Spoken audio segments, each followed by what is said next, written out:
Hello, everyone. My name is Cory Lampert, and I am the chair of the IT section. And I just want to take a moment for a few introductory remarks. If you are just joining us, we are beginning the North America section of our 24 Hours of Global Library IT event.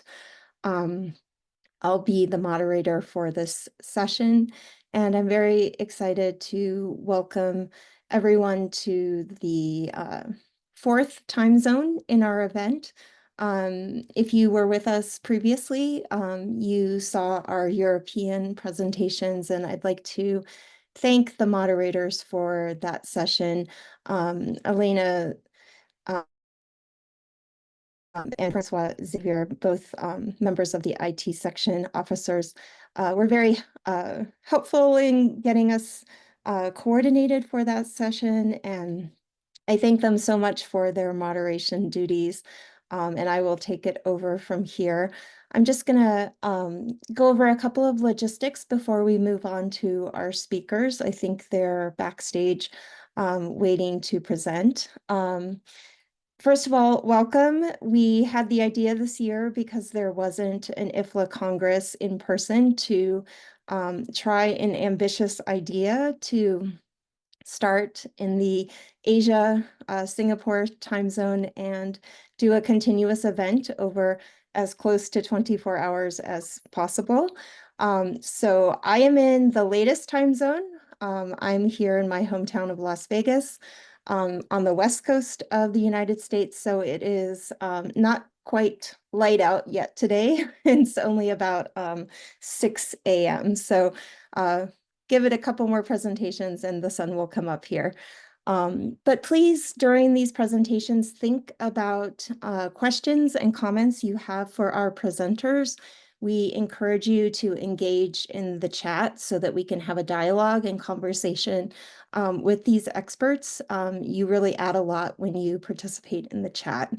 And just one more note that later in this session, we will be hearing from colleagues that will be presenting in Spanish. And so I wanted to point out before we get started that at the bottom of your Zoom screen, there is a button that says show captions. You can use that at any time during the event. And there's a menu associated with that button that will allow you to select your preferred language, and that may help if Spanish is not your native language. So thank you all once again for joining us. And I believe I see both of our speakers have joined the webinar, and I'll just make sure I get a thumbs up from Keith or Devin that you are ready to go.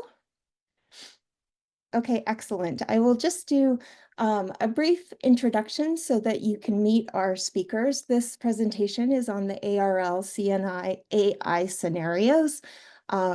This is a presentation on AI-influenced futures, and our speakers come to us from the United States. Keith is a librarian, technologist, and professional futurist who has led research university libraries in 4 countries and has also held leadership roles in publishing and central government. He's been dean at Carnegie Mellon since 2013 and is particularly interested in the impact of AI and other technologies on research communications. Welcome, Keith. Devin Savage is Dean of Libraries at the Illinois Institute of Technology and is a member of the ARL CNI Task Force on Scenario Planning for AI and Machine Learning Futures. And he has held various other positions in administration at Illinois Tech since 2014 and served in various roles at the Northwestern University Library from 1999 to 2014. Including as assessment librarian. He's also been very active in ALA's ACRL and LLAMA divisions, as well as currently serving as the immediate past chair of ALA's Library Research Roundtable. Welcome, Devin, and I will now hand it over to both of you if one of you would like to share your screen and begin. I think Keith has agreed to share his screen and run the show for us. So I'm going to start. And thank you for that great introduction. Indeed, I'm Devin. I'm here to talk to you about these AI-influenced futures as represented by the scenarios, and talk a little bit about how we develop them. And more interestingly, I think Keith's going to tackle a little bit about how you might leverage these scenarios strategically going forward. So these two groups, you just heard a whole a slew of acronyms. These two groups are the Association of Research Libraries and the Center for Networked Information. These two organizations, each with over 100, 200 members, member institutions, came together to create a task force to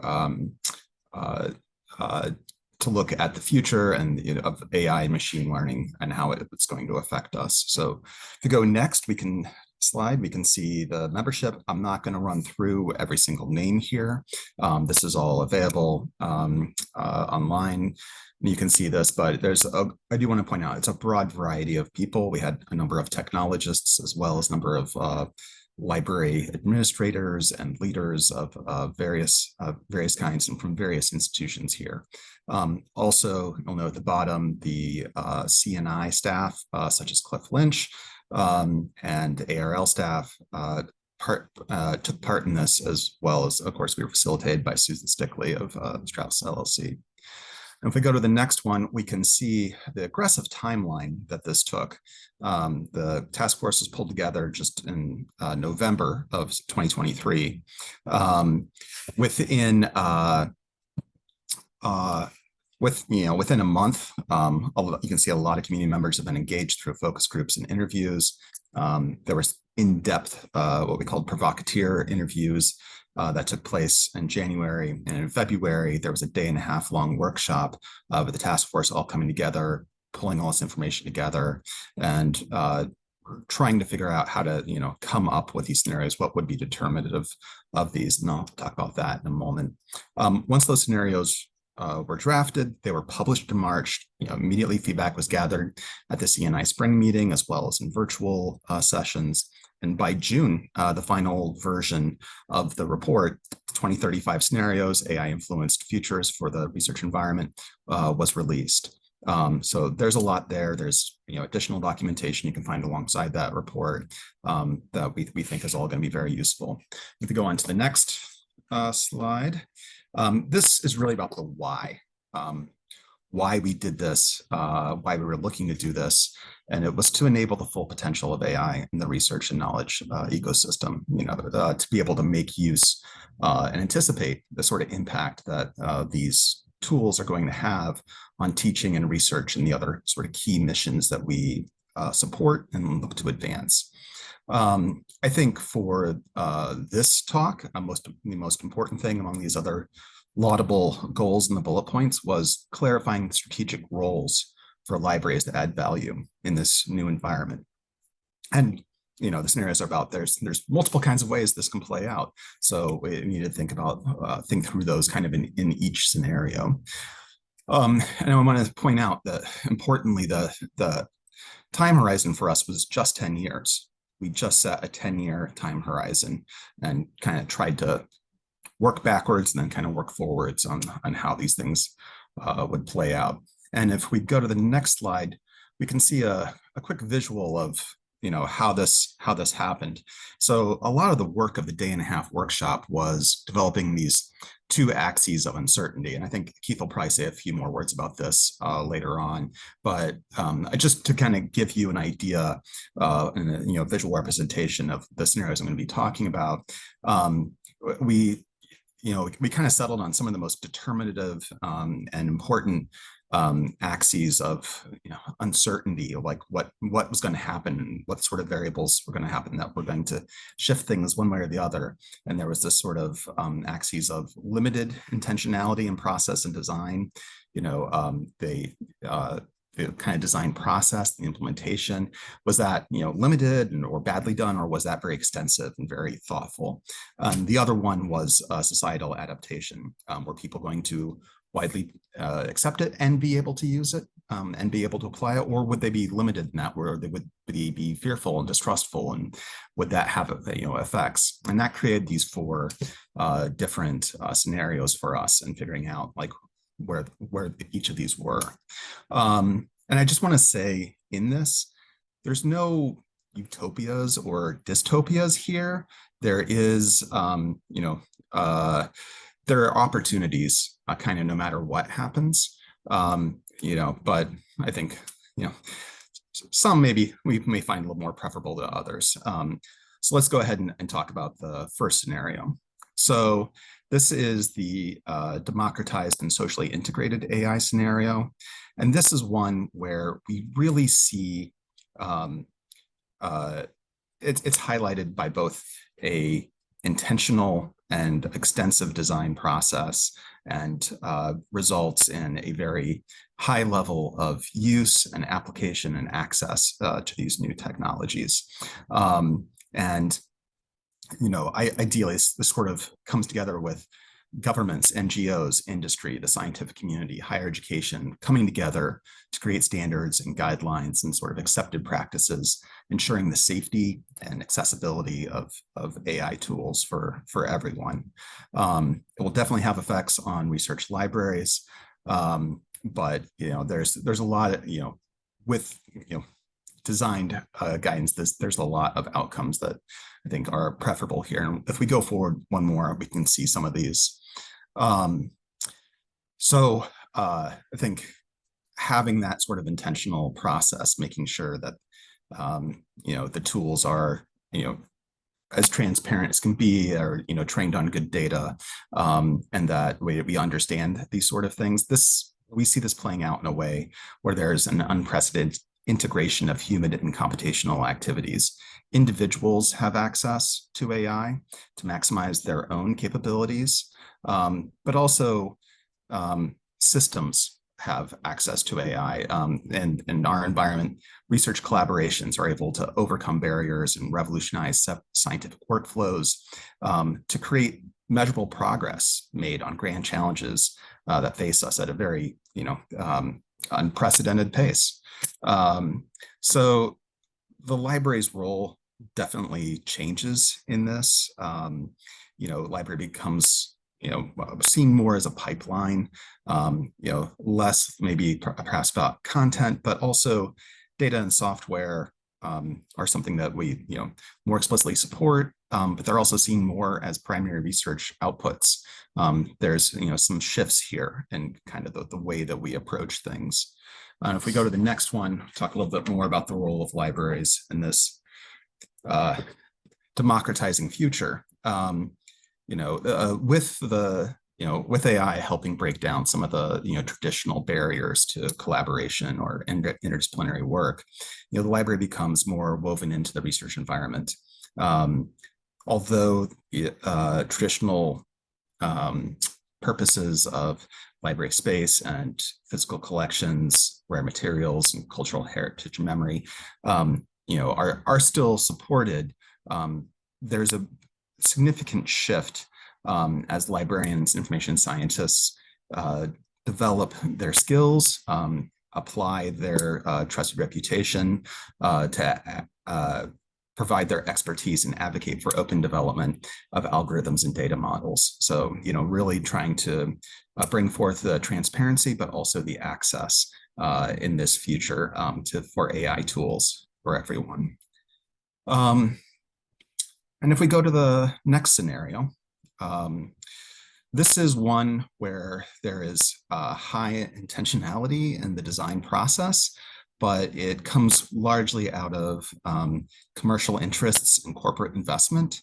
And as a result, that those corporate interests control and limit access and some of the applications that can be made.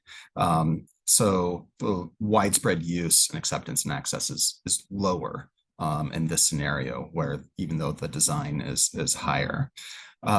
If we go to the next slide, we can see that the divide will kind of grow between bigger players and smaller players here, as the tech giants in the entertainment industry, drive AI innovation, and the elite research enterprise and tech, company, tech corporation alliance becomes, emerges even more so. And there's low public digital literacy and honestly high exploitation as the innovations are used to further corporate interests. There's while some elite research institutions, the research libraries will be very cutting edge in their use of AI appliances, AI applications, there'll be a big divergence among institutions as well. AI will forge into the higher education market and weaken the smaller players with alternatives to traditional higher education, whereas the elite institutions may maintain that sort of premier on-campus experience, as well as technology tools.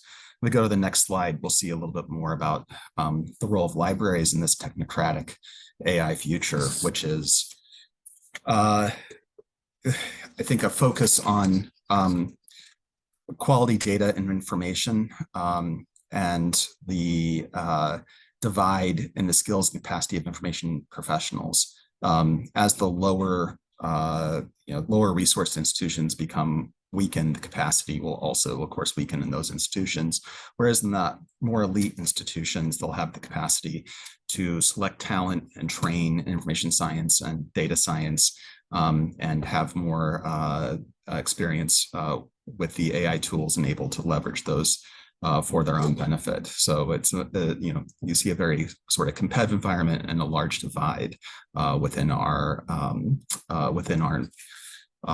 research library environment.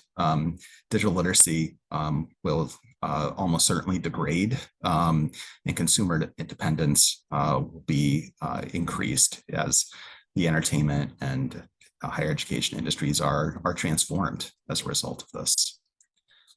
And then if we go to the next scenario, this scenario I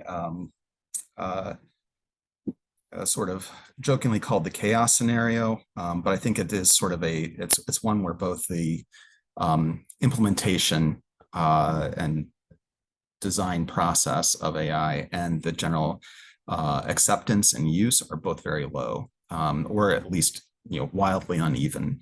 And this is where ineffective design creates a lot of missed opportunities, unintended consequences, a lot of fear about what these tools are and what's going on, and biases build upon themselves.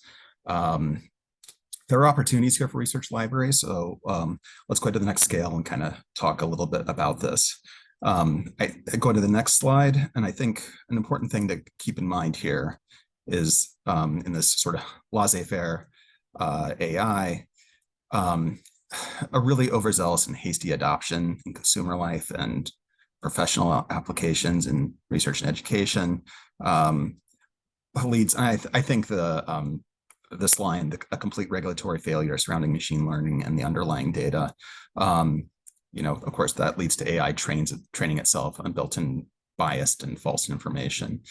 This creates a scenario where there's really no mechanisms for reliably harnessing data at scale. The entire sort of pipeline becomes flawed. And many people, institutions are left behind. This is a more chaotic environment, so it's not just about elites. Sometimes it's about timing, but some institutions with the means to do so will create models to successfully apply AI in research and learning. But government funding is going to be scarce, increasingly scarce, and rather than aligning systematically with large-scale societal objectives and investment, focuses on little niche problems, which again leads to enhances that sort of chaotic growth that we talk about here. research libraries in general face increasing expenses, less independence, forced reallocation of their efforts, even among well-funded programs. With less capacity, many libraries shift to more of a curricular focus, focusing on the quality, integrity, and provenance of content used in the educational programs. If we go on to the next slide, the role of libraries in this, it's definitely the most financially challenging for libraries, for research libraries. But there are opportunities to be to reify ourselves as brokers of trusted content. As I said, the capacity is undermined, and there'll be still needs for traditional functions for disciplines that won't be as affected by AI, but there'll be financial crises among higher education and public sector due to this sort of chaotic environment. And although librarians will remain among the most trusted professionals in society, and will, of course, advocate for ethical, inclusive development and access to AI, the reach continues to be throttled. The influence will be problematic to make changes here. And with that, I'll turn it over to Keith for the next scenario. Thank you, Devin. So the fourth and final of these scenarios is, if you remember back to the quadrants, we're now in the upper left quadrant. And this is a world where we have seen extensive applications of AI, but it is also a world in which the societal thought around regulation and responsible use has been more limited than in some of the other scenarios. So this is one where we are beginning to grapple with questions of things like intellectual property, because the regulatory framework to support the respect of IP in artificial intelligence has largely been ignored by policymakers, by legislators, and the nature of knowledge creation really is being redefined. So AI certainly is an important tool. It is something that we see a lot of application of in the educational and research environments, but it is very much an independent partner. This is almost edging towards the, what some people might describe as the big brother world, because AI is pervasive, but because of limited regulatory framework, limited societal adaptation, we don't really have the guardrails or structures in place. The whole notion of AI safety has been ignored. And therefore, there's just not the thoughtful design that you might see in some of the other scenarios. Society really has given up agency to AI. And in our environment, in the research library world, we see changes to our traditional functions and systems. Really, we could imagine a world in which, to a large extent, the library is seen as irrelevant because our role as stewards of the scholarly record that has IP guidance has been overturned. And if I think about this just a little bit more fully, we see that some of our traditional services are embedded directly in AI platforms. There is no need to deal with an intermediary because the generative AI model is allowing direct interaction with content. We see that the investment in library services, in the expertise of librarians, is increasingly irrelevant to our institutions, and cutbacks are the norm. We do have to reskill the residual workforce to ensure that it can work effectively in this AI environment. But our integration into the research landscape on our campuses is very diminished.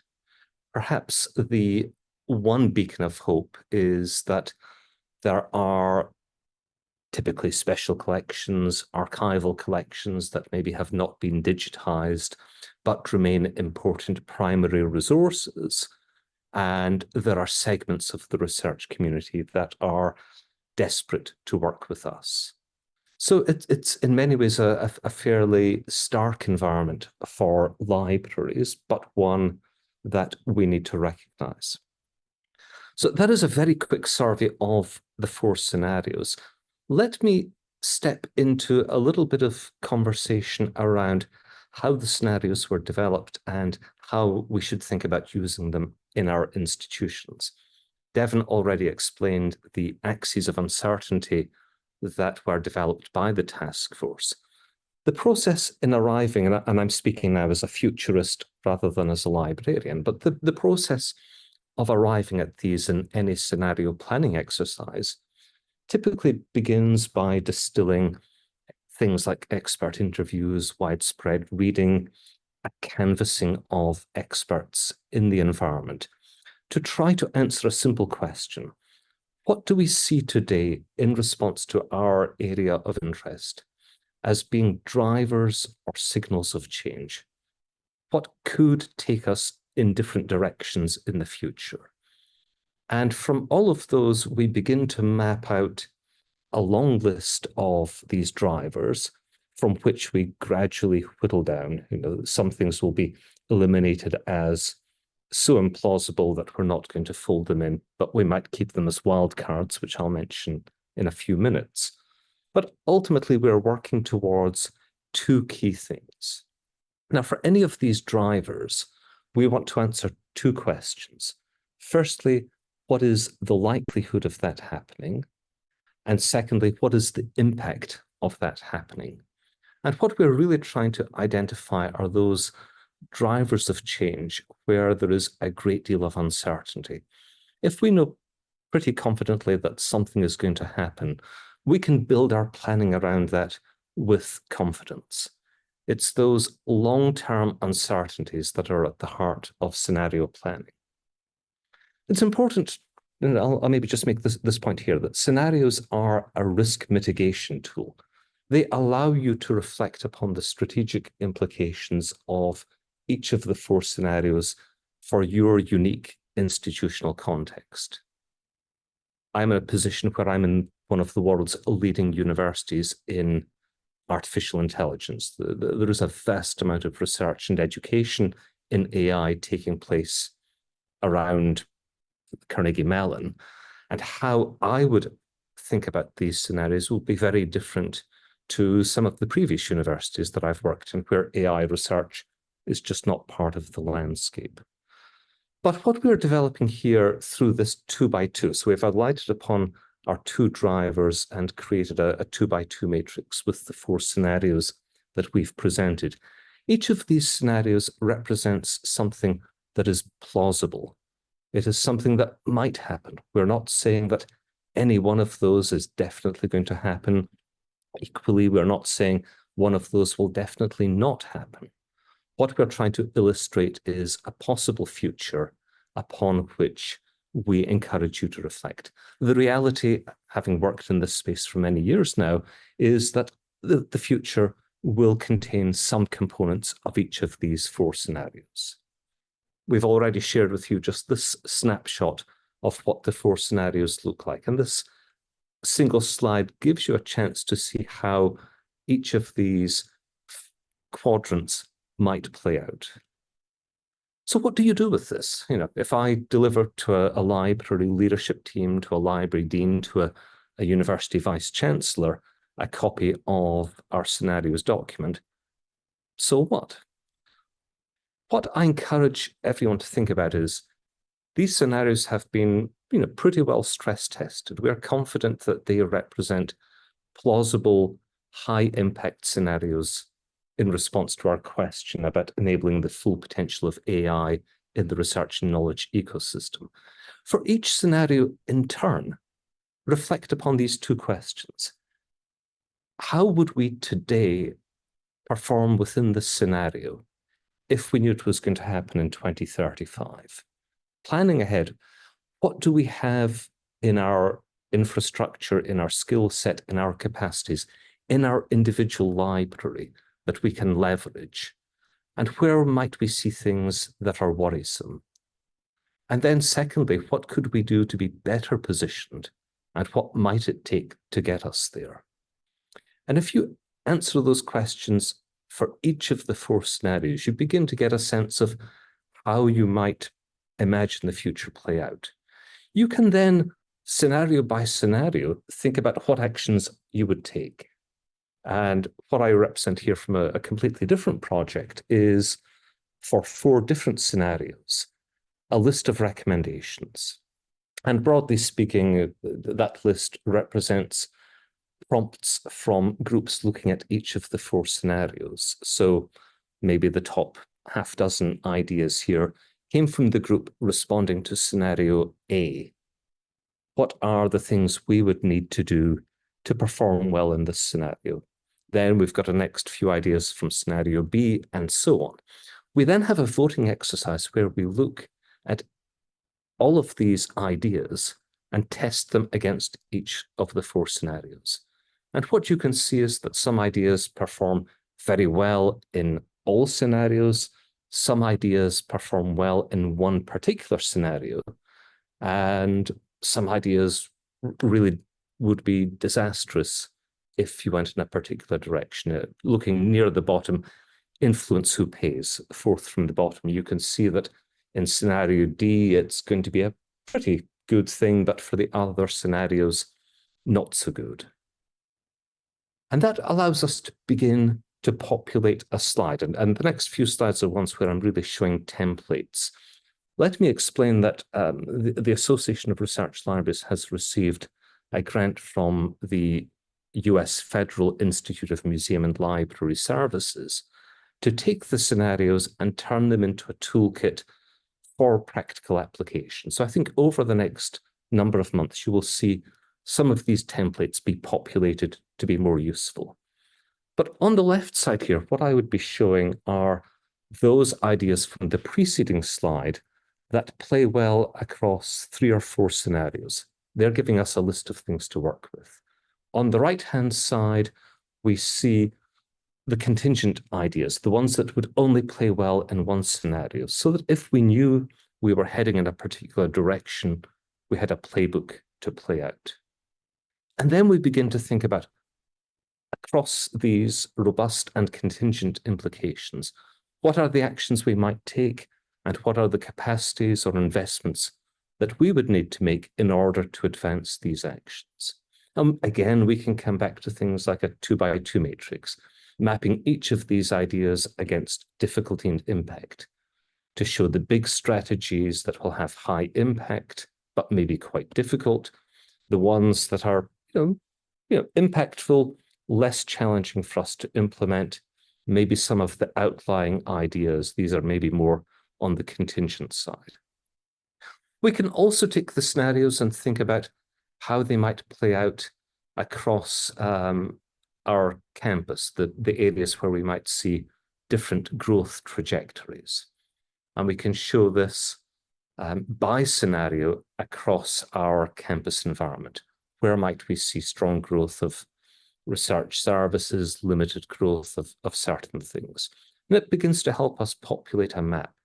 We can also think about different activities and stakeholders on campus, again, doing this scenario by scenario.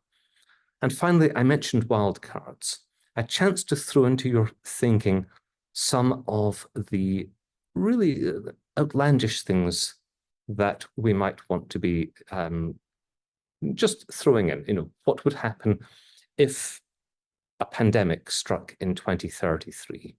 What might happen if there was some sort of global flow of information impedance due to political action? A final thing that I would encourage people to try about is to think, for each of the scenarios, how do we get there? It's not just, here's the world in 2035, thank you. It's how do we get from today to there?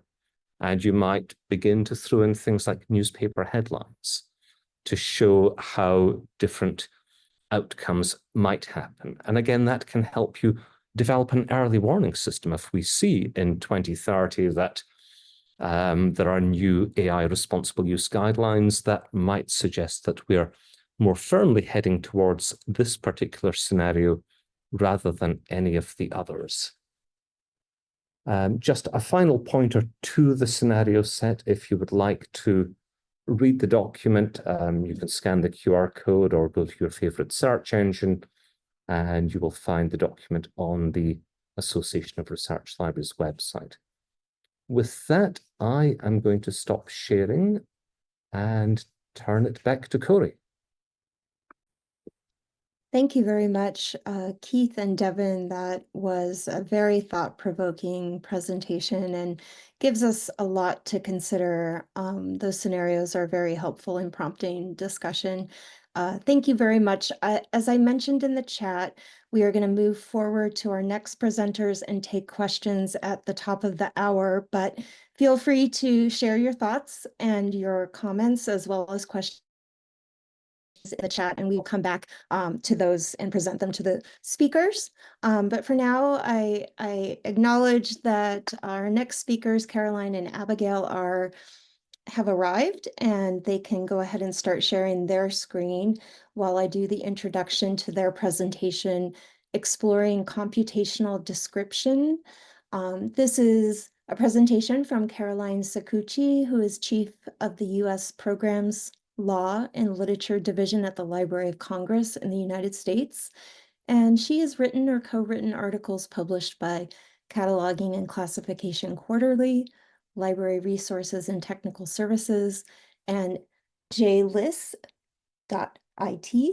And she co-edited a special issue of the Cataloging and Classification Quarterly on artificial intelligence in library applications. Welcome, Caroline. Abigail Potter, the co-presenter, has been at the Library of Congress since 2006 and has developed programs to advance digital preservation, web archiving, computational access, and the responsible use of AI. She's currently co-chair of the AI for Libraries, Archives, and Museums community and serves on various AI working groups in the federal sector. Welcome, Abigail. And I will now turn it over to you for presenting. Thank you. Hello again, I'm Caroline Saccucci, and my colleague Abigail Potter and I are very happy to be joining you on this 24-hour venture into the world of IT. And thank you, Cory and your team, for giving us this opportunity to share with our IFLA colleagues what we've been up to with the library computers. Next slide, please.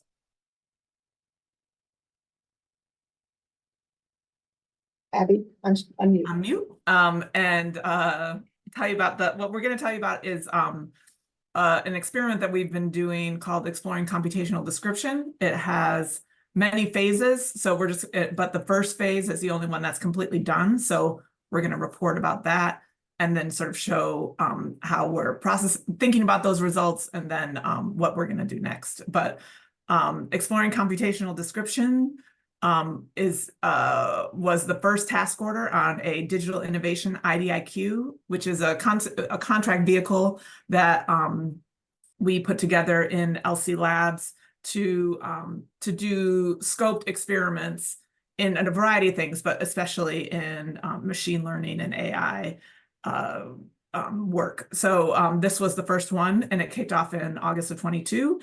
And it wrapped up in September of 2023, so about a year ago.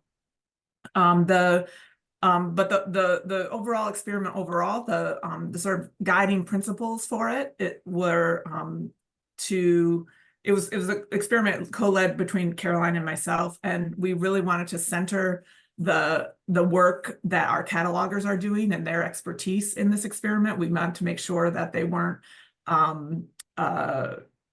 feeling like we wanted to replace them or skip them with the machine learning experiment, that we really wanted to center what they do and their expertise. And we also wanted to test what the, focus on the quality and test what the output of machine learning and AI approaches in terms of cataloging, to really think about quality and focus on quality and review outputs with that lens. And then we also, in this experiment, it's important to note that we weren't building a production level or a production tool.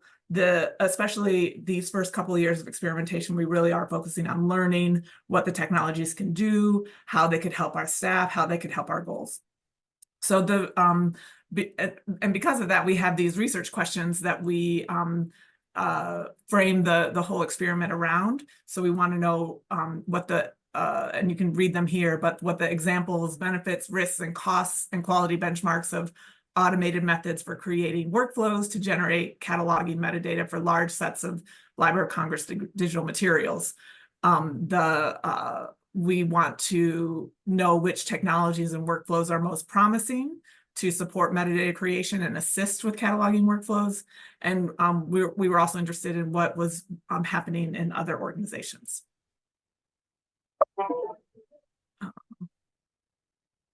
Yeah. Yep, and I think, okay. Caroline, this one is you. Oh, did it not move? Okay. Sorry. There we go. Yeah. So we have been working with a vendor since the beginning of this project, this experiment. And in order to provide the vendor with a large set of digital material to catalog or to test these cataloging workflows, we gave them over 13,000 cataloging and publication ebook records and files. So these are pre-publication, the records themselves were created in a pre-publication workflow. The ebook files came to us at a post-publication stage. And so we had thousands and thousands of these files, these digital files, some in EPUB, some in PDF, and all of the SIP records, the cataloging and publication records that went with them. We also provided them almost 6,000 open access ebooks and the bibliographic records that go with those. We gave them over 400 or just around 400 what we call e-deposit, which is a category material coming from the US Copyright Office. And these are digital, obviously digital copies, and the catalog records associated with those. And then going on 4,000 legal reports. These are digital items created by the Law Library of Congress that are often comparative law studies and written by legal reference specialists at the Law Library of Congress. And so we gave them all of the files, either EPUB or PDF, plus all of the associated catalog records to be used as ground truth. And ground truth basically is the baseline. These were used to validate and test across the rest of the metadata. Most of them were English language because predominantly the cataloging publication program is English language with some foreign language material, mainly German and Spanish. Next slide. What were we testing? We wanted them to test various approaches. We asked them to try 5 models. And they looked at various ways of doing that, and token classification was one of them. That is a way of extracting specific text, such as a title or author name. It can identify an identifier, for instance, an ISBN, something that is the text in the file. That's token classification, and not only noting that that's what that is, and then identifying it as the title and making that title information into that format in the metadata. The text classification is looking at a pile of text, string of text, and deciding based on it what that is about. So that is more like subject headings or genres.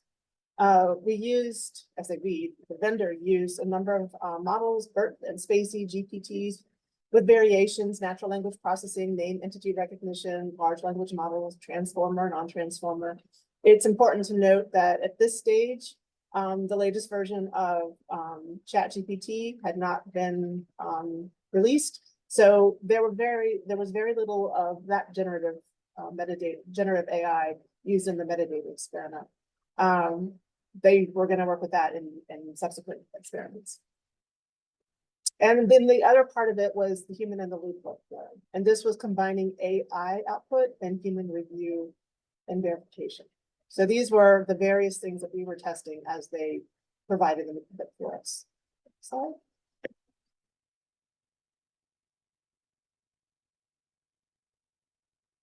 Okay, so these are some of the preliminary results that that we got back from the vendor. And they did some initial research about what they thought based on the state of the field, published metrics, what the expected accuracy would be.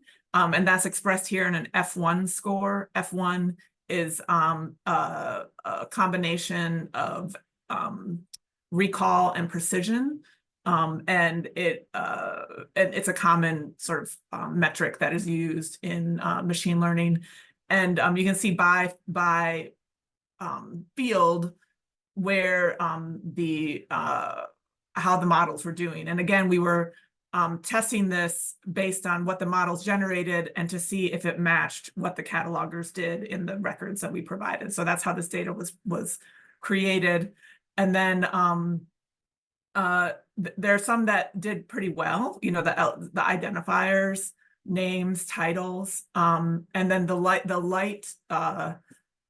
lighter color orange, like Caroline said, the GPT-3 came out in the middle of this experiment. So they did do some testing, not in the same exact way. So that's why that sort of looks different, because it's not exactly the same. But there were sort of promising results, but also things that didn't work at all well. And it was interesting to see this and to think about you know, if it could get better, if this would be good enough. So that green arrow, the quality standard, that's sort of a question. That's something that we're still thinking through, is if we want to use machine learning to support catalogers, what kind of quality standard would we express, and what would be realistic? So that's another kind of thing that we were looking at here. So that, like, again, this is token classification. So this is you know, can you identify a string of text and put it in the right? Can the machine do that? Caroline will talk next about the results of the text classification. So this is my favorite slide, because it's a great example of what can go wrong with a machine learning method especially to sort of assign subject terms.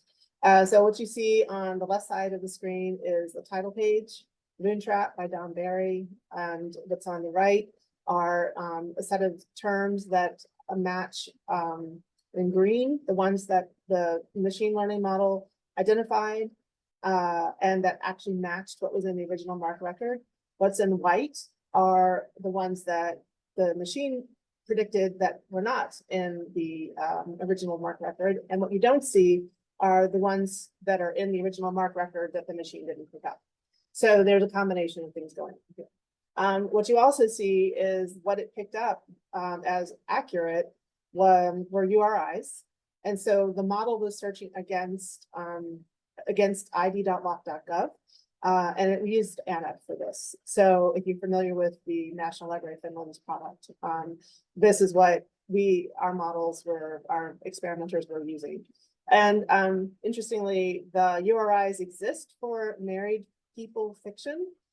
Fiction, for those of you who are familiar with Library of Congress subject headings, is what's called a free-floating subdivision.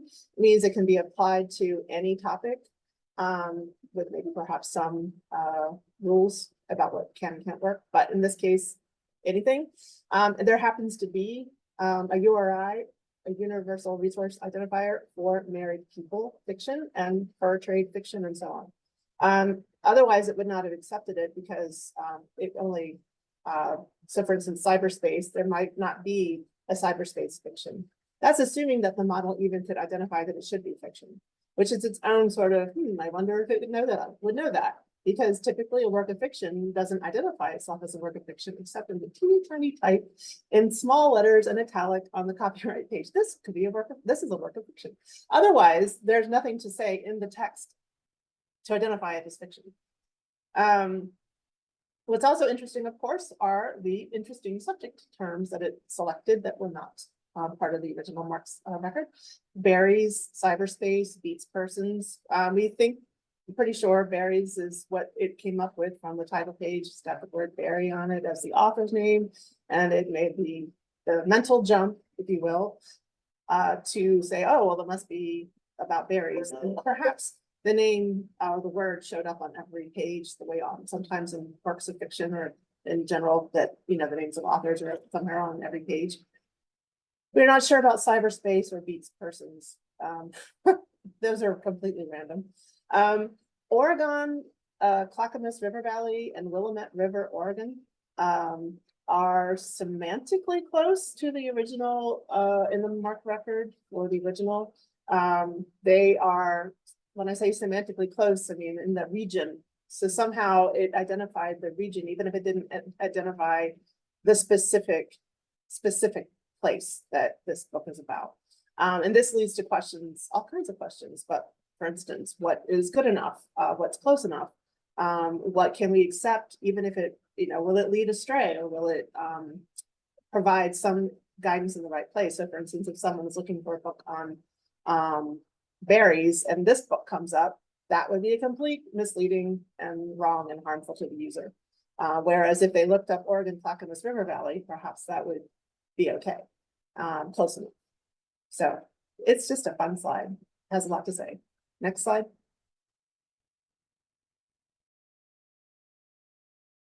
I can do this one. I'm sorry, I forgot this is my slide too. So the other thing that we, as I mentioned, had the human in the loop workflow added to the experiment. And for the first experiment, the vendor worked with catalogers in a group to workshop about what are the pain points with cataloging, what would make your jobs easier, and especially considering digital materials, but this is true for any kind of materials. What are the pain points in cataloging? One of them is creating name authority records. And I don't mean a pain point like it's difficult or painful, but like it slows things down because it takes time, right? So name authority work and also subject cataloging, subject analysis, and that part of cataloging. So they created 2 prototypes, very low fidelity, very basic, but they this particular screenshot is showing you the subject prototype, but basically it provided some of the metadata. You kind of see that at the top. If we could show you where it says record summary, expand to see MARC and summary data for this ebook on the second line, there's a button or like a check mark that you can open and it expands and you can see more of the MARC record and also other data such as what they call abstracted text or extracted text. So abstracted text is the machine learning model's ability or its way of presenting you what it thinks the book is about. Extracted text is where it's taking what it thinks are key sentences and presenting that as a summary. And sometimes it did really well and sometimes it didn't in both cases. Then the cataloger is presented with a set of subject terms. So lumber trade, Pacific Coast America. And if you click certain parts of that page, then you would get broader terms, narrower terms, related terms. And then the cataloger could make a decision on which of the terms it wanted based from provided from that list of maybe 5 options, 6 options. And then could select, okay, this, I want to see how it compared to the original MARC record, because the original MARC record is considered the ground truth. Not to say, I just want to put it out there, that it's always the right truth, but it's the ground truth that another cataloger might not have selected those terms. And so even if the original cataloging record had set of 5 terms and only 3 of them matched, well, there might have been another 1 or 2 that another cataloger would have selected differently. So that's why there's so much ambiguity or possibilities here. So it was just an opportunity for catalogers to see what was possible with a subject suggestive search. A similar approach was taken for names. In that case, it was linking to the name authority file to provide possibilities for the correct name authority. Just because it can identify that the book is by Abigail Potter, does it select the right Abigail Potter? And so will it suggest the right one coming from the name authority file? So these were the 2 prototypes. Now I think it's your turn. Thanks, Caroline. Okay, so the results from that first phase of experimentation, these are the final sort of performance scores for the different fields and different models and how they performed. And you can see some performed well, some did not. And this was, you know, and I think we always assumed this going forward, but because the importance of these catalog records, you know, they're the backbone of our access system. Many people around the world use our catalog records. That you know, we do have a really high performance standard, a high level of you know, expectations for quality for these records, and that's a big reason why we pursued the humans in the loop, human review and verification of what comes out of the machine learning models, because it, you know, it isn't 100% accurate in most of the fields. So we are exploring how, you know, how can our catalogers be supported the most with information that comes from these new techniques. Another kind of output that we have from these experiments are about the models themselves and the approaches themselves. So this is scoring that our contractor did based on sort of practical implementation concerns that we would want to consider in moving forward with this kind of technology. So along the bottom, those are the different approaches and models that we tested, and then they were scored based on you know, how reliable the code ran, the amount of compute cost was needed to run these, if we could add training data and tune the models, if it was documented, if it was easy to use by developers. So this is another sort of aspect of evaluation that we're thinking through when we're doing these experiments. And then, of course, hearing from our catalogers on what their thoughts are and what their feedback is. So this is they were surveyed, you know, there were workshops that were done with the catalogers, and then the contractor surveyed them after each of their review cycles. And Caroline will talk more about this in a minute, but you know, this is another really important aspect of what we're evaluating. So when we're trying to assess the sort of outcome of this experiment, you know, we're gathering lots of, you know, observations and evidence and performance and trying to think through, you know, how to do this evaluation, and keeping in mind, you know, sort of the specific use case and the staff and the data involved. And it's really making, you know, surfacing a lot of questions. So evaluating, should we evaluate the output based on, you know, the current practice of cataloging or our potential new practices of cataloging? And those there's a lot of really interesting questions there to dig into.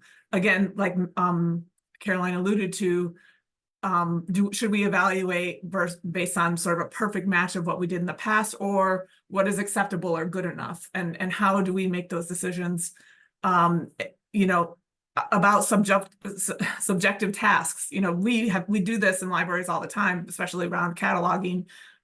So what does the machine generated data, what does that, you know, how should we treat that data?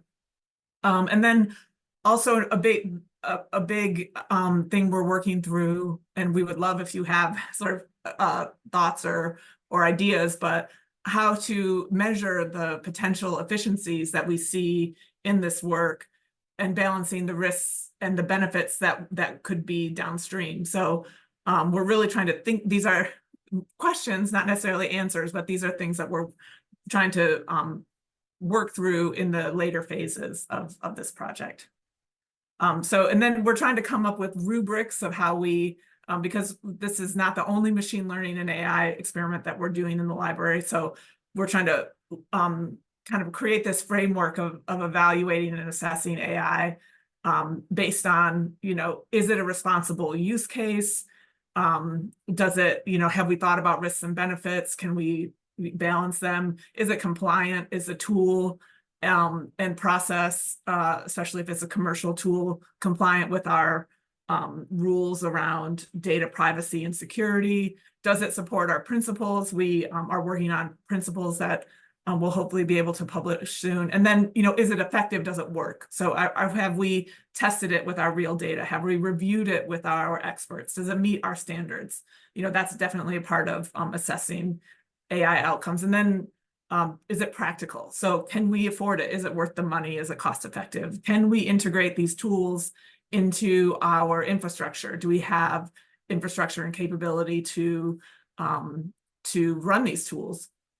And this is a very new technology, and we know that the models can drift and sort of change their output over time when they see different data or more data. So how do we monitor and make sure that our what we're getting from these tools will work over time? So these are sort of higher level ways that we're thinking about assessing experiments like this. And I'll turn it back to Caroline. So when we were wrapping this particular project up, I had some what I call hot takes, which is that we need more and carefully constructed training data.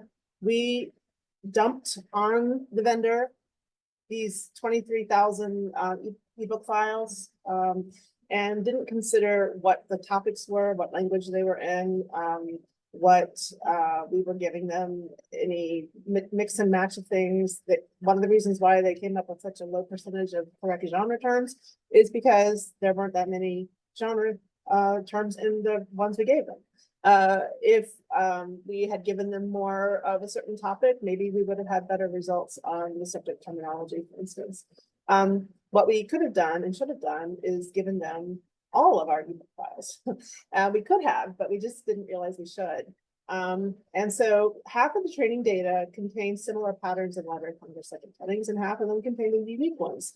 And without having enough for them to look at and train the model, that really kind of, I think, limited what it was able to do accurately.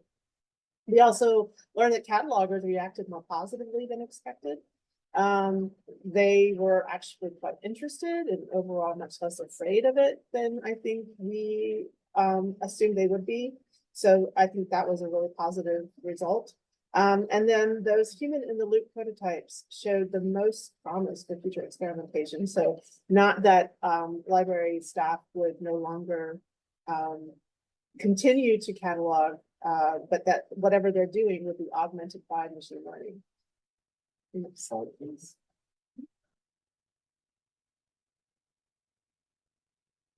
And then one of my burning questions coming out of this was whether or not faceted subject headings might be more successful than what we have as subject streams. So post-coordinated versus pre-coordinated. And the fact that it's using URIs, or at least the method that we used with Anna was using URIs. If there's not a URI for the fully constructed string, it would have some difficulty being able to compile the correct ones. We also would be interested to know if there are certain subject categories that are more successful using machine learning methods. Could a model be trained to accurately predict classification, either Dewey or LC? And then what will the library's policies and decisions be regarding copyright concern? Regarding accuracy versus relevancy versus training data bias. So these are still questions that are outstanding. Next slide.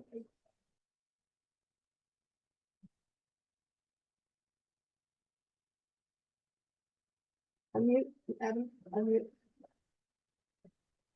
Abby, you're not. Oh, sorry. Sorry, I'm mute. Yeah, I was just saying that in the interest of time, I was going to skip this one. And go on and sort of show the prototypes that are in ECD2 here.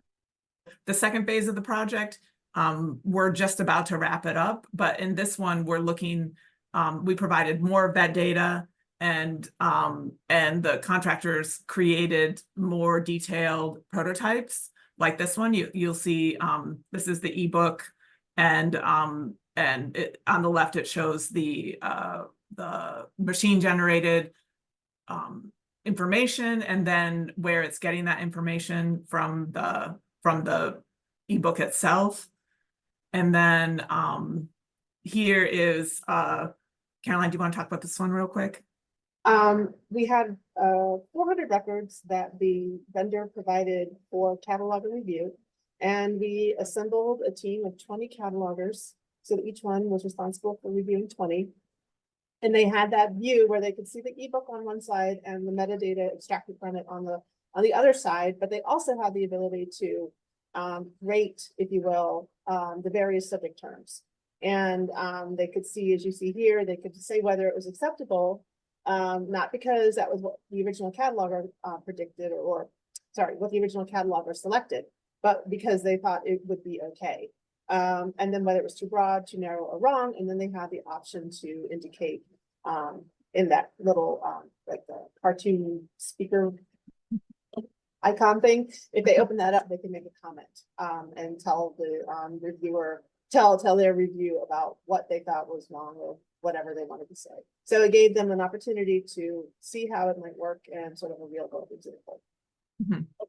And then I might just skip down to this page. This is sort of gives a review of how this experiment is going. And the next phase, ECD3, we're going to test this approach with preprint galleys, which will be and try to understand any quality and performance implications that may have. We're assuming there will be, because in the ebooks, the SIP data is there, a lot of the catalog metadata is there, and we're wondering if it could perform to the same extent with preprint galleys that doesn't have that information. But this would more fully reflect what an actual cataloging workflow would be in the future. So we're trying to move kind of from experimentation and reviewing the quality and understanding the baselines to how would we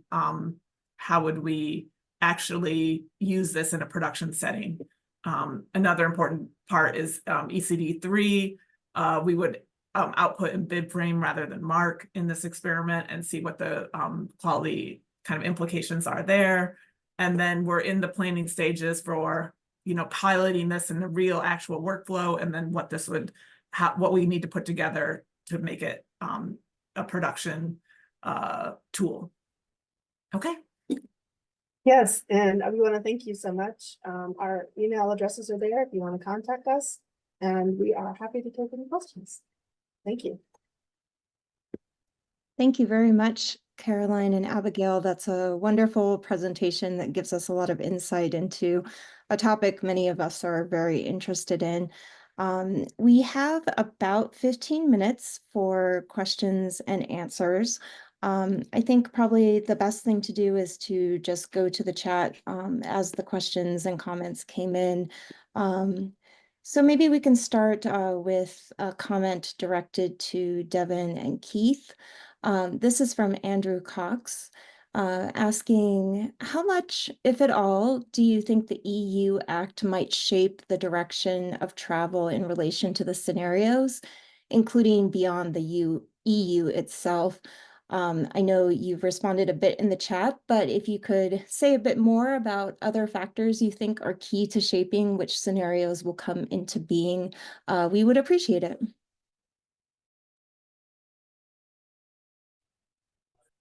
Gave some good comments in the chat already about how we were, explicitly sort of focused in the North American and US sort of environment, but the EU does contain provisions to apply to other vendors outside the EU. I'll just quickly say that I think some of the things in the EU Act align nicely and in terms of abstract ideas with some of the things we specified out in scenario 1, which were that sort of collaboration of scientific community, the panel of scientific experts that is being established, and the advisory forum, which brings together government and education experts. So there's definitely some things in there that I think is in the focus on transparency that I really do think are good ideas that should be furthered. But it's a big act. I'm not familiar with all of it by any means. And I think as for the second part of the question, key other factors that are key to shaping which scenarios are coming into being. I think a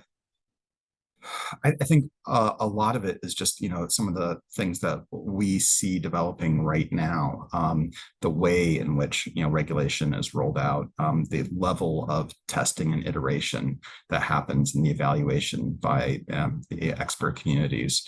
And that's going to directly affect the next levels of reactions and interactions by the public.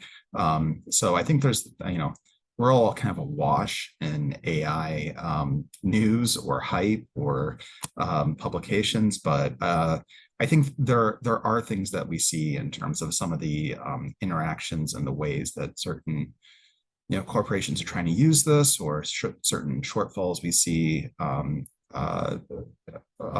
developing that I think are important. And I think even though we have a bit of fatigue, I think it's imperative that we keep our eyes on this. Keith, do you have more to add? And not much. I would say that typically it's easy to parse the world if you take three big actors, the US, the EU, and China, and recognize that very crudely, the US is going to take a corporate first policy environment. The EU will take a citizen first environment. China may take a state first policy environment. And in the evolution of AI, there could be some oppositional factors. And we've seen this play out through things like social media, where attempts to legislate in one part of the world are rebutted by companies located in another.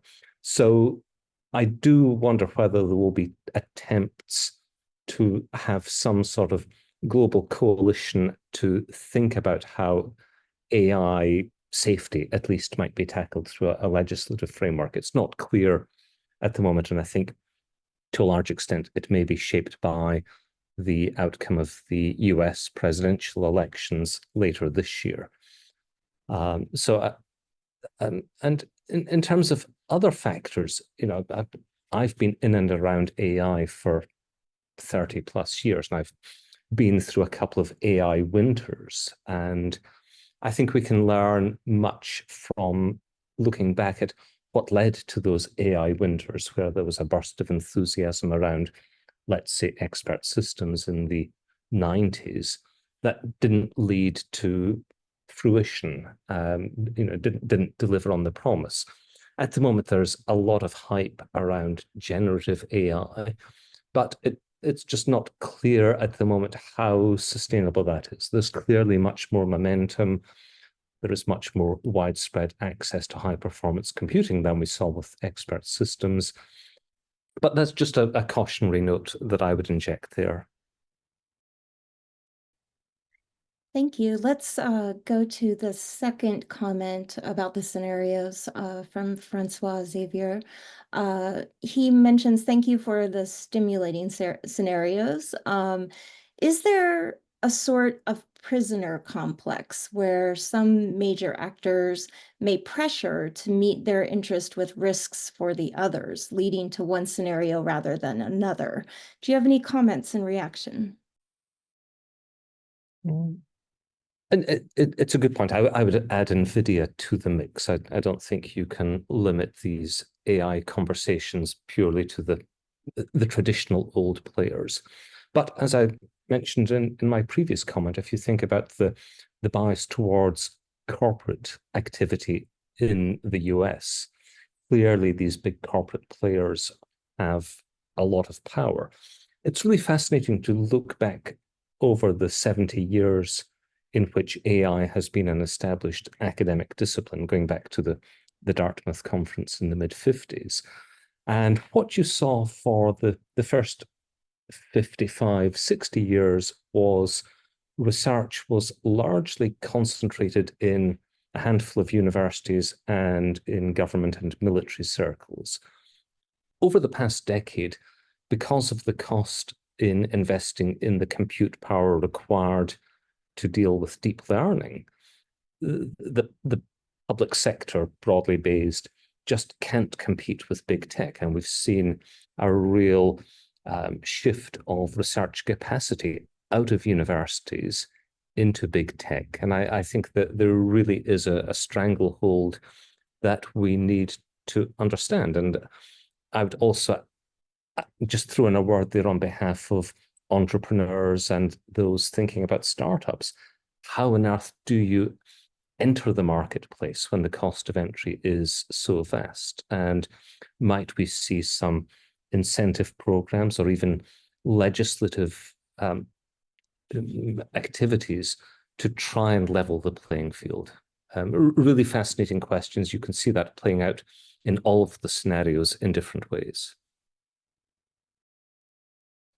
That's fantastic. And I think that the point is great. Yes, of course, there's an incentive to offshore risks onto others, and this, as well as many other environments, for these big players. There was a lot of conversation in the task force during our retreat that regulation might be another way in which these players might try to seal off competition in the name of safety.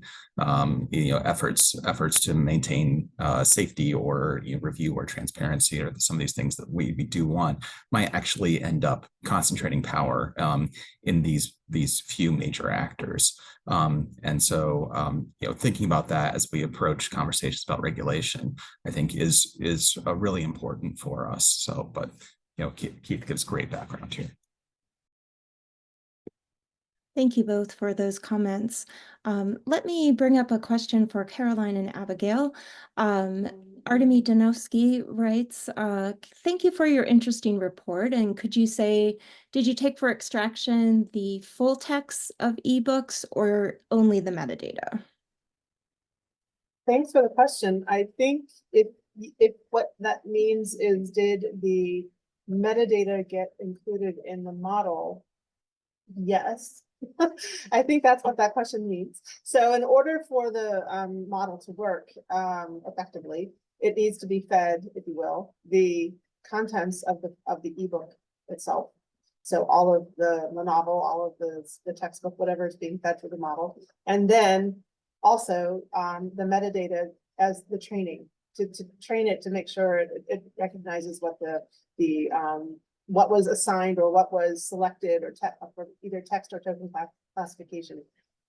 So Abby, do you want to add to that? No, I think, yeah, it was the full text of the ebooks. And I would say that one of the reasons that we started with this experiment was because we had that full text of the ebooks, because you need a pretty significant amount of machine readable data to do these experiments. And that's what we had. We had ebook data. So that is, one of the factors but I also wanted to add, kind of going on the last question, sort of last discussion of risk assessment. And we have, it's something we're thinking through sort of on the individual use case level. So there's a million different things we could do with AI at the Library of Congress, but we have to sort of prioritize what questions we want answers to or what we want to explore. We have limited resources. And so I wanted to share this, this worksheet that we have this AI planning framework, and I'm just going to share the link there in the chat. And there's a worksheet that is sort of it's a basic worksheet, but it's to help people go through the process of assessing is this the right use case to use AI for, given my institutional context, given the data that we have, given the available models, given, that kind of thing, which it, doesn't really speak to the regulation piece, but it is, I think it can help make decisions, on a sort of, will help guide decisions. And I would say that the experiments that we are pursuing are still on the sort of high risk category because of the importance of the the task and the data.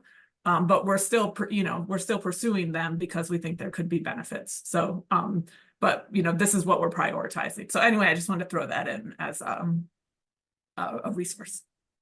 I wanted to take that as a moment to say how much I've appreciated working with LC Labs, with Abigail on this, to have that sort of experimental segments that's not trying to interfere with production level work, that provides us with an opportunity to investigate this, make sure we're doing it in a rational way, in a thoughtful way, in a considerate way, and that we've had the time to do it. So, so I want to thank my colleagues, and I thank Abigail. That's been a great, well, it's been 2 years, and I think we'll have at least another 2 more years of working together. So it's been fun to do this together and see where the future leads with this whole project. Wonderful. I appreciate all 4 of you for being here today, and there's never enough time for all these subjects. So I encourage the attendees to follow up with the speakers for additional information, and we must move on to our new presentation, the next presenters, but thank you so much to our Library of Congress colleagues, and the scenarios presentation was wonderful. Thank you all for your time today. Okay, I think our next 3 presenters are present, and I will go ahead and have them start sharing their screen. This presentation is titled Harnessing AI in Academic Libraries, New Opportunities and Challenges. And we will be hearing from Yinlin Chen, Connie Stovall, and Cozette Comer, all from the United States, from Virginia Tech Libraries. And I will go ahead and give you the floor so you can begin presenting. Thanks for being here.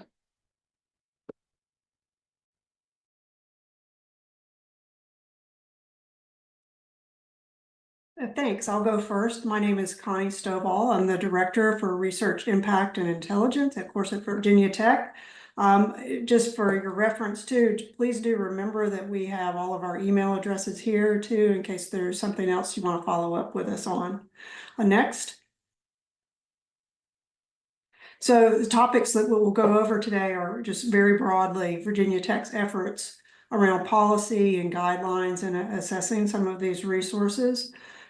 Secondly, we'll talk to Yinlin Chen, who is developing AI and prompt engineering within our libraries. And we'll look at leveraging some of these tools in evidence synthesis and research assessment. Next.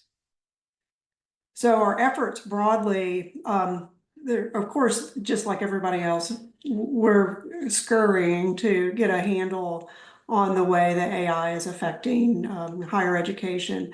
The units involved at this time are technology enhanced learning online, of course, ourselves, university libraries, the Office of Undergraduate Academic Integrity, and Center for Excellence in Teaching and Learning. And of course, the Office of Research and Innovation is critical in this as well. We're still in early phases, I think, in a lot of ways. We're looking at defining what AI is when we're talking about AI right now. And we have technically, or more specifically, deferred to NIST's version or definition of AI. But they're also looking at outlining responsibilities for principal investigators, for students, so on. And of course, ensuring scholarly integrity and research compliance. And you have quite a bit to say about that from the Office of Research, but particularly around data ownership, data privacy, human subjects, of course, authorship and reproducibility. And then, of course, looking at the resources, and assessing those. So even within the library, we have our own AI strategy working group as well. And also, again, pretty infant stages, but we've, of course, like libraries do, developed our own LibGuides around a lot of these resources and other issues too. And let me go ahead and put a little link in the chat for that in case you happen to be interested. Not that we'll be looking at this now, but I just thought I would share it. And then secondly, one of the big things that the AI working group is taking on is they've been asked to provide a modular online program to enhance AI literacy across the university. And so this program structure, which is really just in draft form at this point, is to develop modules around foundations of AI, the applied AI skills, AI for teaching and research, critical analysis of AI, and then AI innovation and creation. And the plan is to have participants go through progress through these modules at their own pace and build upon them through knowledge gained in the previous courses. And of course, we're going to use our university learning management system to do this. And next, I think we are up for Yinlin, who's going to talk about his AI development at this point. Hi, hi everyone. So now AI is a field, computer science field is many years. So because of generative AI, so it changed a lot, and now this new technique can be applied to different domains, also including the librarians and the information science. So we do many different, because we are all talk about AI, and we try to figure out how to actually use that, and not just like, okay, understand the general concept, but actually we need to understand how to actually use that. And because of this, generative AI actually built required a lot of money and resource in order to build these models. So we usually in here we focus on like fine-tune the model or using the model directly, like integrate with a model, this large language model built by other companies. Okay, so break down to here, as you can see in these slides. So first we interact with AI, like people like using the ChatGPT or Copilot, we interact with AI, use the natural language. Then this is related to prompt engineering. So how do we be able to efficiently using prompt engineering to interact with AI is a new technique we need to know. And the second is like how can we build our own AI agent, right? With our customer data, for example, in the data just in the Marina Tech libraries, okay, for example, to build an application AI agent to serve our patron or student or faculties, okay? And further, then we can like using fine-tune, using the model built by others, but using our customer data and to fine-tune model to build a new model, which just for us, and we can provide service to the others. Okay, so there are many different directions we are working on here. And next, please. So in order to do that, so we need to like have many directions, as you can see in here. So of course we need to have a new kind of AI literacy, right? AI is now more focused on generative AI, not in the general way like machine learning. That's different. Okay, we focus on generative AI literacy, how to able to interact with these AI models, these services built by others, and how do we use it efficiently to get our job done and create more opportunities. Okay, and of course, prompt engineering and the build. How can we share? Okay, so this technique, each prompt can be a collections, can share to others. So we want also currently we implement prompt libraries, and this in the proof of concept will release soon, and also further build AI application. And at the end, we also have this receive grant from the INLS and to have a generative AI incubator program and start these semesters. Okay, next please. Yeah, so this is the online course, and also we'll public this semester. So it's just the intro to prompt engineering. So you can see in here, we will cover new set of AI literacy, focus on the generative AI, focus on the natural language processing task, how to create efficient effect prompt engineering technique, and using that to design the application for libraries, okay, for the student, for all the people we served, okay, and build the application in here. Of course, in the end, we will consider some incentive and research next. Okay, so this is a site we currently have a proof of concept. So we will share this soon later this year. Okay, next. Yeah. And this is one of another joint research project in the libraries funded by IFLA. We're using the models and the focus. This is image models. Okay, we using the library in the loop. We combine librarian with researcher, doctor in the Yale medical schools, and we try to learn how to build a machine learning model to address medical questions, research questions. So that's our way to do that, because we want to actually do that, understand the details in order to improve our AI literacy and able to show others how we actually implement the AI to serve different kind of domain of areas. Okay, next.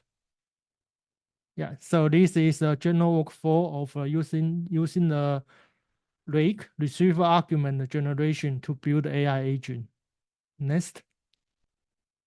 Yeah, and this one is also a joint program.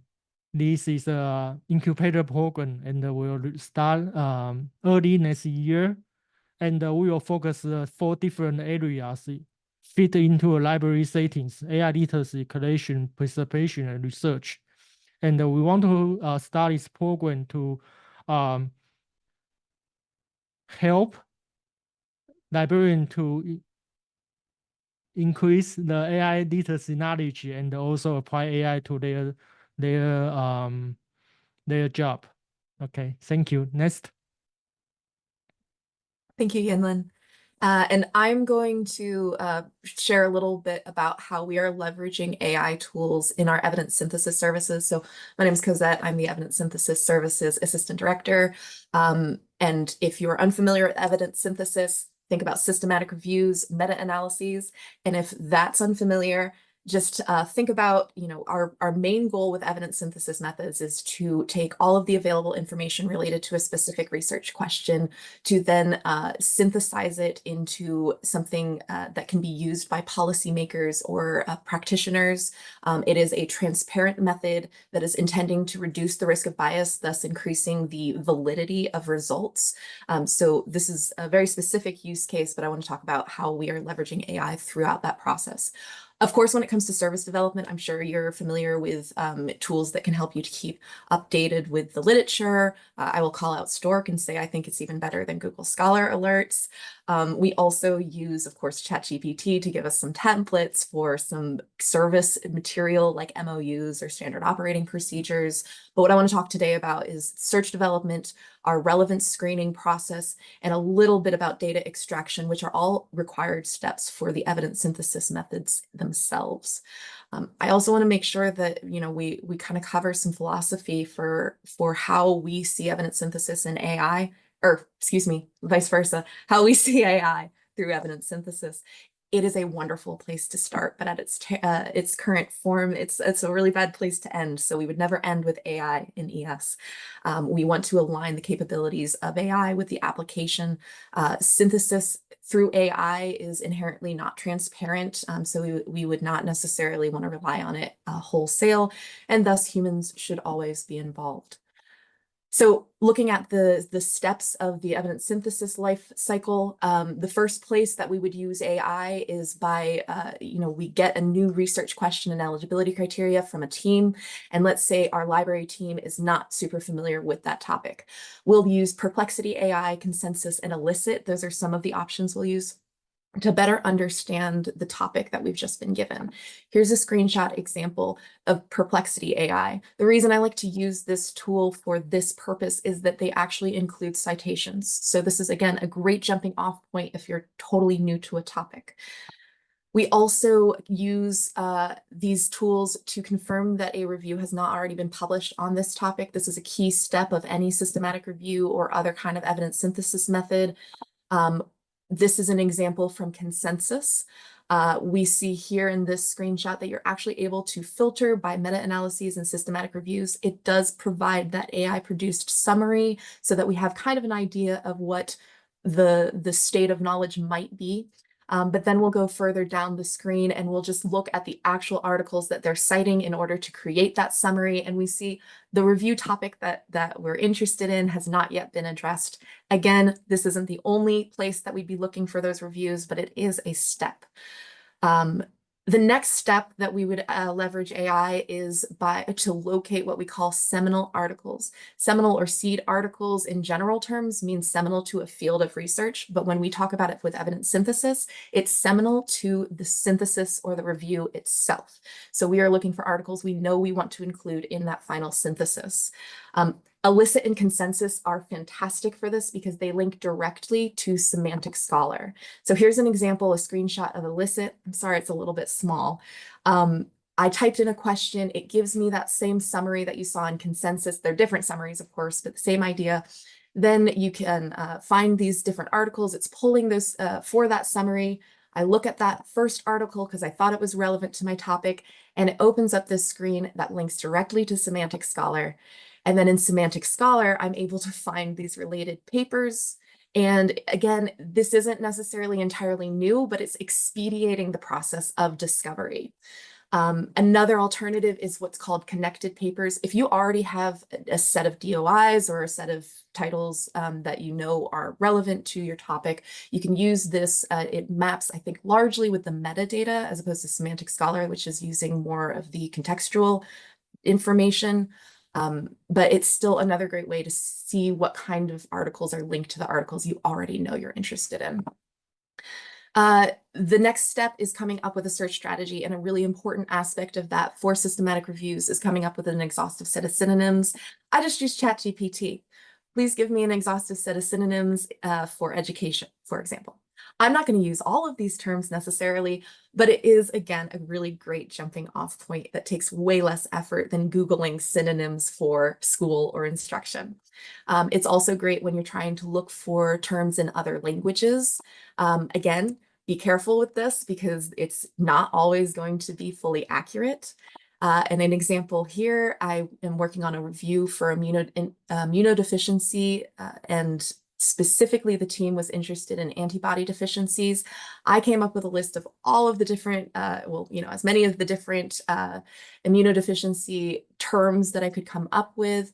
And I needed to separate out which ones were the antibody deficiency specific terms, not just that antibody deficiency was a side effect of the illness. So ChatGPT was able to tell me exactly here's what this term actually means. And it was, again, a really great shortcut. Still want to double check and make sure that there is information supporting that, like reliable information supporting that. The next few steps, I don't typically leverage AI. It's, we're finishing to design the search strategy. We run those searches. We download the results from all the databases. We do use Covidence, our systematic review software, to deduplicate records. And behind the scenes, it is also leveraging a machine learning algorithm that helps to elevate articles that the algorithm thinks is going to be relevant based on how the reviewers are screening. So it's learning as we're reviewing. I'm not going to show that though, because it's pretty much behind the scenes.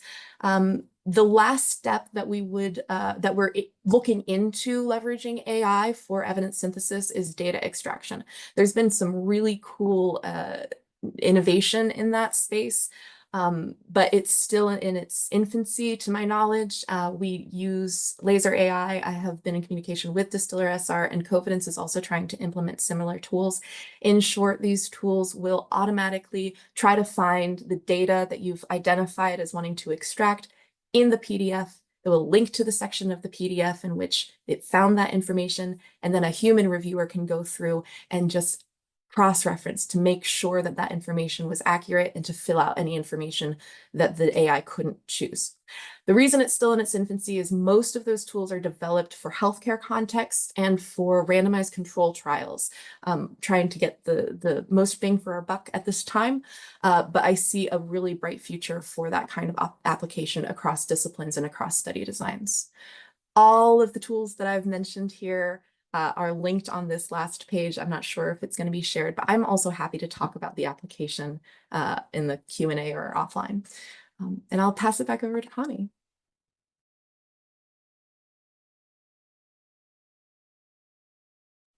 Thank you so much. And I realize we are a little bit over our time, so I'll go through this quickly, but I just wanted to add a tool here that I've been using personally for about a year at this point. Our university does not have a site license to this yet, but I understand that others do, Site AI.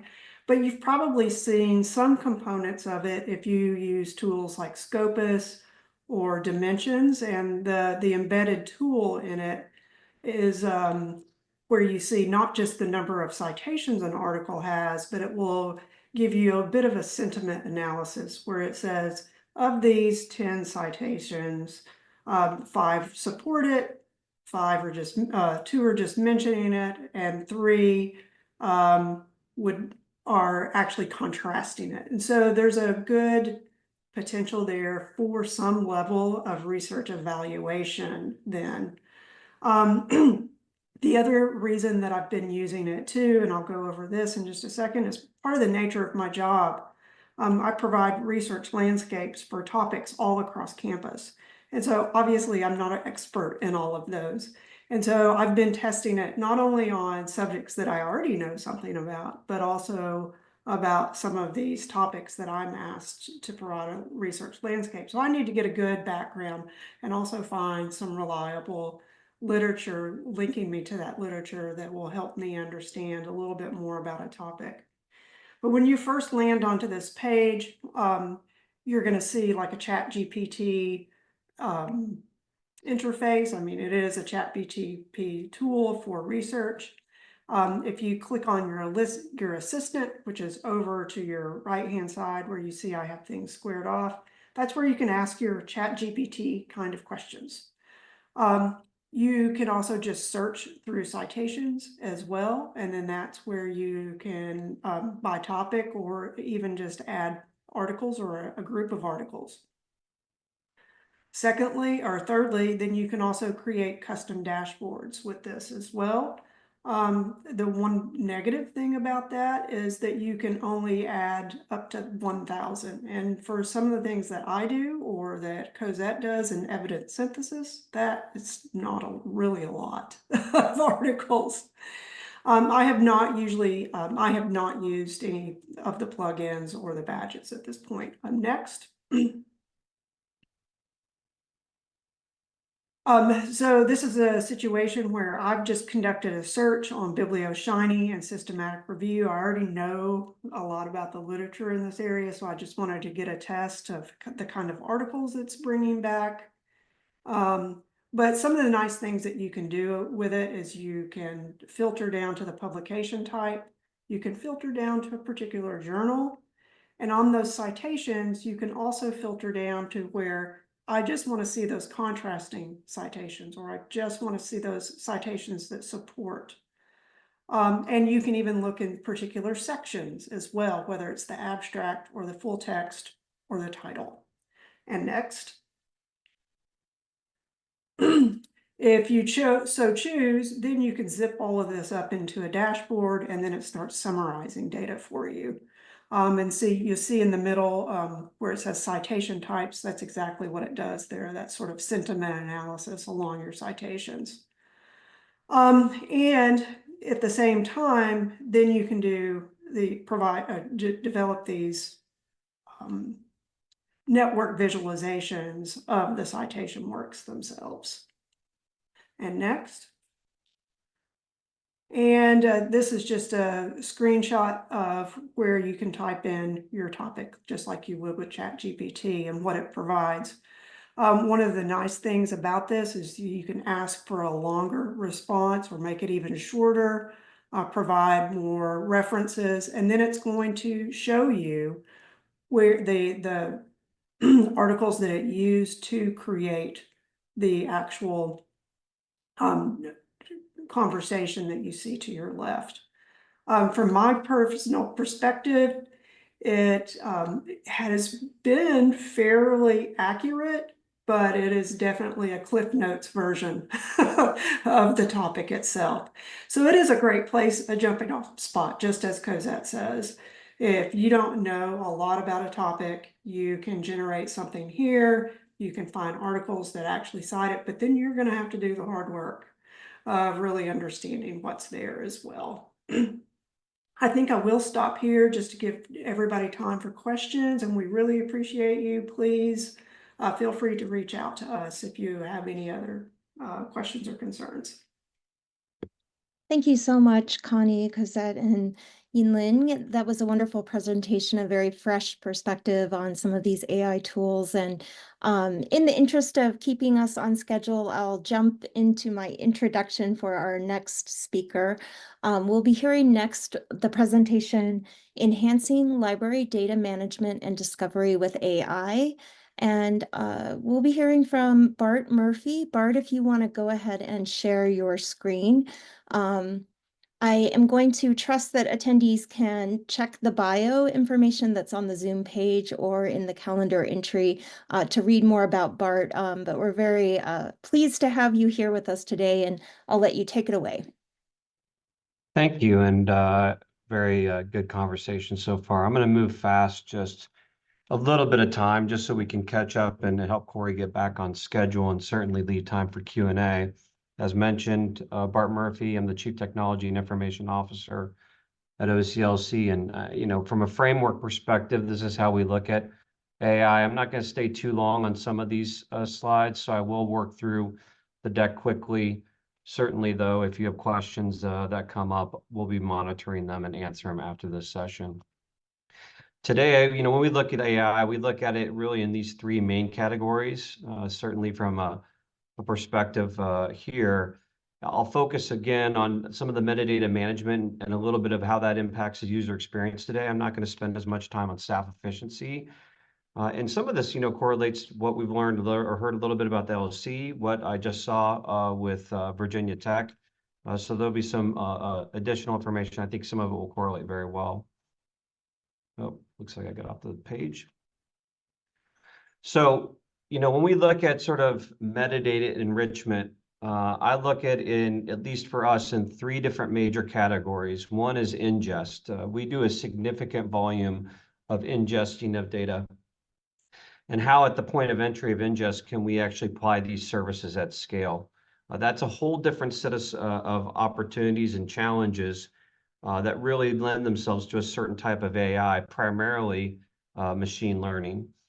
Then as we look at those type of items and we can get them, there's tons of product integration that we need to perform, whether that's going into our cataloging products, whether it's providing APIs so that you as libraries can interact with those services in whatever way you see fit. There's a lot of work that we have to do to create the APIs or the product integration. And then lastly, since we manage such a large data ecosystem, there's a lot of AI and other opportunities that we have to both enrich and maintain the quality of such a large data ecosystem. You're talking billions of records, everything from dedupe, which I'll talk about, to quality and improving the enrichment of records, to the vectorization of data that contains within that data set. First, I'm going to talk a little bit about what we've been doing on the quality of improvement for merging records, particularly within WorldCat. Every year, this just gives a sample size for a year or a few years ago of how much gets cataloged and how much gets either automated in or ingested or updated within the ecosystem. What it does, though, is presents an opportunity where we could be presenting duplicates into our environment. With our sort of 30, 40 years of programming approaches, we do a ton of string comparisons prior to us looking at AI or machine learning. it does a fairly decent job, but it does have limitations, as we'll see with a couple of these examples. You know, and examples like these where something is the same record, but the string text may not find it, or something that looks to string text from our programming perspective, but are certainly different records. So we started looking at how could we do AI, particularly machine learning, and look at our entire ecosystem. The challenge with this is when you start looking at hundreds and hundreds of millions of records, and you need to run through that, you need to have not just machine learning, but the compute capability, particularly the variable compute capability, to run through a large data set in a small amount of time. Even our previous process that was programmed, sometimes if we applied the right amount of compute, it could take almost 2 months to run. That's entirely too long. The whole base data set changes by that time. So this was a real good use for AI. We started looking at, you know, this is just one example of our first run that we did complete. You can see how we sort of reduced down. You know, there's certainly rule sets that we did to reduce down from the original data set. We know there's things that are clearly could be excluded from looking at a pairing issue or a duplicate issue. As we scaled down from those rules, we then started looking at what are candidates for pairs, what are things that the system would need to look at. And this is just a way of curating your data process. Then we started applying our models and looking at our trained gradient boosting model to provide the output. Well, there's certainly still things even within this output that we still think a human should analyze, but it did give us a very good first run of our data set. So when we start looking at what we did within this first one, we were able to identify 5.4 million pairs of duplicates. Again, this was only in English, French, German, Italian, and Spanish. But with a 97% quality rate, we felt very confident with being able to deploy this model. The other reason we're very confident of deploying this model is, one, we got a ton of feedback we put out of a tool out to the cataloging community to actually look at, I think it was about 30,000 pairs, where we thought the model would have a challenge. And then we incorporated that feedback so that it would manage bias within the model from the community component that was good. And when you look at us then impacting our ecosystem, we have existing processes to handle these types of components. Now, we can't go throw a file of 5.4 million dedupe into our process on any given day, because that would certainly generate a ton of processing, a ton of holdings changes, just a significant impact to the overall ecosystem. But we do have ways to do large data set increases over weeks, weekends, nights, and we can certainly unmerge if needed. So we have a lot of protection when we look at these models and look at how we then operationalize them into production. Where we're at now is we've now taken feedback, again, with that labeling tool, and we're applying the model to all non-Latin scripts, so Chinese, Japanese, all the ones listed here. And we have completed that work across all record types. And we're now having our quality team review that to see if we can now start running that in production as well. So again, a very good use at scale to manage a large ecosystem of data, because you're not always going to be able to catch everything from ingest or at the cataloging point of entry. And even if you do, with our ecosystem, it gets touched so many times over the years. This is something that we want to run basically real time, all the time, to keep that data ecosystem very high from a quality perspective.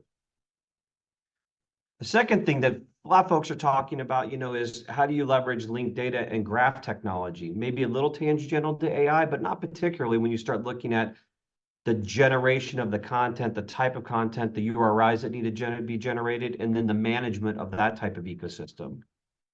So we've spent time generating these entities, and then we also looked at how can we create and identify components with Dewey, FAST, and other concepts, and look at how can we then enrich our ecosystem with these URIs.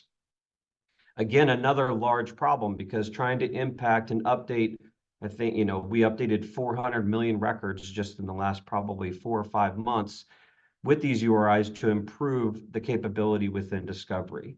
So I think linked data and graph technology plays very well into this whole AI concept of how do you want to improve discoverability from many different facets and entry points on how one would search into that ecosystem.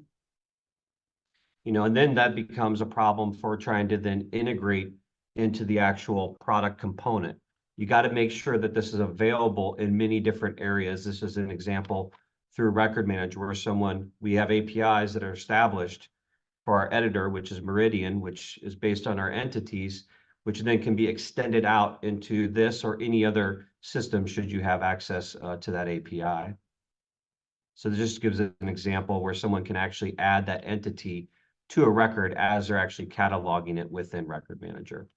So very neat stuff that when you look at then trying to impact discovery with cataloging, this is somewhat automating that entry point for an entity within a product. And, you know, I'm sure other players are doing this. It looks like our Library of Congress is looking at ways to automate and generate these type of components within their cataloging effort as well. This just gives an example of the actual entity that existed and got generated from a separate system via the API into that URI ecosystem. So a great use case when you start thinking about how do we automate and improve cataloging at scale. Then the latest look is what's the craze is how do you then look at LLMs? You know, we have linked data now solved. How do we look at LLMs to solve some of the automated cataloging and some of the cataloging components that we know we feel are a good fit for LLMs. So this is a little bit different than machine learning. And our current effort here is really, we looked at several LLMs, but we somewhat landed on our OCLC sort of private sandbox of ChatGPT. These are the results with no RAG, no type of training, no grounding on data. We wanted to see just out of the box, what would it do if we were using either title name, or a summary to generate these type of classifications or subject headings. You can see the numbers are decent, certainly not good enough for cataloging. I'm not a cataloger, but I've been told not good enough for cataloging. It may be good for a suggestion, but it's not good for automation, certainly not good for no-touch cataloging. And we do a combination of our own cataloging here. Certainly, we do it for publishers. We obviously provide products that do it, so the degree of accuracy is the requirement is very high. So what are we doing about that? So we're currently in the process of, we use Snowflake, we use some other big data tools, really important because it provides us the ability to have variable compute that we can burst at times to keep our costs down to run through large data sets. But since we have all of our WorldCat ecosystem and our data and sort of journal files and history, we can start then augmenting this LLM process through APIs to generate numbers of relevant records for context or grounding. And we're seeing very good results, much higher degree of accuracy. We're now trying to figure out how can we get that accuracy to the point where we can provide it at entry of ingest and or entry of a cataloging product itself.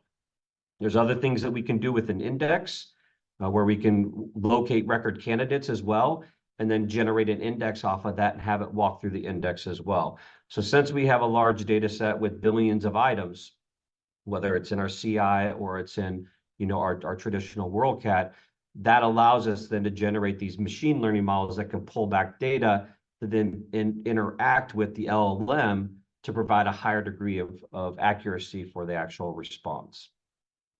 Additionally, just like Virginia Tech said, you know, as they work through that, they said that little circle there where they work through the LLMs into a RAG, into an actual preferred service, we are looking at things that we can do to vectorize our data. And we also are looking at things that we can do to sort of enforce or at least inform on standards and guidelines through the AI process. So we're currently in the process of working on this. I hope to have really good information on it here in the near future. So again, that's another way to do cataloging and automate. And then, you know, when we look at the user experience, we've done some simple things. I think the user experience is at the tail end of our process right now. We need to get the data curation correct. We need to get the data ecosystem correct. We need to provide ways to actually manage the compute of reading through vectors in a timely manner where it's not so costly when we then have users trying to interact with it. But certainly we've done a lot with, worldcat.org. We've actually implemented the LLM for a book recommender. We then ground that on our content within WorldCat so that there's no opportunity to have a hallucination. We're also working on other discovery items specifically related to which we've already worked on for bringing in entities. We're also working on a multilingual open source LLM to vectorize all of our search content so that you can look at it. I think it's 47 languages is the open source LLM. And we're doing that with our own on-prem GPUs. The reason we're doing that, and it's different than this is decent for the type of traffic that we would have on worldcat.org. But when you start looking at traffic on Discovery, we have billions of searches a year. It's approaching multiple billion searches a year. To do that in the actual public cloud would be extremely cost prohibitive. I think you've heard a couple of the universities and other folks talk about the cost challenges with that type of compute and processing.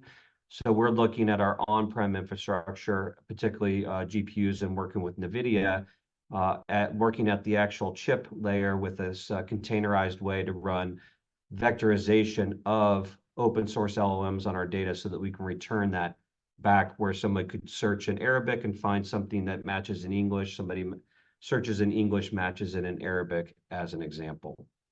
So given the time and where we are, I want to sort of stop there so that we get back on schedule, and certainly open to any questions that folks may have. There were some other things, but it'll take a little bit too long to go back through them. So I'm going to stop share here and hand it back over to Cory. Thank you so much for that presentation. I think this perspective from OCLC of AI at scale is critical for us to hear about, and it's a wonderful presentation. I encourage folks to share their comments and questions for Bart in the chat. Thank you for also fast forwarding us in the schedule, and we are back on time. So thanks. This is just something that happens with these events. There's so much to talk about and not enough time. So we will open up the Q&A at this point, and I'm going to scroll back in the chat to a comment that Devin left regarding the Virginia Tech presentation. He writes, "Great presentation, and I love the idea of applying this for evidence synthesis. I always understood that a large research library would have access to well over 1 billion references, where as Semantic Scholar only has about 220 million articles. Any ideas on how we can better understand and incorporate this into our research support processes?" And I know there was some response in the chat, but do you want to bring this issue to the group for some discussion, Cozette? Absolutely. Yeah. I mean, as far as I'm concerned, I think the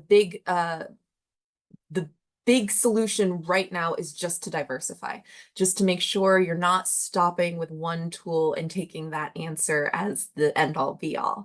I think data that you put in, I think that's one of the big limitations right now, is that we can't take all of the data that is available and put it into a specific language model. At least we can't do that easily for every evidence synthesis review. So I'm curious if others have some insight on.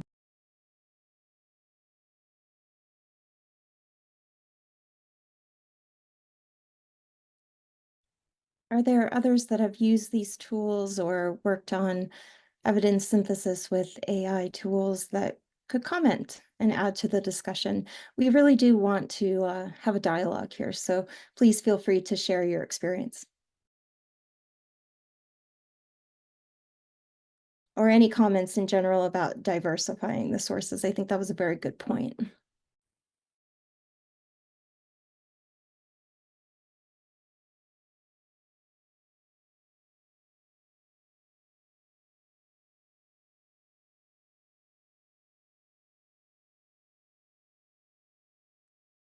Okay, it's quiet in the chat. Maybe everyone's getting their coffee this morning. So maybe we could turn to Bart and maybe have you make some additional comments on you know, some of the things that you've brought in your presentation, I think maybe could deserve a bit more discussion. Is there a particular topic you would like us to consider in detail? No, I think the challenge that I'm seeing just broadly from a macro level within AI, and some of it was discussed even in the earlier sessions, Devin and those folks. The cost component of trying to implement, particularly LLMs, given a good portion of them are managed by public cloud companies. That generates a problem in and of itself, that the only way to truly interact with those are with their compute and their cloud costs. And that comes at a pretty significant price at scale for any organization, a partner solution or even a university.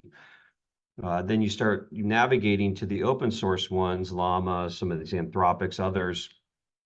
I saw a great list of some of them, Hugging Face, and some of the other components that the Library of Congress was looking at. And those are great as well, but then you have to have some level of compute platform where you can actually manage and generate. It's one thing to do vectorization like they just did on a small data set, even if they were to give some of their larger files to all of their components. But to run that vectorization and then manage the retrieval of that through some type of automated workflow, again, requires a significant amount of compute. And so I think the challenge is going to be, there's going to be delightful ways to leverage these type of AI components within workflows, but the operational challenge on the cost side is a real problem. And how do you then skinny that use case down enough where the retrieval of it, the processing of it, and the real-time nature of it actually brings the value proposition needed to implement that in production, either, again, from a vendor solution that you may be using or for some type of internal workflow within your university. Some universities have supercomputers, have some capacity to do that, others do not. And that's where I just don't see real economies of scale right now. So a lot of people will demo certain components, provide a discovery layer, do some of that, but the doing that at scale right now has just been a challenge due to the cost implications of running that and having the response time needed to do it, because you want a response, you don't want it in 2 minutes, 3 minutes, you want it shorter than that. And that just requires a lot of compute in order to perform those type of functions. So we continually get challenged with that to make sure that it's cost effective. I'm sure other people are hitting that challenge as well. From experimentation to operationalizing it is I think there's a real gap there at times. Happy to get any comments from even the former panelists on that, given there is time for that.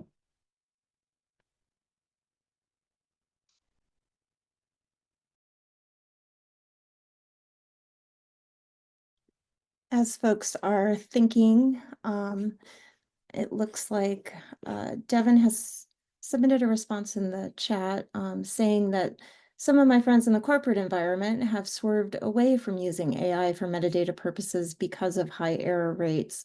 Are there thoughts on that? Yeah, I mean, I think you'll see high error rates. And again, it's because you need a large data set to interact with. And so in the corporate world, do they have a large enough ecosystem to generate either indexing or that candidate set to run through the LLM after the initial example, whether it's through an API or prompt, does not matter. And that's why we're seeing, and I showed those initial results, if you're just leveraging ChatGPT, I think, yeah, they would shy away from it because it's not accurate enough for their workflow.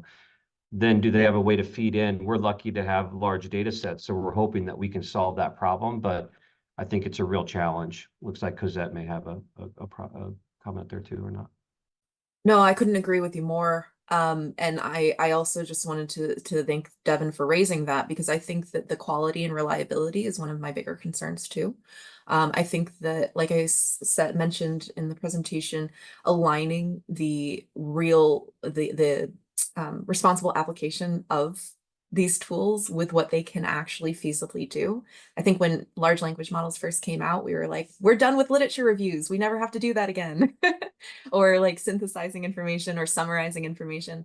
And I think we're definitely learning that it's not there yet, not to say it could never be, But we do want to be careful about putting too much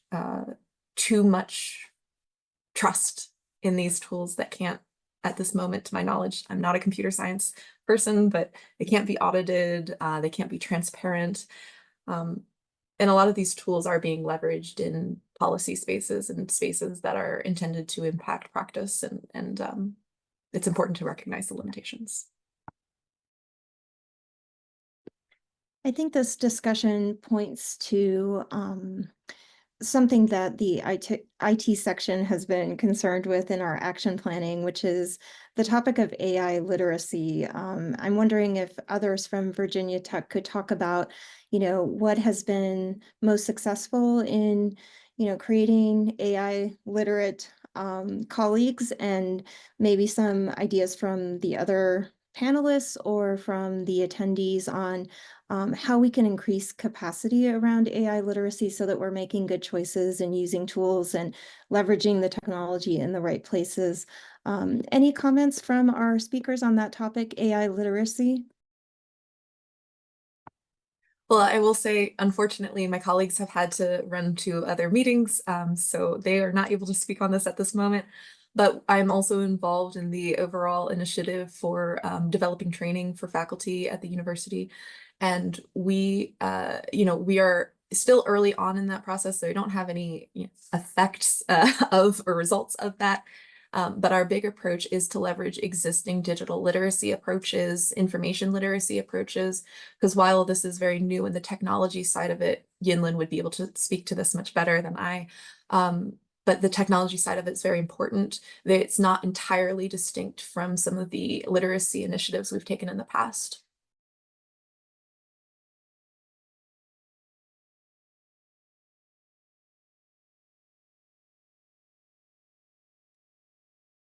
I want to leave a few more moments just in case there are additional comments from the speakers who have presented before, or any questions from the attendees on this range of topics that we've covered. We have about 13 minutes until our next presentation, so feel free to add any comments or questions. If I don't see anything after a minute or so, we can also take a short break. So I'll just give a moment in case anyone is typing.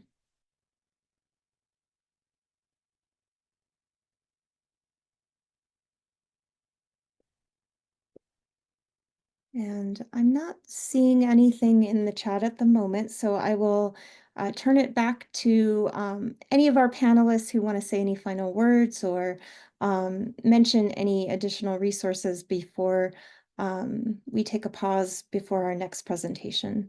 Are there any additional comments from the speakers?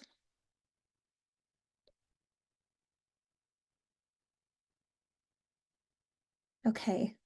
Then let's go ahead and take a short break. We will resume at 15 minutes after the hour with our next presentation. So please take a break and we'll be back here shortly. Thank you very much to our presenters. My esteemed colleagues have presented such great information today, and I thank you so much for your time and your participation in this event. Please follow up with the speakers if you have more questions or would like more information. Thank you so much.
You're muted, Cory. Sorry. Sorry. It's been a long night. My name is Cory Lampert, and I am the chair of the IFLA IT section, and I'd like to welcome everyone back to our 24 hours of global information technology webinar. Next presenter is going to be giving us a talk on leveraging AI in copyright education, copyright scenarios at the University of Michigan. This will be delivered by Jeremy York from the United States. And Jeremy began working in libraries more than 20 years ago and has a master's and doctoral degrees in information science and a certificate in museum studies from the University of Michigan. Over his career, his interests have ranged from collecting and making materials available, including digitally, to preserving them, contextualizing and presenting them, and most recently, understanding factors that affect the way they can be reused. As Assistant Director of the Library Copyright Office at Michigan, he promotes campus-wide literacy in practical, historical, and cultural dimensions of copyright law to enable the broadest possible use of materials in research and scholarship. Welcome, Jeremy. We're very glad to see you today, and I will give you the floor if you would like to share your screen. Okay, thank you very much. I'll go ahead and share my slides.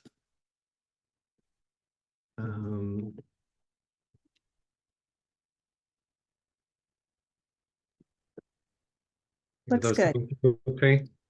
Yes. Okay, wonderful. Thank you very much, Cory. I'm really very pleased to be here participating in this event. Thank you to all the organizers and everyone who has made this possible, and everyone for attending. So thank you very much. As Cory mentioned, I'm the Assistant Director of the Library Copyright Office at the University of Michigan. And today I'll be talking about how our office has used generative AI to create a set of copyright scenarios as part of our ongoing copyright education initiatives. So I'm going to be talking some about our office, and then I'll give some context for and a description of our copyright scenarios. Then I'll go into some further details and considerations that we had in creating them. I'll talk about some of the issues and questions that came up as we were working on this project, and then talk a little bit about our future plans. So our office was established in 2006 at the University of Michigan to provide guidance to faculty, staff, researchers, and students related to copyright and to support the creation and reuse of materials on campus. Right now, the office consists of the director, Melissa Levine, and myself. So we provide guidance related to publishing, open access publishing agreements, creative projects, library digital collections, and some library agreements. We also do education and outreach. We have a variety of online guides and resources we make available. We do video consultations, class visits, and periodic workshops. And we produce materials like the copyright scenarios that I'll be talking about. We collaborate in a variety of local, national, and international projects and initiatives as well. So our copyright scenarios. So first, I just wanted to give a little bit of context. There's a lot of exploration going on right now at the University of Michigan Library with generative AI.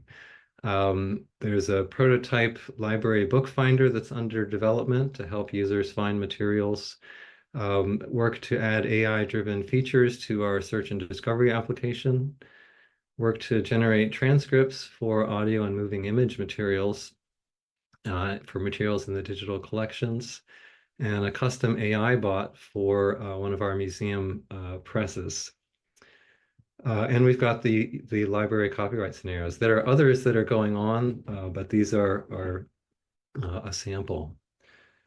So one reason there's a lot going on with generative AI in the University of Michigan Library is that the University of Michigan was an early adopter of AI technologies.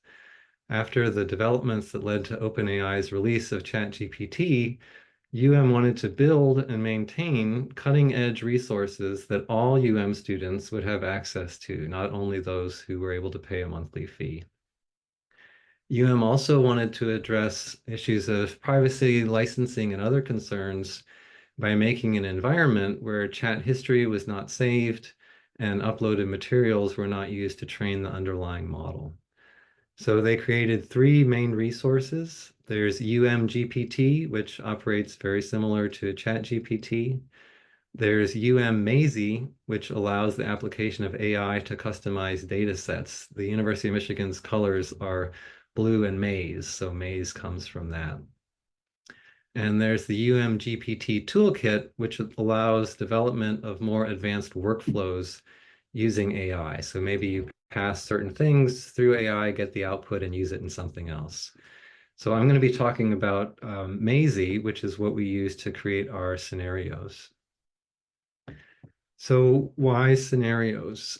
Our reasoning was that there's lots of information that's available about copyright online and from other sources, but it can be difficult for users to know which aspects of the law apply to their specific situation. And we found that in practice, it really comes down to, in order to help people, it comes down to those specific details of their specific circumstance. And we thought scenarios could be an effective way to help users learn about copyright. We've had this idea to create scenarios for a while, but it was difficult to find the time to really put it all together. So enter Maisie. Maisie is a tool that allows you to build your own corpus of materials in Dropbox, Google Drive, or Canvas. Maisie then indexes that material and then allows you to interact with it through a chat interface like ChatGPT. Maisie leverages a large language model. Right now they're using GPT-4 Turbo. So it has the technical knowledge about sentence structure and language from this prior training, but it only knows the information you tell it or that it has available in the corpus that you give it. So you upload materials to Dropbox, Google Drive, or Canvas, allow Maisie to index them, configure some settings, and you're off and running.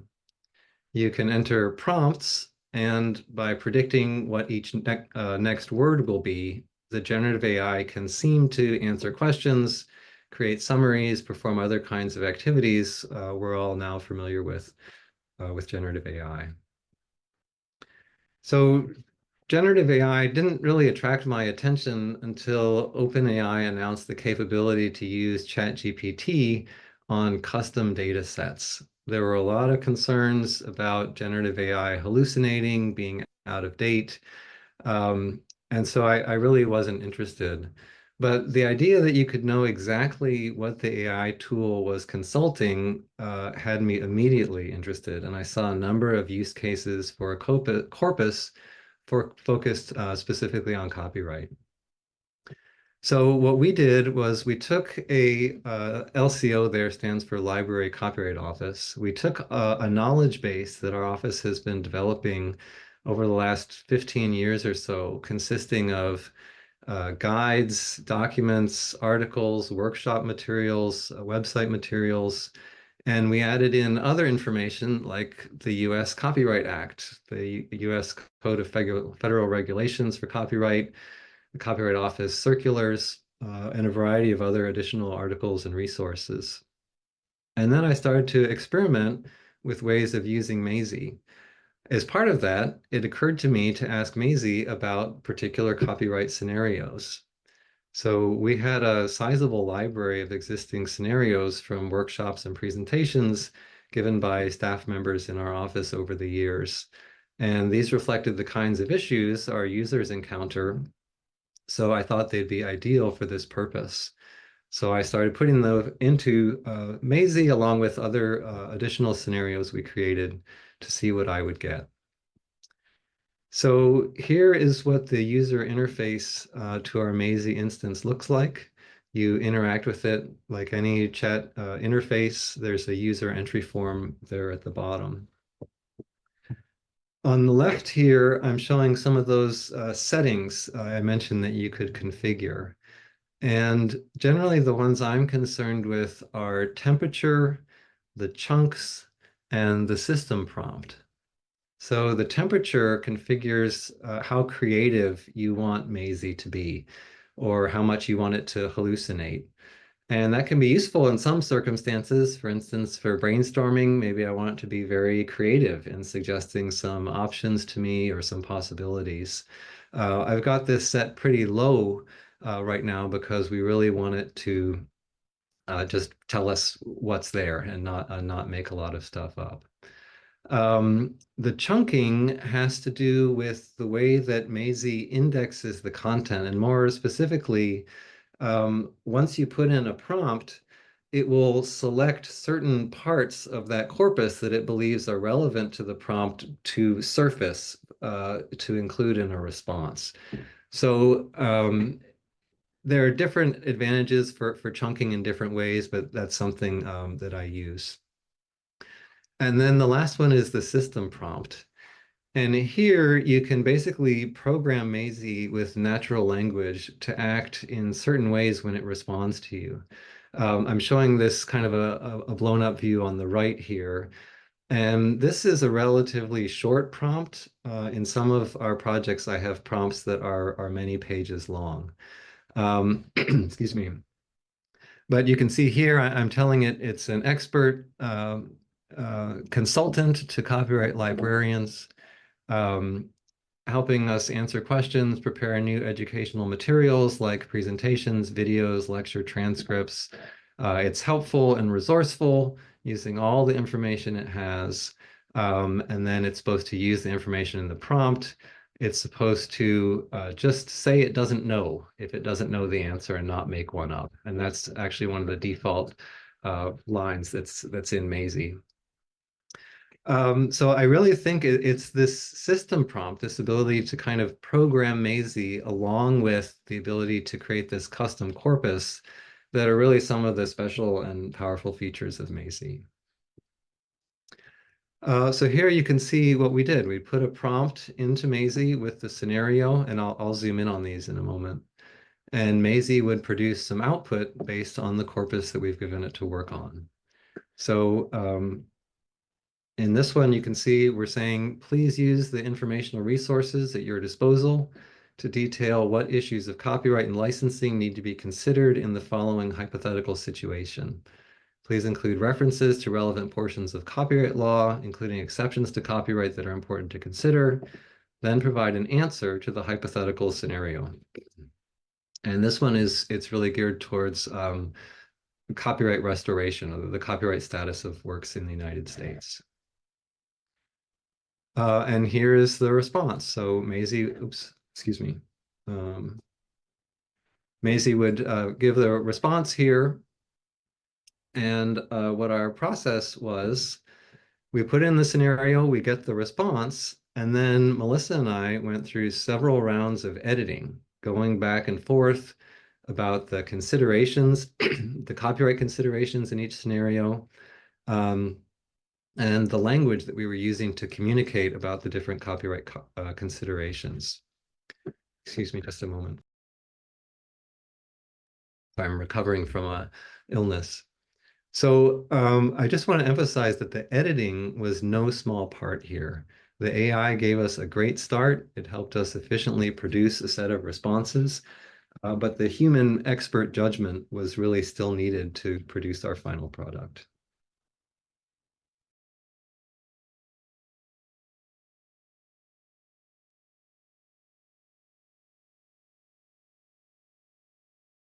So I'd like to now move into some more details about the scenarios and talk about some of the considerations that we had in creating them.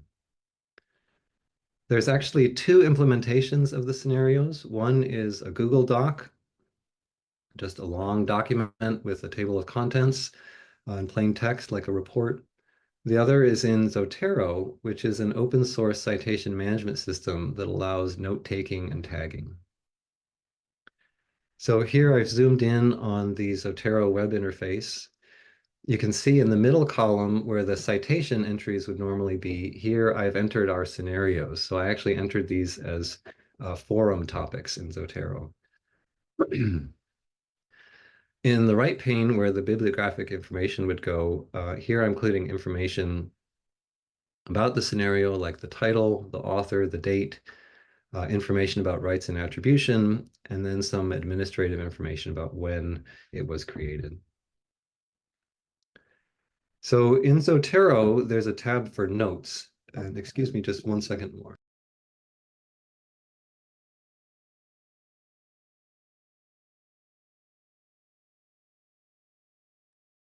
So in this tab for notes, we enter the scenario and our response. So you can see in the screenshot there, the scenario is highlighted and then it shows up in the bottom box, and then the response would as well. So when we were conceiving of the scenarios, we wanted them to be modular, to be able to be used in presentations, reports, handouts, all kinds of circumstances. We also thought they might be modified, perhaps translated on an individual basis. So lots of use both by us and by others. We additionally thought that at a certain point we might have outside collaborators, even on individual scenarios, and we would want to credit and acknowledge them at the level of that individual scenario. So we broke them down into these individual components. Each one can be separated and cited and has its own rights and attribution information. Some notes now about tags and also about the content of the scenarios. So we wanted for users to have multiple points of entry to find the scenario they were looking for or to browse around. So we created a controlled vocabulary consisting of 3 elements: context, issue, and user. So here's a list of all the context that we have currently, with numbers indicating how many scenarios are associated with that context. So in context, we're talking about the context in which the scenario occurs. So is it data deposit? Is it archival digitization? Is it a course website? Is it a donor agreement, event planning, and so forth? The issues, we're really talking about the copyright issue involved. Is it an issue of fair use? Are we talking about copyright status, copyright formalities, accessibility? And here you can see that really the main categories, copyright ownership, licensing, and especially fair use. Also a number in about public domain. And then a list of user types on the left there. And this is the scenario geared towards instructors, researchers, cultural heritage workers, and so forth. There's an additional category we included of concepts. And pardon me just for one moment.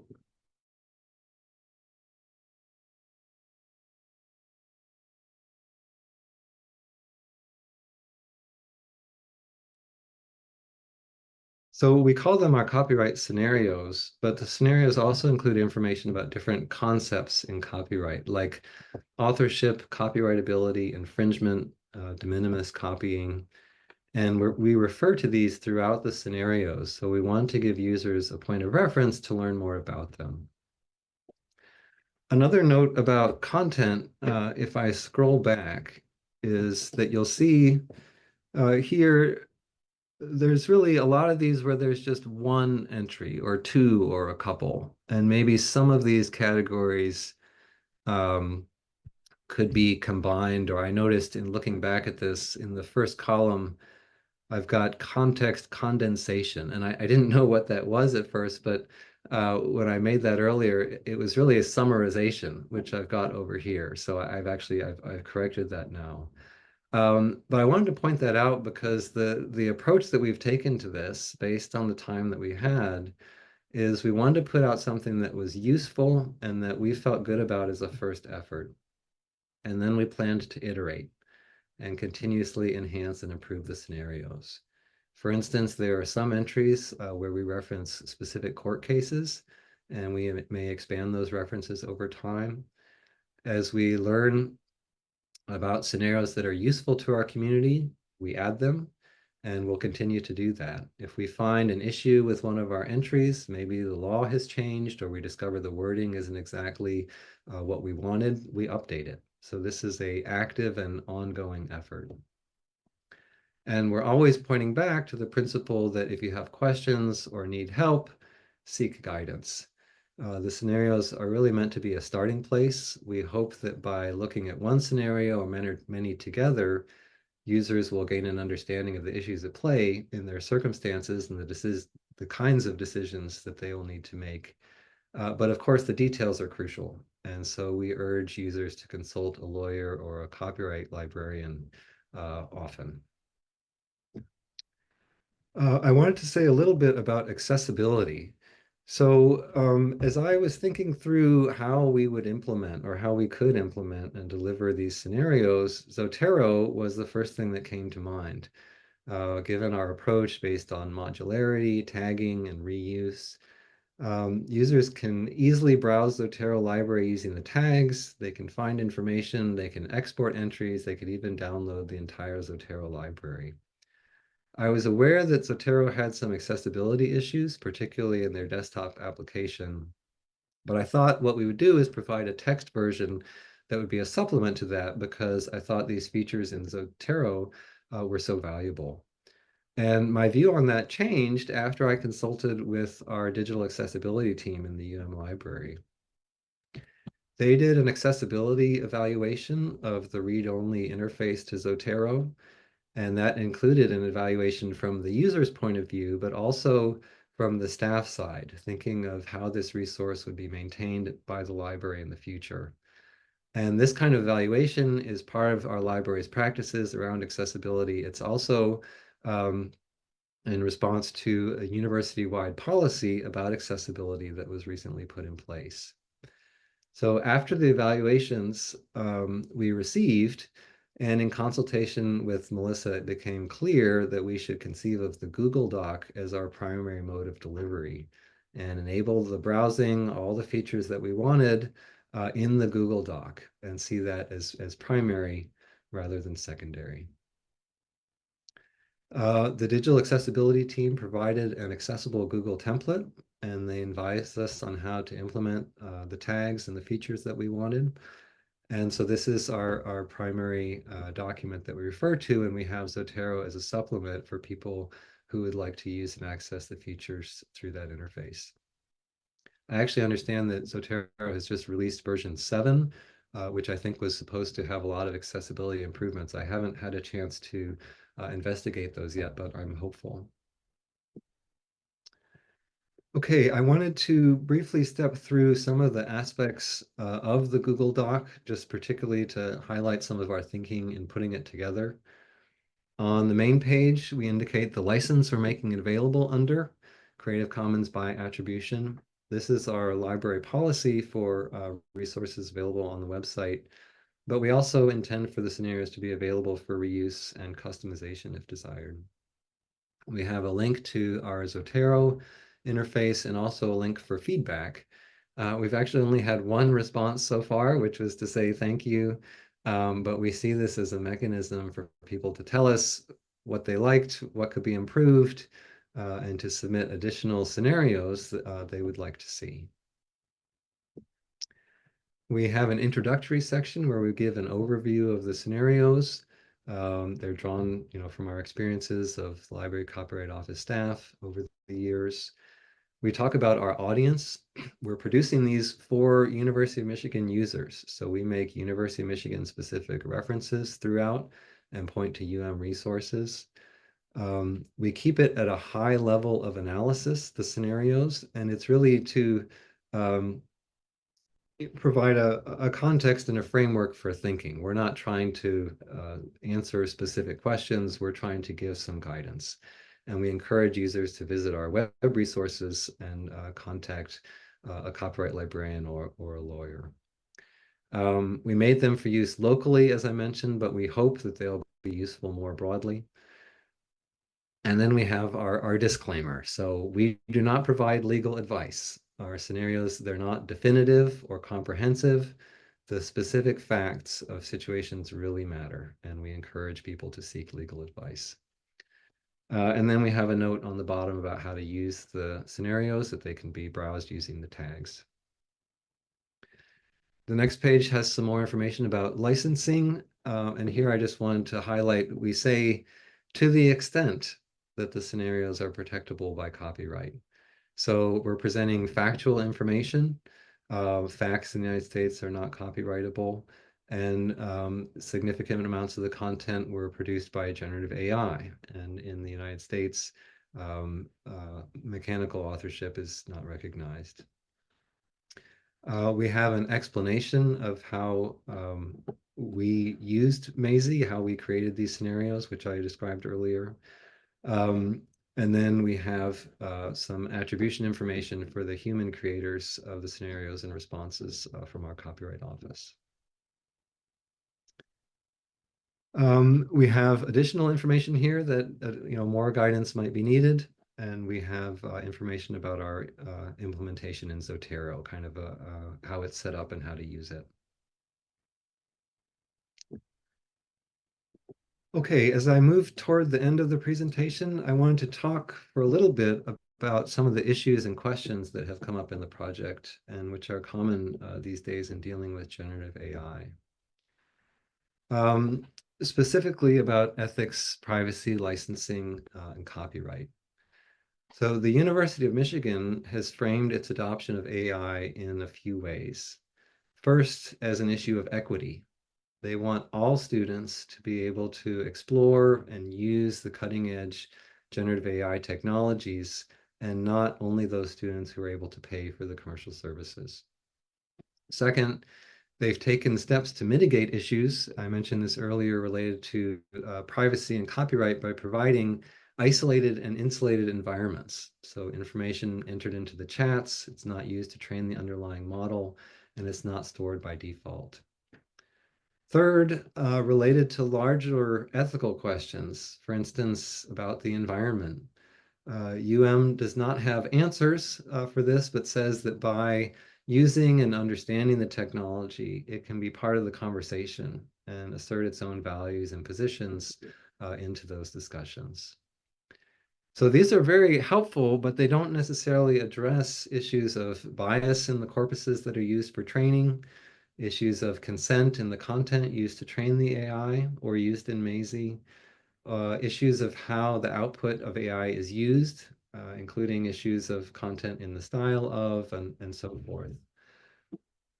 So we've largely confronted ethical issues in this project by keeping our scope narrow. We're using factual resources to provide factual information about the law to help users understand the copyright implications of their uses. We're using AI, but we're not relying on AI. That is, we're taking care to edit the output from the artificial intelligence to craft our final project. So it helps a lot that the university has set up this environment that mitigates a lot of issues we might encounter in a commercial service. And that we're striving to use the technology in a way that we believe helps us fulfill the purpose of our office. So just some final notes about our future plans. So I mentioned the iterative nature of our approach. We want them to be useful, not perfect. And so we're putting things out there that we are committed to improving and adding to as we go. We also have been and expect to use these in more context. So I now link to these when I respond to user inquiries. I'm able to say, thank you for contacting us. Here's some information that might help you to consider, and I'm glad to be available for a consultation, something like that. But it's helping with our efficiency in responding to inquiries and being helpful. We expect to use them as part of workshops that we do and in a copyright curriculum for the University of Michigan that we're developing. And in general, in our copyright education, we're thinking now more in terms of building blocks for producing educational materials, in addition to producing final projects. But particularly in light of AI, we're exploring whether there are ways to produce building blocks that we can leverage to produce a variety of things, whether it's a video or a presentation or other kinds of outputs. And over time, we see it as a way of helping, for instance, with our Ask a Librarian service to connect people with relevant information, and a way for people to start helping themselves to let us do more with our expertise to benefit the library and the campus. So that's basically what we've got and where we are at with our scenarios right now. There should be plenty of time for questions, and I'm looking forward to the discussion. Thank you very much.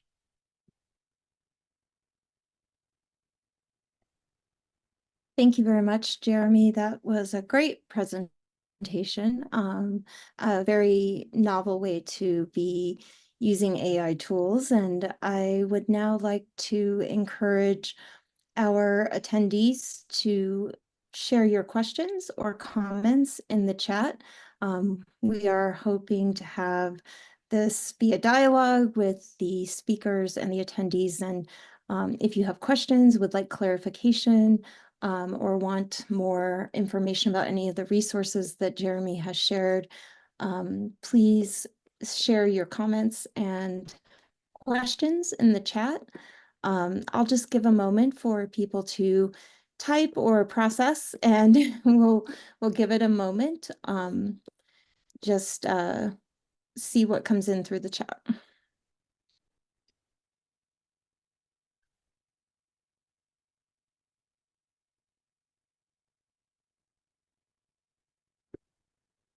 Maybe you could talk a little bit, Jeremy, about how you feel this learning process has gone, and what is the composition of your team in the Copyright Office and the different roles people might play in this project? So the Copyright Office has had more staff members in the past. Currently, it's just Melissa Levine, the director, and myself. So that's who is involved in creating these. The process, I think it's been very enlightening and very valuable. I remember at the same time that OpenAI was announcing that you could use ChatGPT with custom data sets, I was at the Charleston conference. And I remember there was a particular conference there where the Dean of Libraries at Stony Brook University, Kareem Bougida, in a session about librarian skills, was really emphasizing and encouraging us in libraries to be learning about AI, using AI, seeking ways to innovate with AI, because this is something that was happening, he said. It's not a passing trend. And that really struck me, and it came at the same time as I was, getting interested in these custom data sets. I remembered in the back of my head that somewhere, didn't Michigan say they had some service like that? So before I went and paid, I went and looked at the service and started learning more about it. And I've used Maisie in a variety of contexts now. In the context of a course, I teach on scholarly communication in different collaborations, including with the University of Michigan Press. And it's really been very eye-opening for me to see both the capabilities and the limitations. And in some ways, the limitations can be empowering. That is, you find what it's limited on, and then, once I try to understand that, well, see what else it can do. And so it's really been interesting to figure out and to think in my own role, what does this mean? What does this mean for me in the Copyright Office, that now I can make these scenarios? Where do I fit into things? The approach that I personally take to this, years ago, we were, or at least some people may have been concerned about digitization. What are we going to do with the books? But in fact, making things available online vastly increases the ability for people to use them and use them in ways we haven't thought about. And that's the way that I at least am thinking about this. What are the ways we can serve our community? What research can we enable? What kinds of ideas, what kinds of new things that ultimately meet our mission in the Copyright Office and the University of Michigan for helping to create a better world. So it's been really, I'm still on the journey, but it's been very valuable. Great, thank you. We have a new question in the chat from Francois Xavier. Do you see a persona analysis as a complement of your scenarios work or as a duplicate? Okay, and I may need some more context about what you mean about a persona analysis. Could you explain that some more? Maybe I can talk.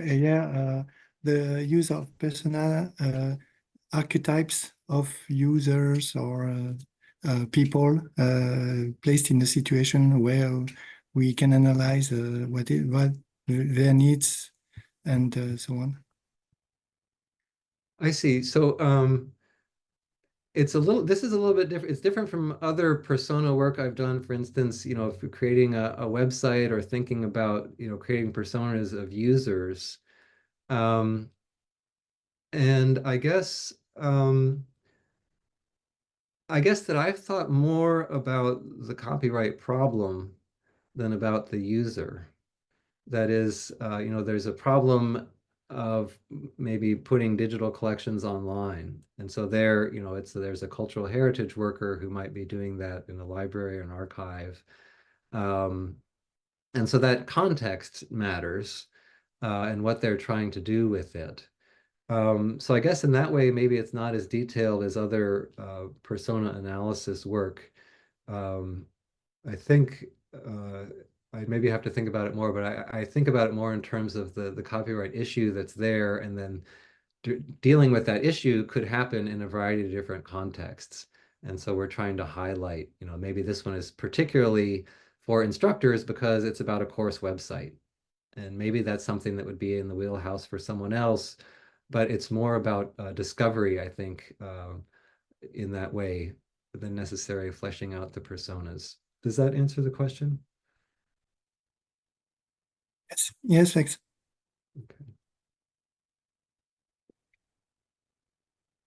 Jeremy, as someone who has recently undertaken copyright law education myself, I'm curious about your opinions on how scenarios could play a role in professional development for librarians or in MLS programs, or how these scenarios could maybe be leveraged to help your peers understand copyright law, which, as you mentioned, is quite nuanced and complicated. Yes. I find that working with scenarios is a very effective way of bringing up issues. So actually there's one workshop I've been doing on translation, and we start with a scenario. There's someone who's got something they want to translate, and that provides an opportunity to think about things like, okay, well, first of all, is the underlying work protected by copyright? Is it in the public domain? And I found it's a way to kind of bring out those copyright issues, including about authorship and derivative works and all kinds of issues in a context, which can help people remember them. There's a place also, and I think it's quite valuable to talk about, a topic and go deep into a topic. What is copyrightability? What is some of the key court cases and so forth? But at least on the receiving end, and I think it's been also on the delivering end to others, that scenario kind of provides a hook for people to go into, and then it provides a way people can also bring up their own scenarios and to talk about those.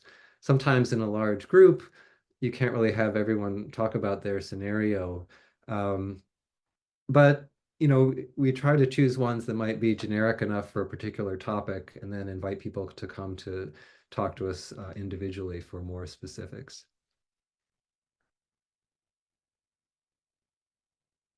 Great, thank you.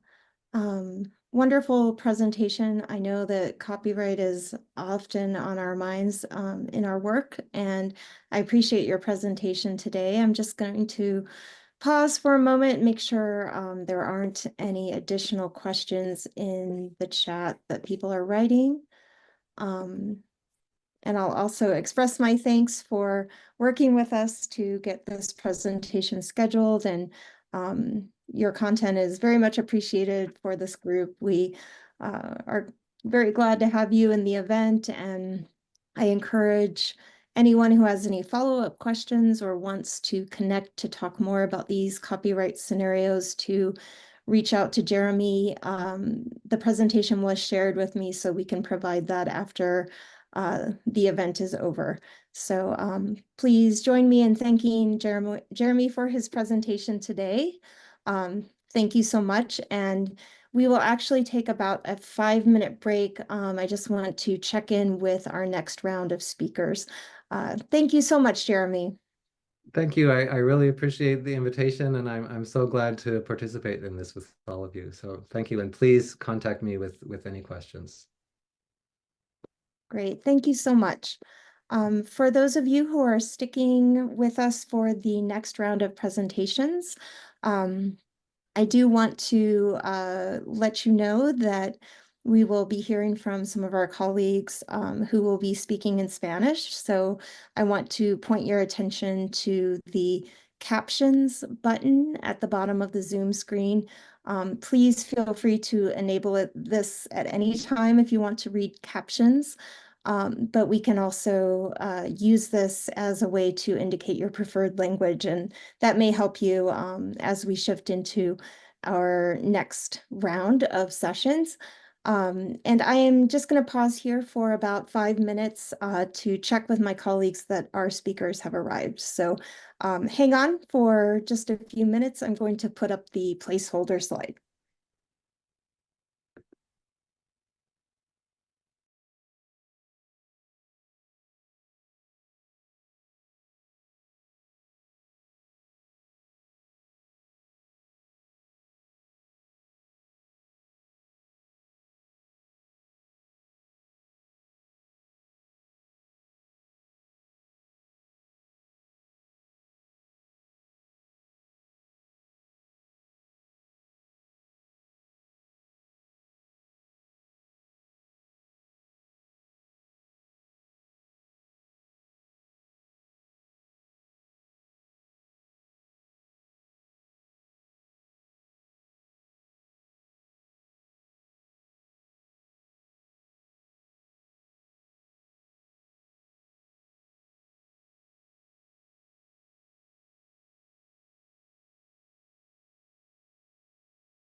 You're muted, Cory.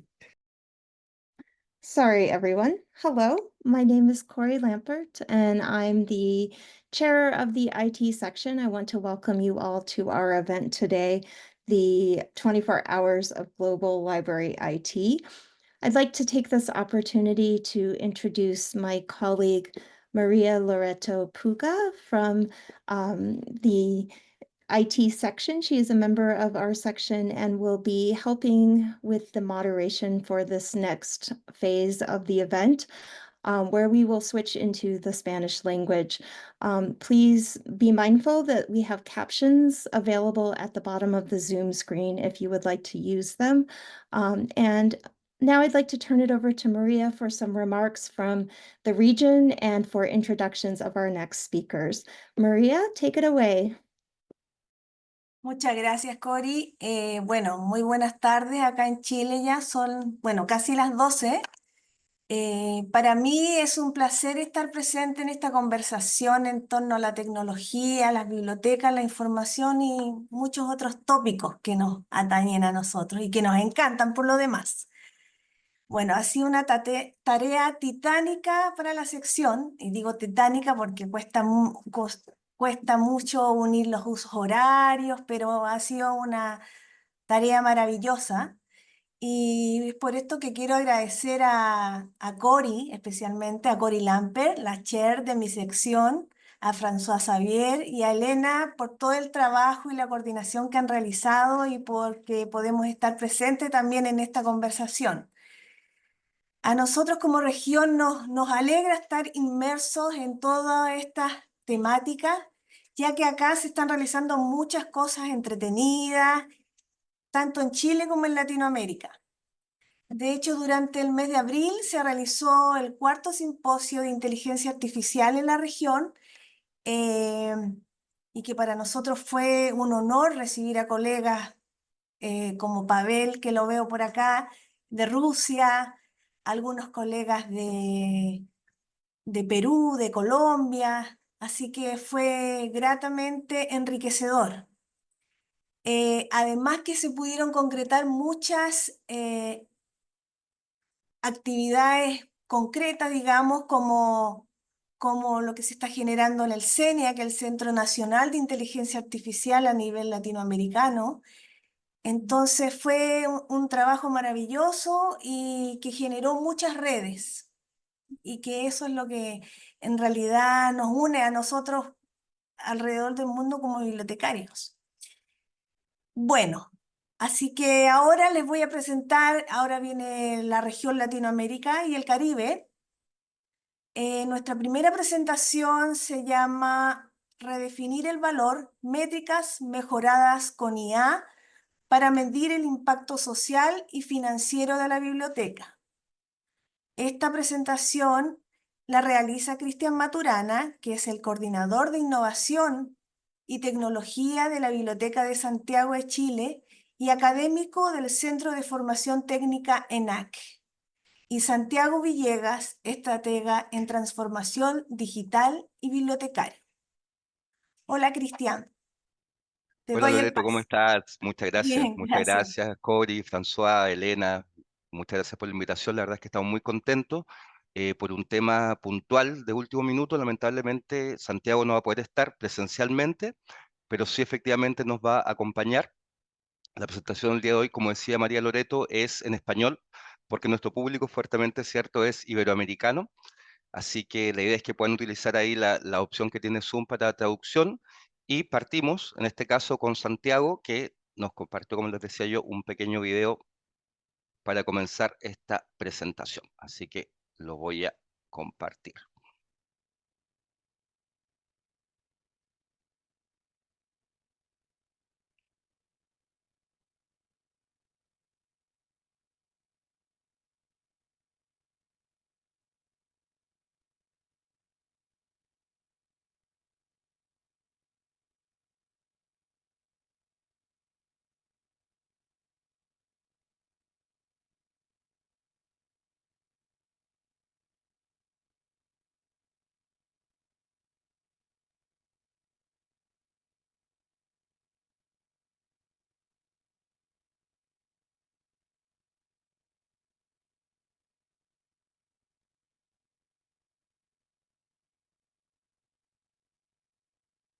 We don't hear the sound if there is any.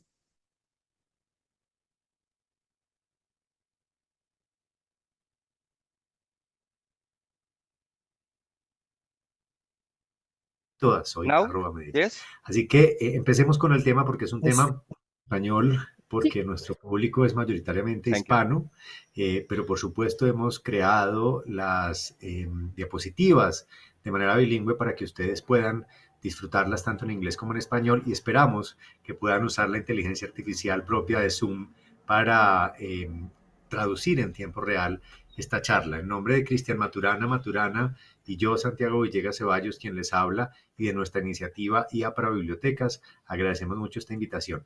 Por otro lado, les pedimos que se comuniquen con nosotros a través de las redes sociales que encuentran aquí en esta primera diapositiva, @CristianMaturanaM, en la mayor parte de las redes sociales, y en mi caso, @Medellín, @Medejean, en la mayor parte de las redes sociales. Bueno, en casi todas soy @Medellín. Así que empecemos con el tema porque es un tema que nos compete a todas las bibliotecas en el mundo y que por supuesto implica con la inteligencia artificial un salto bastante significativo desde la perspectiva de los bibliotecarios más tradicionales. Vamos a hablar un poco de que llevamos muchos años tratando de medir las cosas que hacemos en bibliotecas, pero generalmente medimos solo lo inmediato, medimos aquello que tradicionalmente se nos ha solicitado desde nuestras jefaturas, desde nuestras direcciones. ¿De qué estamos hablando? Hay unas encuestas de satisfacción que solemos hacer cada cierto tiempo en bibliotecas, que miden fotografías del tiempo, que miden situaciones específicas, que miden la salida de un usuario que acaba de tomar un curso, pero no representan el total de la biblioteca. Las llamamos en español encuestas de satisfacción. Otro punto que tal vez es la métrica más usada por décadas en las bibliotecas es el número de préstamos, es decir, la cantidad de veces que prestamos, sea un libro físico, sea un libro digital, sea un instrumento, sea cualquier herramienta, sea un espacio en la biblioteca, es casi que la métrica más solicitada.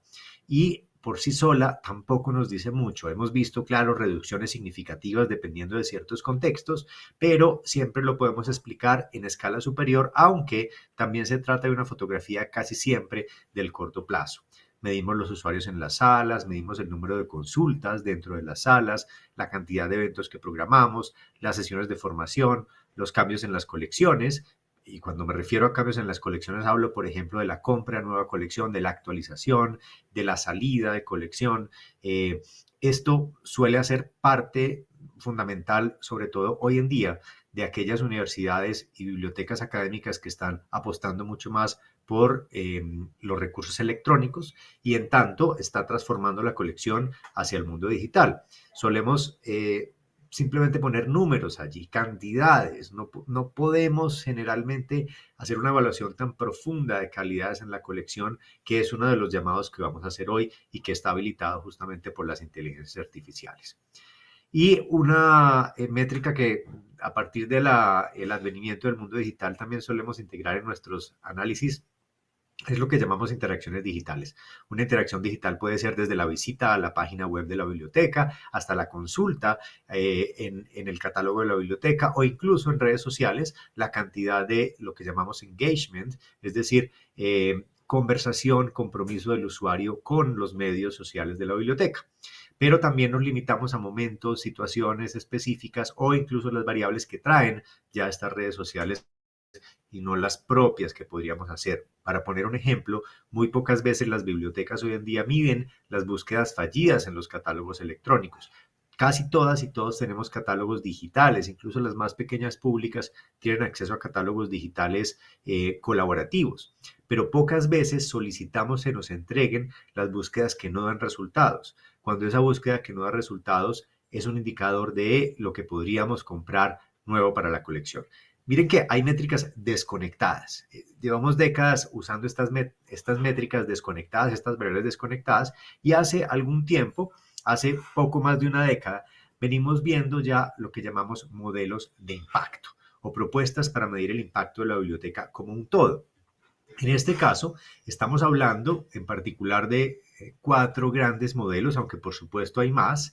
Hemos visto que en el mundo hispanoamericano ya hemos aplicado en varios lugares estos modelos, incluso entre estos enlaces ustedes encuentran el estudio de valor de las bibliotecas de Medellín, de donde yo soy, de Medellín, Colombia, que hace unos años terminamos este estudio de valor, que les invito a mirar en ese tercer enlace que ven en pantalla. Pero hablemos un poco de estos 4 métodos antes de pasar a cómo la inteligencia artificial nos puede ayudar a transformar la mirada del impacto de las bibliotecas desde una perspectiva más holística, desde una perspectiva del contexto.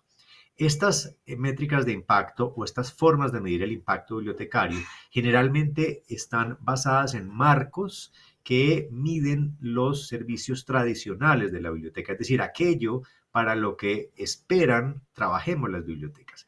Y estoy hablando del acceso a la información y al conocimiento.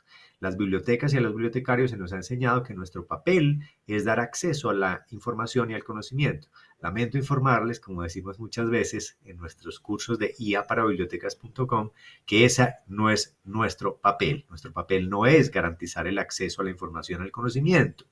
Nuestro papel es garantizar que ese acceso a la información y al conocimiento transforme algo, pueda cambiar algo, pueda ser la herramienta para la transformación en algo, en mi comunidad o en las personas, en los humanos que hacen parte de mi comunidad. Por supuesto, la lectura también es un mecanismo para la contemplación, es decir, no hay necesariamente que explicitar un proceso transformador en la lectura, pero la biblioteca sí debería tener un propósito transformador. A esto volveremos en un momento. ¿Por qué les hablo de que el acceso a la información, al conocimiento no es el papel de la biblioteca? Porque estos marcos lógicos que vemos aquí, estos marcos de medición, generalmente toman esa tarea como la tarea fundamental y no van un poco más allá. Hay algunos que los hemos modificado, como el estudio de valor de las bibliotecas de Medellín, para que den cuenta de aquello que no hace parte de ese acceso a la información, al conocimiento. Y expliquemos rápidamente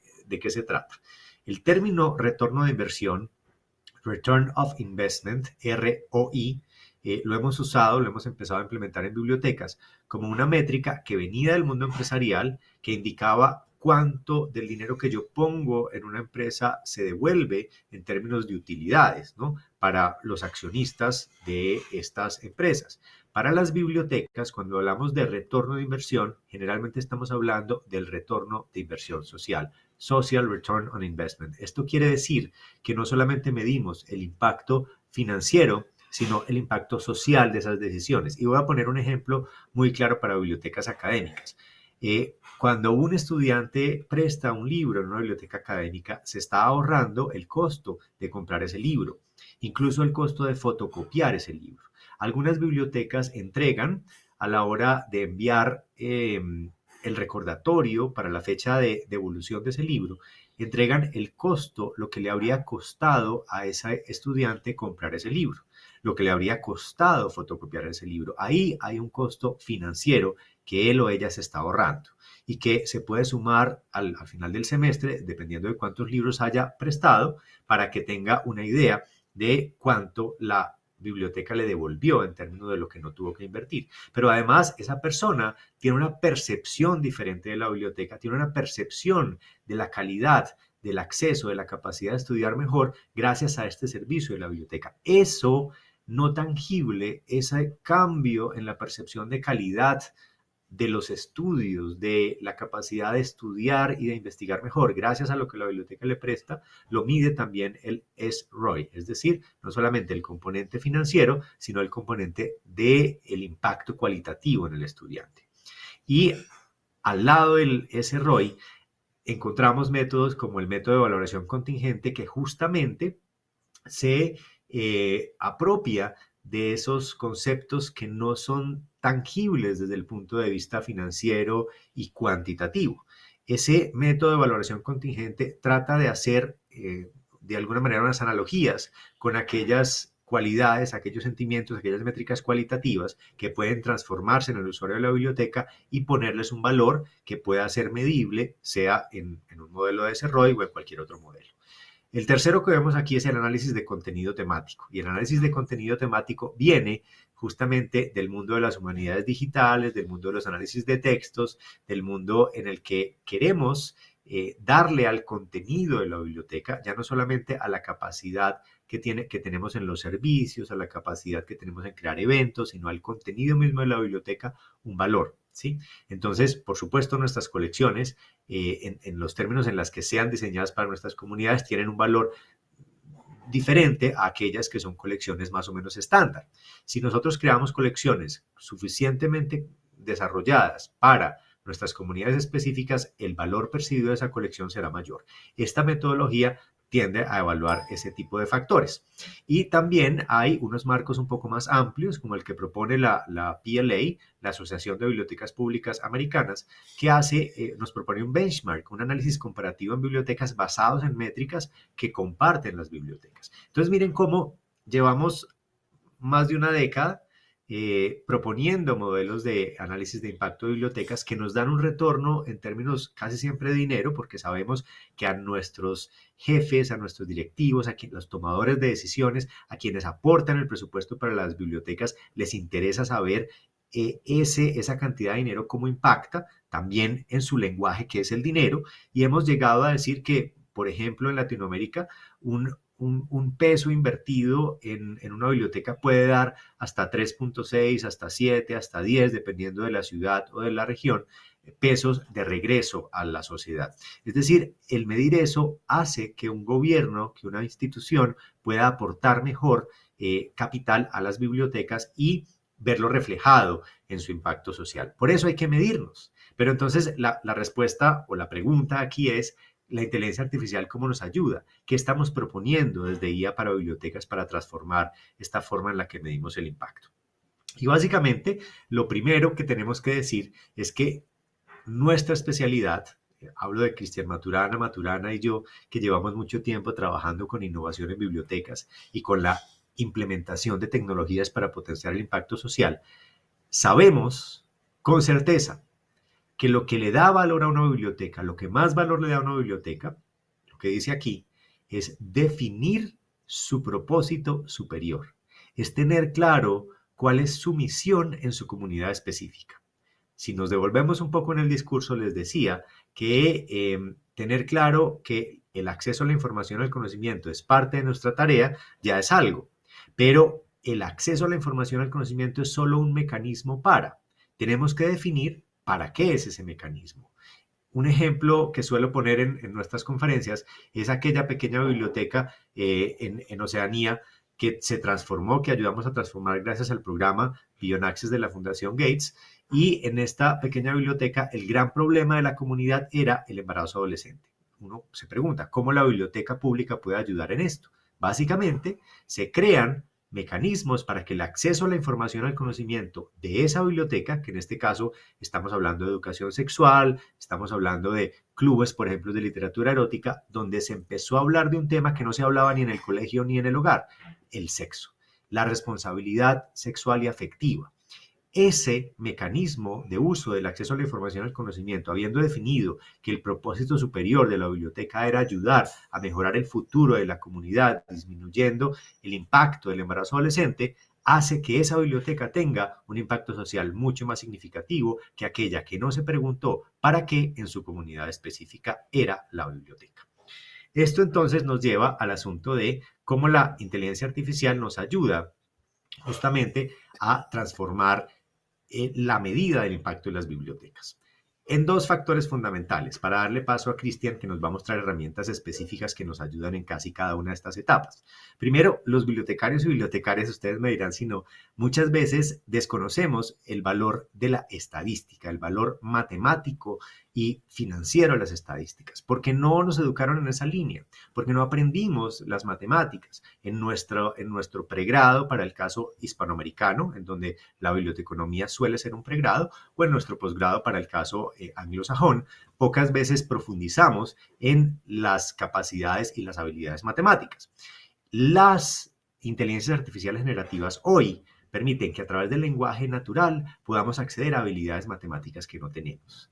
Esa capacidad de análisis de datos y de curaduría semiautomática de esos datos permite que en estas 4 etapas fundamentales para medir el impacto de una biblioteca podamos ayudarnos de inteligencia artificial. Lo primero en los estudiantes son las necesidades de nuestro usuario. Y ojo, que no hablo de las necesidades informacionales, hablo de las necesidades en general.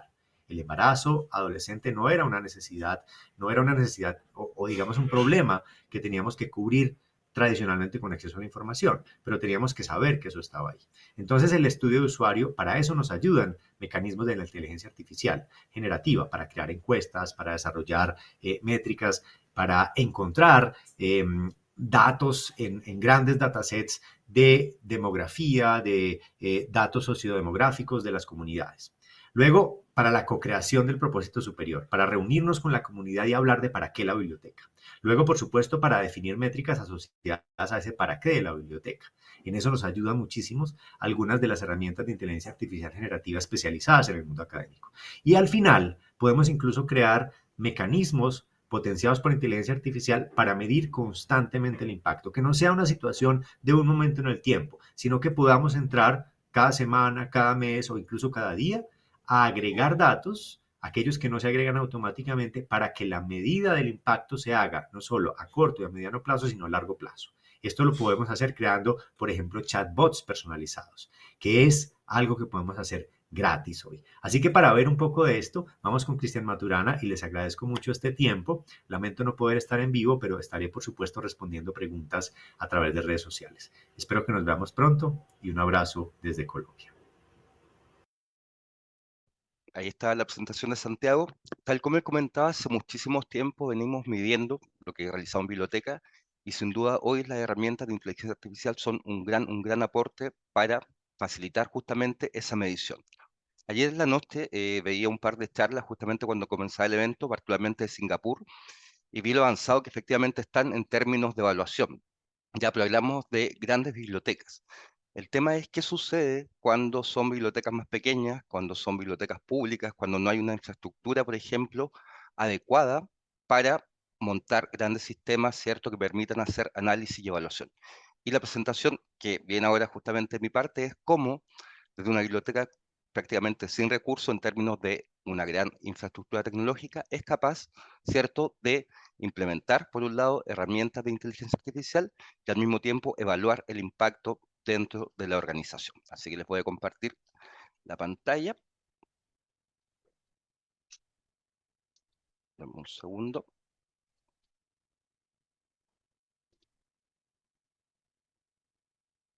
Ahí sí.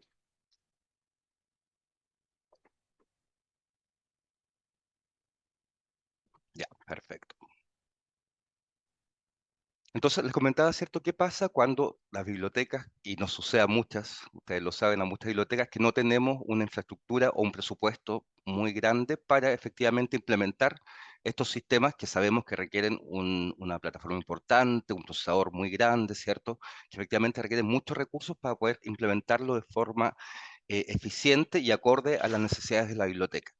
En nuestra biblioteca, que es la Biblioteca Pública de Santiago, el país, ¿cierto?, más austral del mundo, lo estamos haciendo hace un par de años. De hecho, justamente yo creo que la invitación tenía que ver con eso, con que desde una biblioteca pública que no tiene muchos recursos, hemos podido también desarrollar ciertos proyectos, ciertos procesos también relacionados con la implementación de inteligencia artificial.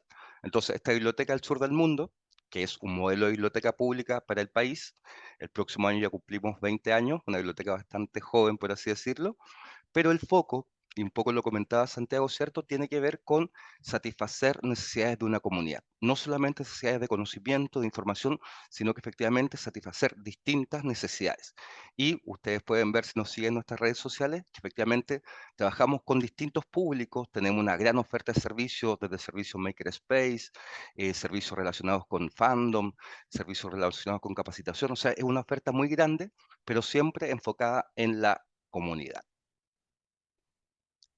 Y efectivamente es cierto, ¿cómo lo hacemos si no tenemos infraestructura tecnológica, si no tenemos recursos? De hecho, tenemos $0 para comprar tecnología.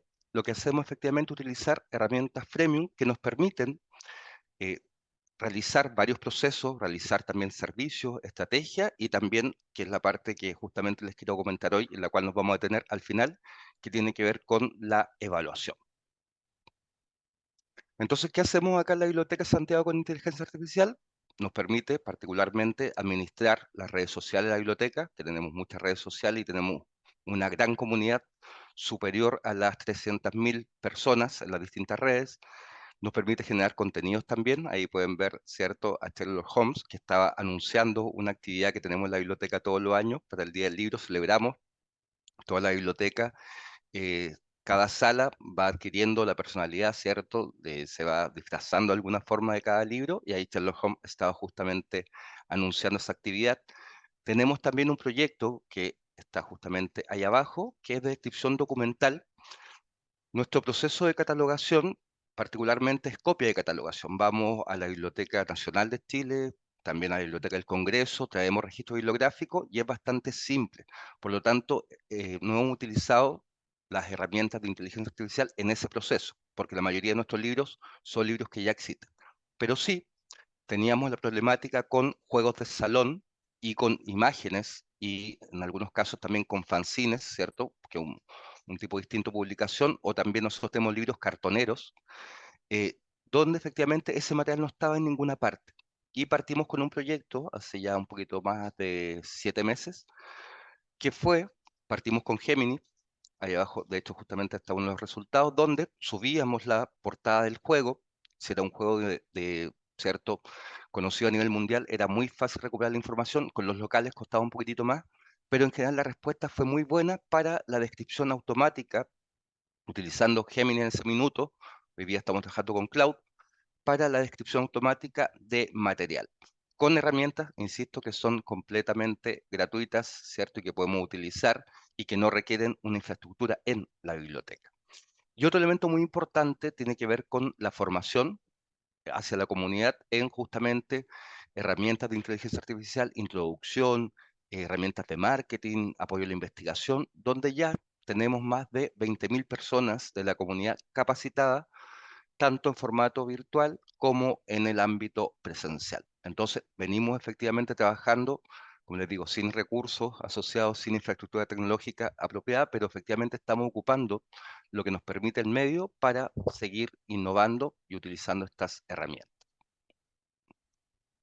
Pero hoy, justamente, la idea es hablar sobre evaluación, impacto en bibliotecas y la gestión que tenemos, ¿cierto?, desde las bibliotecas. Y acá quería compartir con ustedes, como les digo, pensando en estas bibliotecas más pequeñas que no tienen la capacidad muchas veces de desarrollar sus propios modelos, que no tienen muchas veces la capacidad de implementar estos grandes modelos, que es justamente compartir algunas herramientas que nosotros utilizamos y que nos permiten hacer evaluaciones. La primera tiene que ver con análisis de audiencia, que es fundamental, ¿cierto? Cuando hablamos de creación de servicios, productos, experiencia en biblioteca, es fundamental entender, ¿cierto?, quién es la audiencia. Hoy día hablamos de etnografía. Antiguamente, ¿cierto?, teníamos la etnografía que permitía saber quiénes eran nuestras comunidades presenciales. Hoy día tenemos que ir también al mundo digital, porque hoy en día la Biblioteca de Santiago es una biblioteca híbrida que tiene actividades presenciales, pero también virtuales. Entonces, una herramienta que utilizamos ahí es Mandala AI, que te permite hacer escucha social. Entonces, por lo tanto, nos permite saber efectivamente cuáles son los públicos y qué están hablando respecto a la biblioteca. Y un elemento muy interesante, como ejemplo concreto en este punto, nos dimos cuenta que estaban hablando muchísimo de la biblioteca como un espacio de estudio durante los fines de semana. Entonces, muchos estudiantes universitarios de educación superior estaban utilizando la biblioteca para justamente estudiar en grupo. Y era un elemento que nosotros no habíamos considerado, si bien lo veíamos día a día, pero no sabíamos que era tan fuerte. Y por lo tanto, efectivamente, nos dimos cuenta que ahí había un nicho muy interesante para poder abordar. Entonces, ahí ocupamos Mandala para ese escucha social. Análisis de costo, ocupamos CostGPT. CostGPT es una herramienta freemium, como todas las que les voy a mostrar, que efectivamente está pensada para el desarrollo de productos digitales. Entonces tú dices, no sé, quiero crear un servicio de referencia digital automatizado, quiero crear un chatbot, ¿cierto?, referencista, y tú le vas dando las indicaciones de lo que quieres, si tienes el diseño, si tienes alguna idea, le vas dando información y efectivamente te entrega todo el costo asociado. Pero también se puede adecuar para obtener costos de servicios y productos presenciales. Así que una herramienta que nosotros utilizamos particularmente, ¿cierto?, para calcular costos. Y estamos, si bien les comentaba yo que no tenemos una gran infraestructura, tratamos de sobrellevar, ¿cierto?, esto con lo que tenemos, en muchos casos también computadores personales y otras cosas. Estamos, sí, en algunos casos haciendo algunos proyectos que son locales, les voy a comentar al final de qué forma lo hacemos, y ahí estamos utilizando Kaggle para obtener cierto dataset, para también ver diferentes modelos de Machine Learning, para obtener código. Es una plataforma, si no la conocen, muy, muy interesante que reúne a millones de personas investigadores, tienen un área de competencias, tú puedes cumplir desafíos dentro de esta plataforma, tienes una cantidad enorme de datasets, hay bibliotecas que ya han compartido sus datasets justamente en esta plataforma, pero también tienes datos demográficos, datos de consumo, que cuando haces análisis, ¿cierto? Análisis estratégico, efectivamente son la base para poder después crear algún servicio o producto concreto de acuerdo, ¿cierto?, a esa información. Así que ahí también les recomiendo Kaggle.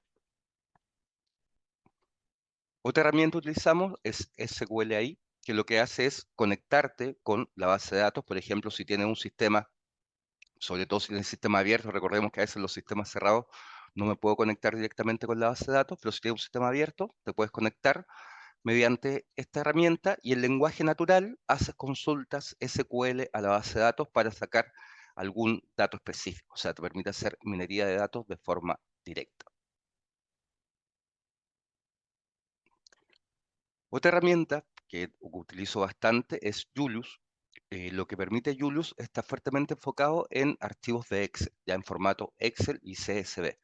Entonces, por ejemplo, que un par de personas, colegas, me han pedido información. Hace un par de semanas una colega de otra región del país me solicitó si podía tomar una base de datos de Excel, ¿cierto? Que tenía todos los préstamos de todas las bibliotecas de la región y hacer un informe.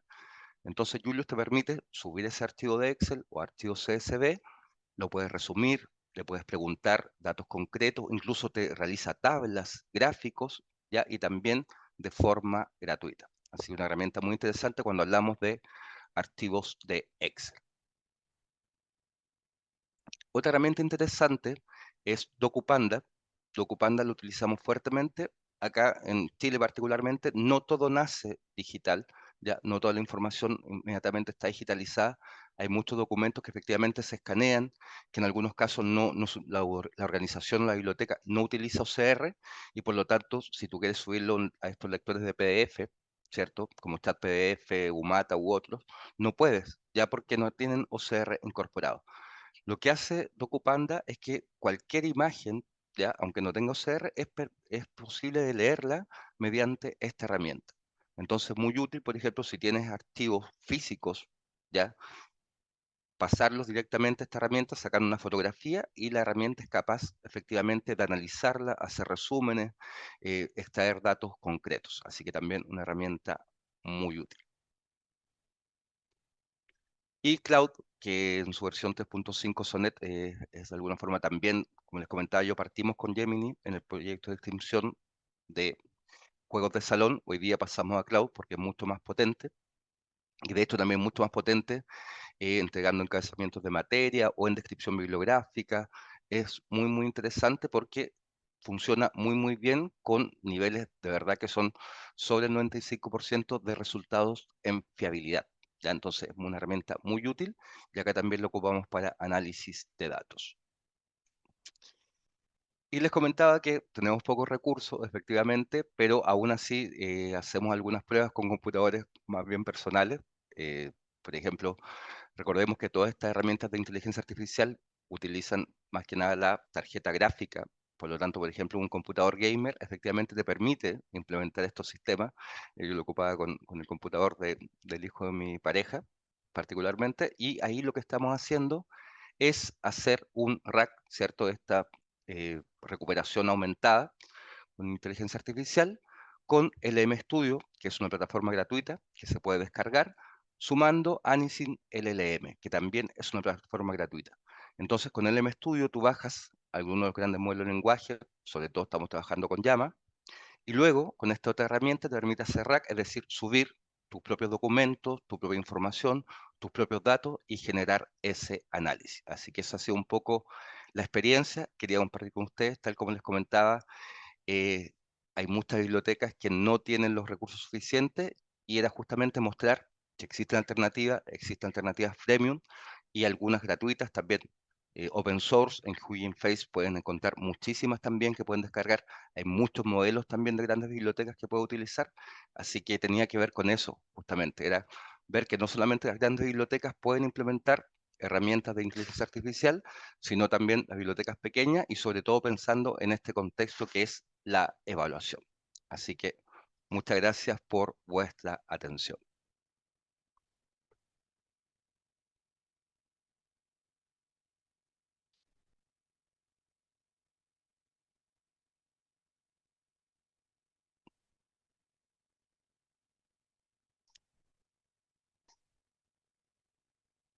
Thank you very much for the presentation.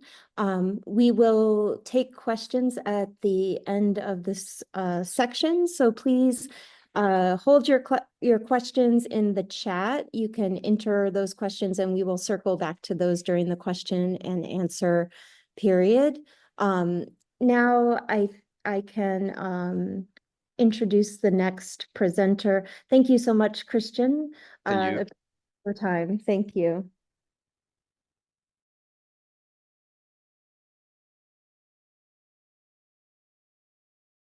Okay, next we will be hearing from Marcelo Lorco Gonzalez from Chile.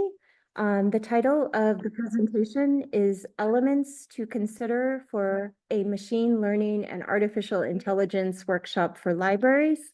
Of course, I am announcing in English, but I will pass it on to the speaker. Let me just make sure that they are ready to speak and we will proceed. Yes, Cory, Maria told me that they had a problem with the internet connection, right? Ah, you're there. You're here I'm already. here. Yeah. Welcome back. Marcelo is connecting. Wait a minute, please. No problem. Thank you, Maria. If you want to make a small introduction for him when he arrives in Spanish, that would be wonderful. Thank you. Okay. And the next presentation, la siguiente presentación se titula Elementos a considerar para un taller de Machine Learning e Inteligencia Artificial para bibliotecarios. Marcelo Lorca es bibliotecario documentalista de la Biblioteca del Congreso Nacional. Esperemos unos minutitos a Marcelo.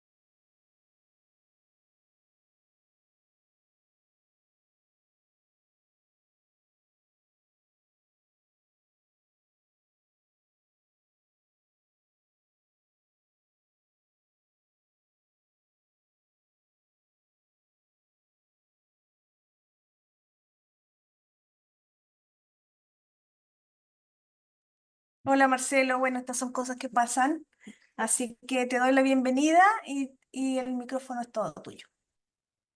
Hola, buenas tardes. Hola, Lore. Hola a todo el mundo, digamos, de Latinoamérica en especial, a mis colegas de acá de Chile y de Latinoamérica y de, bueno, de toda América en realidad, porque de América del Norte también y América y de Sudamérica, digamos. Eh, Mi presentación es sobre elementos a considerar para una capacitación sobre Machine Learning, inteligencia artificial, pero enfocada en bibliotecarios, ¿ya? O sea, el destino es para bibliotecarios, digamos, ¿ya? Voy a compartir ahora la pantalla para mostrar la presentación.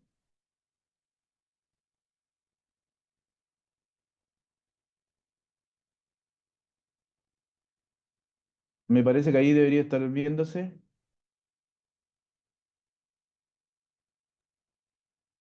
Sí, ¿Estás viendo ahí? maybe with full screen, if you can. Ya, gracias. ¿Está viendo entonces? Lo voy a poner como presentación, ¿no?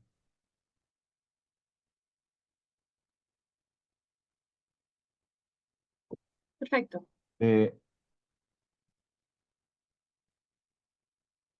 Sí, ¿alguien quería decir algo, no? Perfecto, perfecto, lo vemos. Gracias. Ya, gracias. Gracias, Elena. Esta propuesta es una propuesta de tipo taller que considera clases prácticas, digamos, y clases teóricas. Y nace un poco de lo que fue el seminario de abril, me parece, de inteligencia artificial, más que nada por una pregunta que me hicieron que tenía que ver con los elementos de programación, se le pueden enseñar a bibliotecarios, si es importante considerar la programación como parte de la formación de bibliotecarios. Y en realidad me quedó dando vueltas la idea y creo que más que partir por grandes teorías de si se puede o no se puede, de si es factible o no es factible, yo creo que hay que partir por cosas más sencillas, digamos, por temas y preparé esto con la factibilidad de poder hacer un taller para bibliotecarios, pero enfocado desde la programación, el machine learning, análisis de datos y la inteligencia artificial, ya que el machine learning es parte de eso también, digamos. Eh, y la idea un poco, como lo señalo en los fundamentos del taller, se debe más que nada al desarrollo que ha tenido las tecnologías, digamos, en el entorno bibliotecario, en el entorno de las bibliotecas, de los centros de documentación y de los centros de información en general, porque antes nosotros, no sé, interactuábamos con un catálogo en línea o incluso con nuestro sistema solamente de búsqueda y recuperación, como era el ISIS. Eh, y poco a poco todo esto se fue complejizando de tal manera que hoy tenemos que interactuar con una serie de software que van más allá de un software de correo o un software de Office, digamos. ¿Ya? Y en ese sentido, eh, la idea es como objetivo del taller que propongo, digamos, es enseñar nociones básicas de programación y tecnologías relacionadas con inteligencia artificial y el aprendizaje automático dirigido a profesionales de biblioteca. ¿Ya? Los logros esperables son más que nada familiarizarse con estos elementos, con la plataforma de programación y con las tecnologías asociadas a la inteligencia artificial y al machine learning. Digamos, machine learning, bueno, ahí se ven cosas que no tienen solamente que ver con programación, se ven librerías, pero también se ven elementos de estadística que son necesarios familiarizarse, digamos. Y ese es como un poco, digamos, el objetivo del taller. Ahora, eh, armando un poco lo que es el taller, el esqueleto, digamos, hablamos de los componentes y para esto yo lo puse más que nada en una forma que pueda ser realizable en cualquier parte del mundo, en realidad. Eh, necesitamos recursos, necesitamos metodologías, contenidos del curso, clases teóricas y clases prácticas, considera. ¿Ya? Eh, la metodología del taller, básicamente dos clases teóricas. Esas clases teóricas que propongo son elementos, una con elementos de programación estadística, otra con elementos de Big Data, inteligencia artificial y Machine Learning, que es más que nada para como familiarizarnos desde los conceptos de lo que vamos a estar hablando, digamos, en el taller práctico. ¿Ya? Y el taller práctico que ya sería más que nada introducirse en la plataforma Cola, que es la que nos permite hacer programaciones en Python con las librerías de Machine Learning, digamos, las que nos permite hacer análisis de datos y visualización de datos. ¿Ya?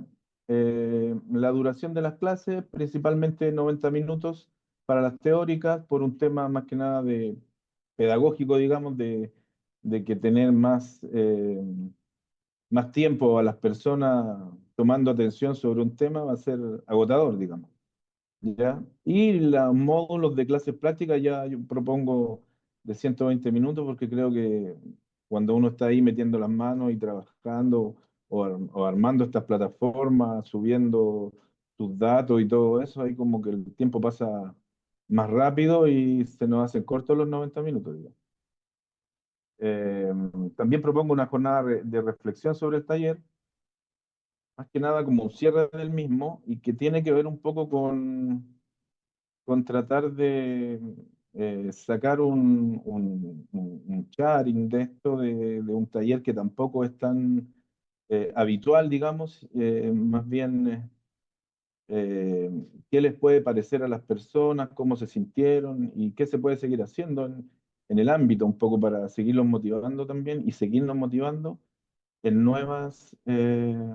en nuevos talleres, quizás, o nuevos cursos, o en nuevas reflexiones, ¿ya? En la modalidad, perdón, de clases teóricas, yo propongo que pueden ser remotas o presencial. Las clases prácticas son presenciales, o sea, según el diseño que yo tengo, porque creo que de otra forma se puede hacer muy engorroso, ¿ya? Contenidos del taller. Básicamente, elementos de programación, introducción a la programación, introducción y desarrollo de inteligencia artificial, tipos de inteligencia artificial, historia de inteligencia artificial, aplicaciones de inteligencia artificial, elementos de machine learning, análisis de datos, aplicación del análisis de datos al desarrollo de aplicaciones, y también un poco el uso que se da a nivel de biblioteca, digamos. Y elementos de estadística, conceptos básicos de estadística, medidas de dispersión y medidas de tendencia central, que básicamente están referidas a la media, al promedio, ese tipo. Las medidas de tendencia central. Y visualización de datos, que también es como una cápita bien interesante dentro de todo lo que vemos, porque todo lo que...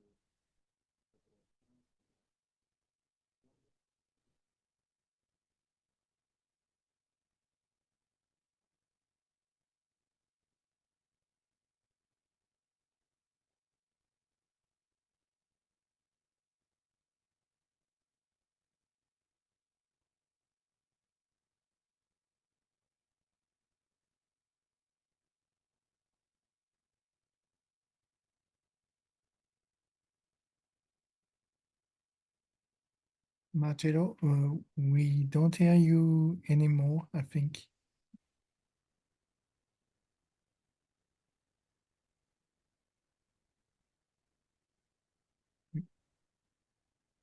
Marcelo, Marcelo, disculpa, hemos perdido el sonido. Hemos perdido el audio. Sí. ¿Puedes probar? No, no te oímos. No te oímos. Antes sí, pero ahora no. ¿Puedes probar? Aló, aló, ¿me Ahora sí. escuchan? Sí, ahora Ya, sí. lo reconecté, ¿ya? Vale. Pues un Eh, poquito antes, si puedes volver un pelín antes, un poquito antes, porque no estaba la parte segura de de si era un recursos, problema de todos o mío, pero sí ya, hacía un par de minutitos que no te oíamos. ¿Vale? ¿parece? Vale. ¿Escuchan? Gracias.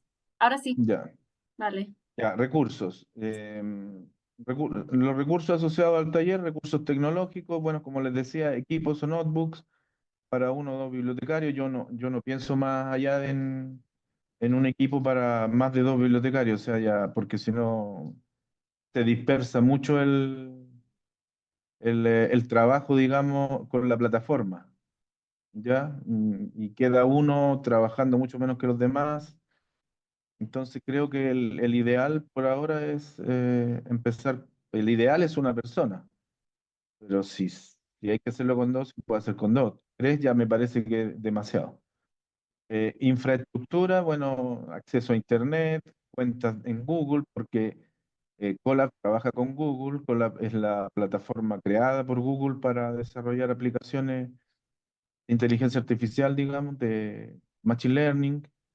Em, Acceso a Google Drive también, porque también la plataforma se conecta a Google Drive.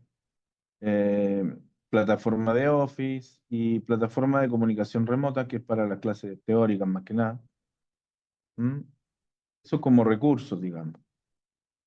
Claro, podríamos también aquí señalar los recursos humanos que tienen que ver con las personas que tienen que dictar esto, eh, y las personas también que nos ayudan a coordinar esto.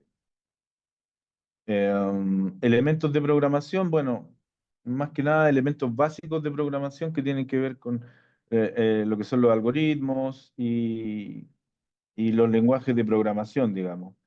Son los tipos de lenguaje de programación, los conceptos de variables, de métodos, de atributos, de ciclos, controles de flujo, manipulación de archivos, acceso a base de datos, recursos adicionales que puede tener un lenguaje de programación como APIs o librerías.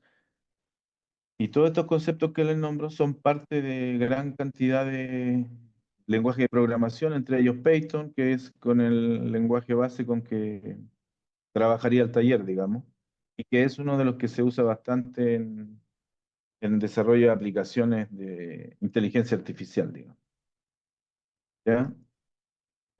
Bueno, introducción y desarrollo de la inteligencia artificial, bueno, historia, la parte de aplicaciones de inteligencia artificial, tipos de inteligencia artificial, bueno, inteligencia artificial y bibliotecas también. Eso va a ser una capítulo bien interesante, tipos de aplicaciones, áreas en las cuales aplicar inteligencia artificial y algunas aplicaciones relevantes también. Y después elementos de Machine Learning, aprendizaje de máquina, aprendizaje supervisado, no supervisado, aprendizaje reforzado.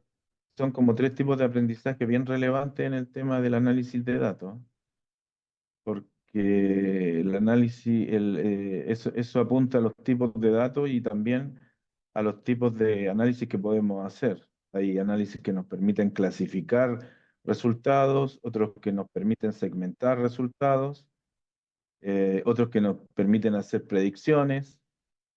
Y todo esto, aunque uno no lo crea, se aplican a cada momento en las aplicaciones de inteligencia artificial, ¿ah?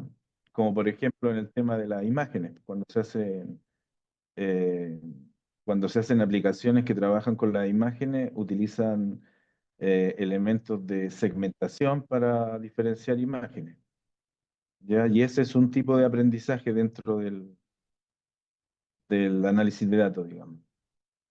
Bueno, tipos de análisis, digamos, análisis de datos y el desarrollo de aplicaciones, librerías de Python, que son súper relevantes, ya con las cuales se trabaja el tema de inteligencia artificial, e impacto en las unidades de información también.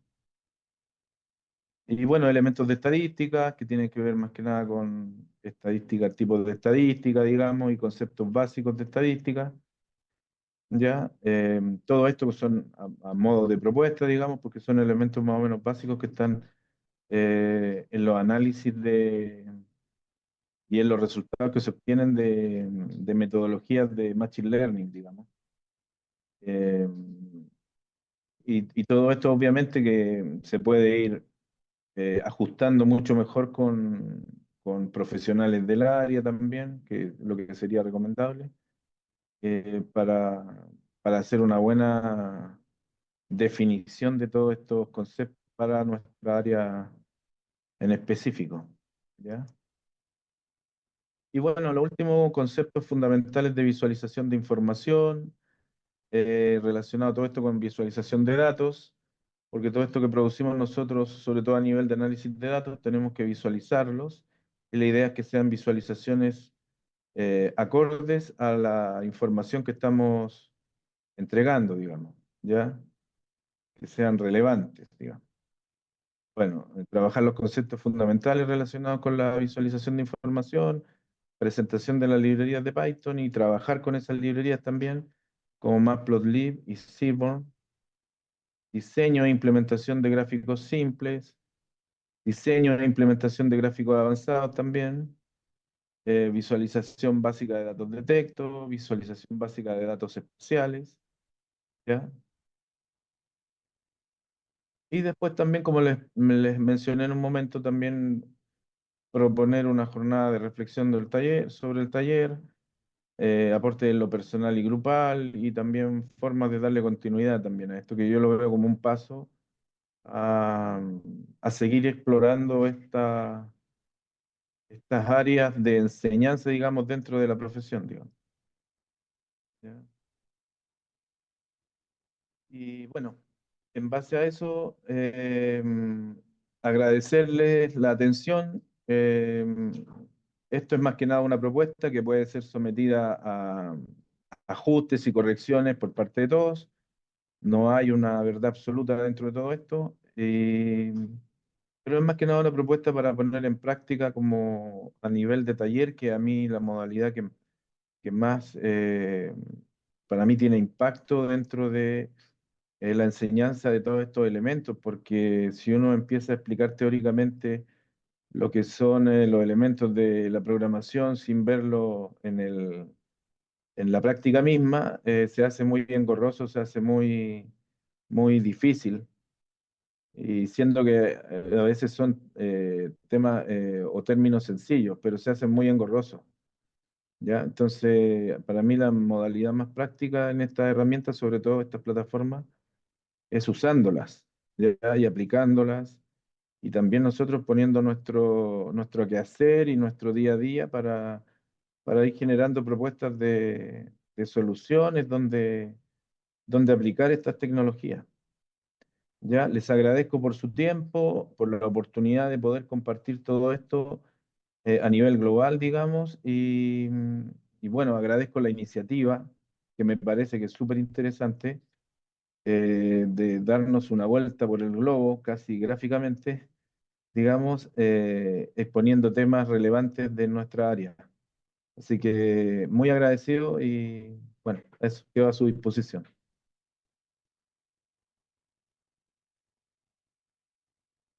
Gracias, Marcelo. Muy interesante tu exposición. Sin duda es algo súper importante acercar todo este mundo a la gran mayoría de los colegas y empezar por casa. La siguiente presentación la va a presentar Francisco Garrido sobre mujeres en la ciencia conectando saberes. Francisco es coordinador de desarrollo informático de todas las aplicaciones web implementadas por la Dirección de Servicios de Información y Bibliotecas de la Universidad de Chile, más conocido como el CICIP. Hola Francisco, ¿cómo estás? Hola, buen día. Saludos a todos. Gracias por la oportunidad de poder participar en este taller, en esta exposición. Te doy la palabra. Marcelo, muchas gracias. Marcelo, por favor, ¿podrías dejar de compartir pantalla para poder hacer el cambio?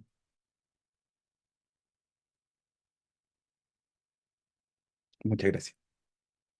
Vamos a compartir.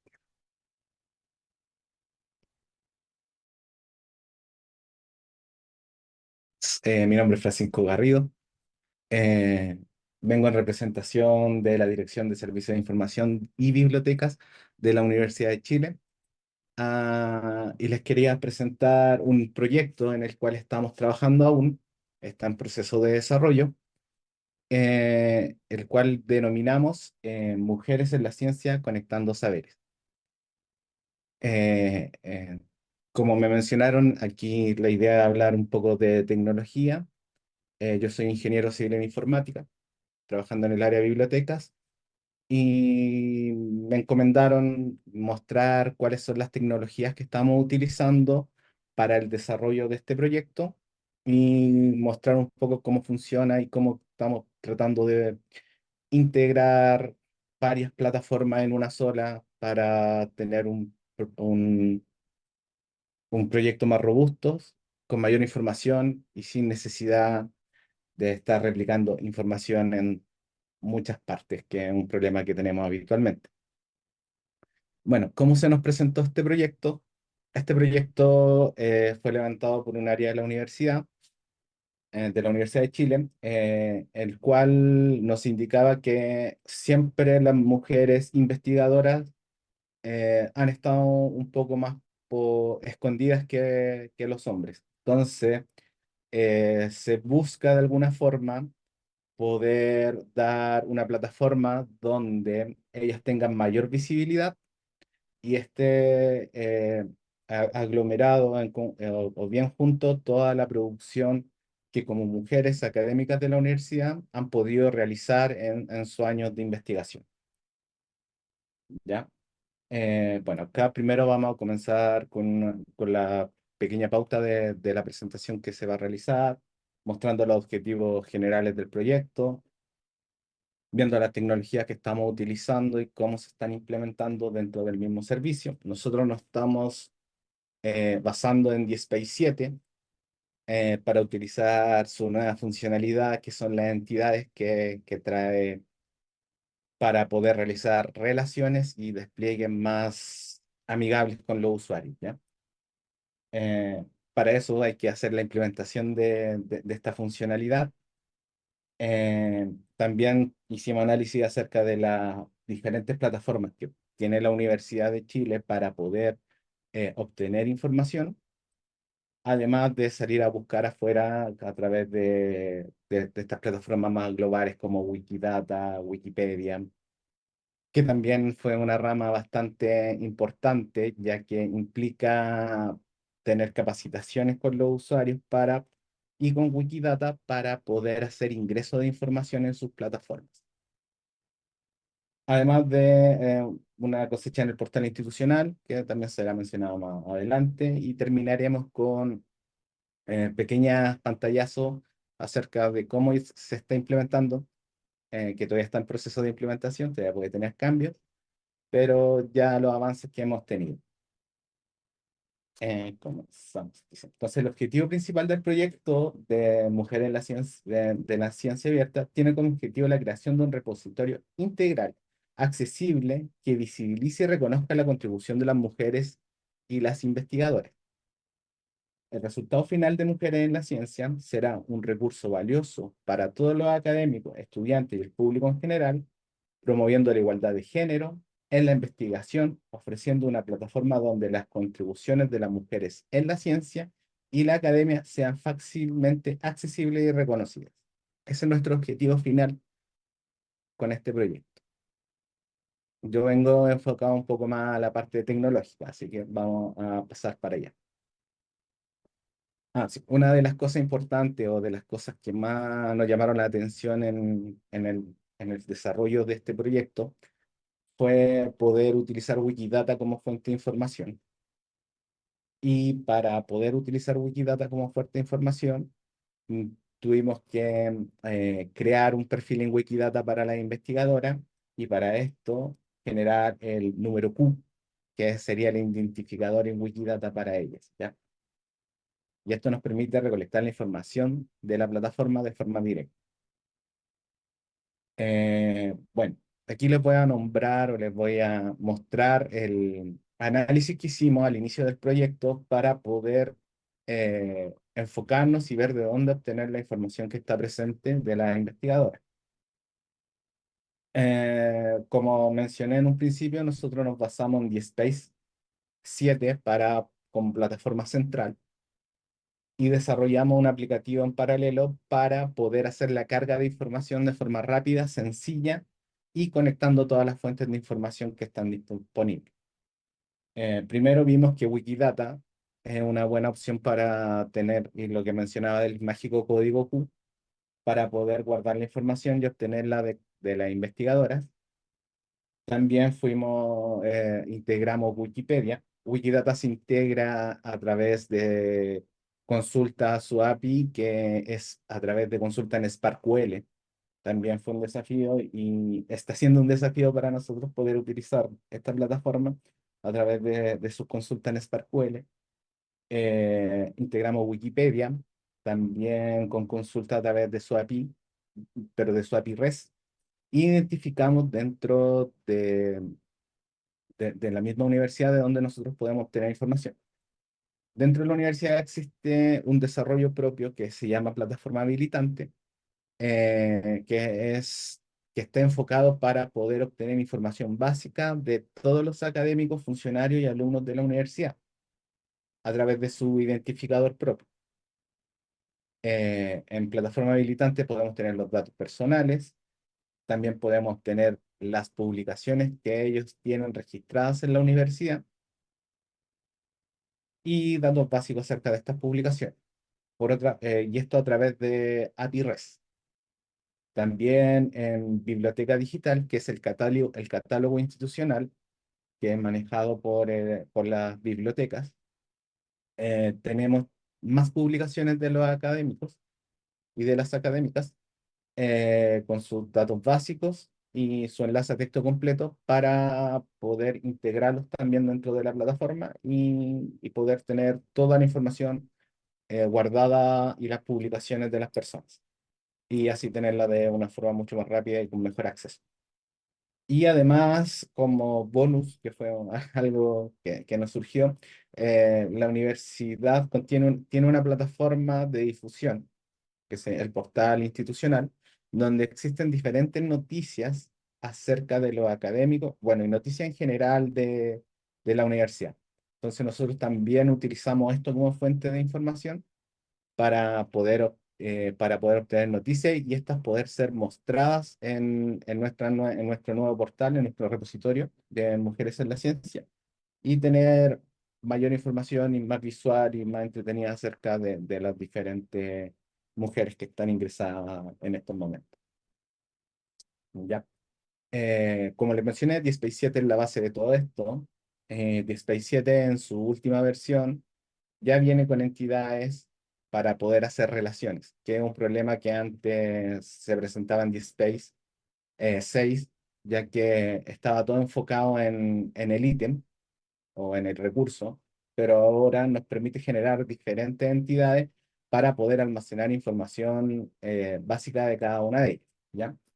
En la parte izquierda podemos ver cuál es el modelo específico que viene o que propone DSpace para poder hacer la relación entre entidades, ¿ya? Nosotros basándonos en esto, realizamos nuestro propio modelo donde identificamos tres entidades básicas que son las que estamos tratando de implementar ahora, que pueden ser ampliadas a futuro, donde tenemos a la persona como centro, a las publicaciones y a las noticias que podamos tener de ellos.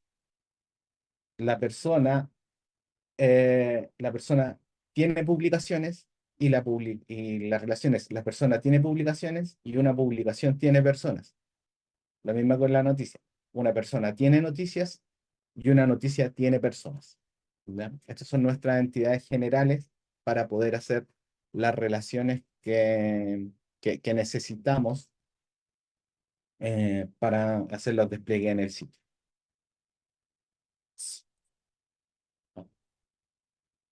Acá. Ya. Entonces, como les mencioné en un principio, la persona, nosotros la creamos tan solo con el root y con el root, que el root es el identificador nacional acá en Chile, con el root y con el número Q de Wikidata, que fue el generado. Para poder generar los perfiles en Wikidata, se tuvieron conversaciones con las personas encargadas de Wikidata para empezar a hacer capacitaciones a los diferentes bibliotecarios en este caso, que son los responsables de llenar de información los perfiles para que después posteriormente nosotros los podamos ir a buscar en tiempo real. Que eso es bastante interesante también. La información de Wikidata y de Wikipedia se va a buscar en tiempo real para así tener actualizaciones constantes acerca de la información que nosotros estamos mostrando. Entonces, empezamos con un root y un número Q. El número Q lo guardamos en la entidad persona para usarlo en tiempo real cuando se haga la consulta de la persona en la plataforma. Y con el root vamos a la plataforma habilitante, que es la plataforma que ha sido desarrollada por la propia universidad para obtener la información de profesores, académicos y estudiantes. Y con eso obtenemos datos básicos de si es que está disponible su nombre completo, su cargo, correo electrónico para poder tener contacto, electrónico institucional para poder tener en contacto con las demás personas.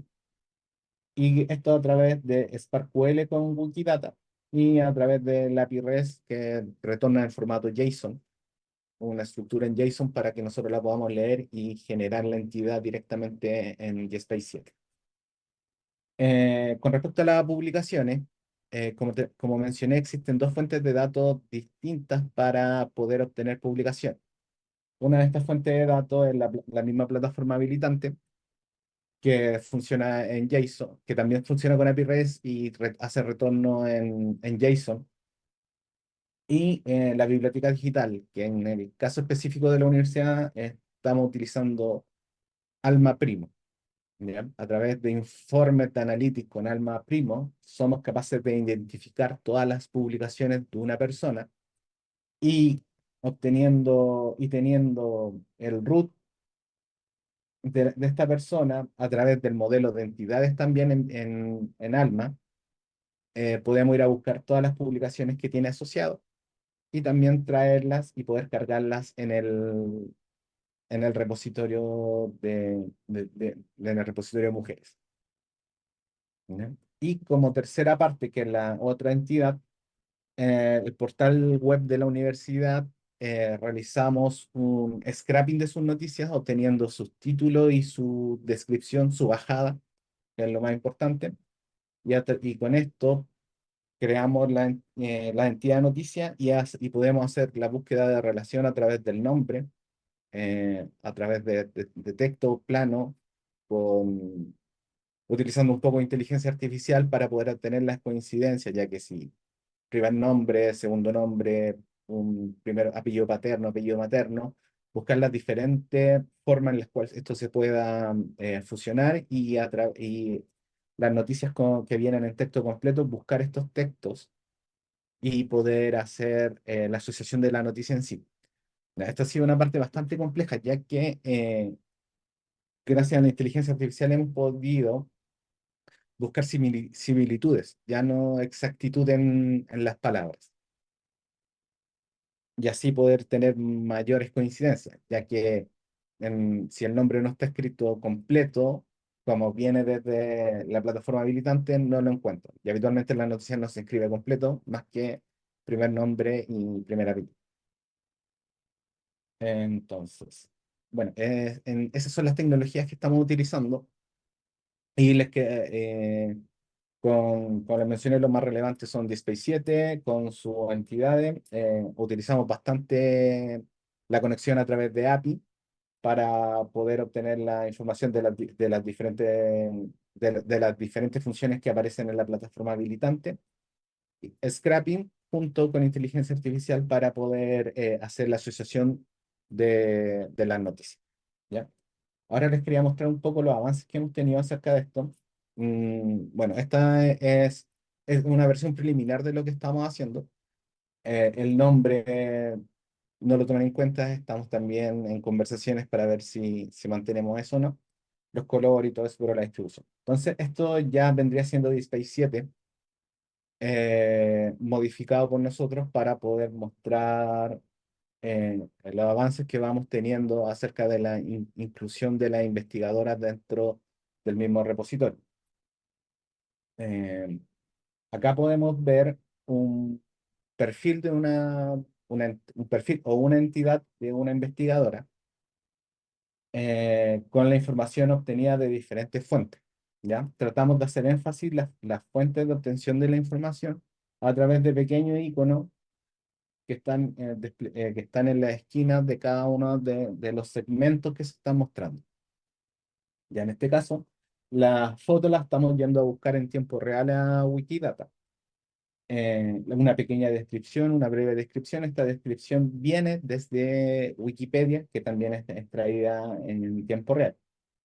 El ORCI, el correo institucional, los estudios, donde ha estudiado y donde ha trabajado, también está siendo extraído desde Wikidata. Es importante mencionar que esta información fue llenada por funcionarios de la universidad que fueron capacitados por Wikidata para poder empezar a generar los perfiles en esta plataforma. Y lo otro que faltaba acá son las noticias, que aquí estamos mostrando las noticias más recientes de esta persona, que fueron obtenidas desde el portal de la universidad. ¿Ya? Si seguimos haciendo scroll hacia abajo, vamos a poder ver todas las publicaciones que esta persona tiene asociadas, que han sido obtenidas tanto desde la plataforma habilitante como desde la biblioteca digital. Que comprenden entre artículos de revista y tesis que han sido realizadas dentro de la universidad. Acá tenemos un pantallazo de la información en Wikidata.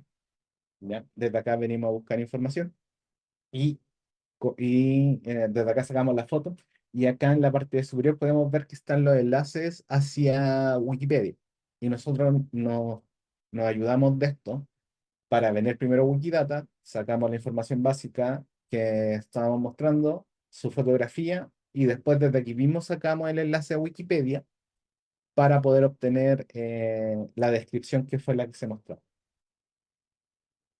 Acá les quería mostrar una consulta simple del Wikidata a través de SparkQL, donde hacemos referencia al código Q, que es el que aparece acá en la línea 4, donde estamos obteniendo toda la información que está albergada dentro de Wikidata a través de la discriminación de su número Q.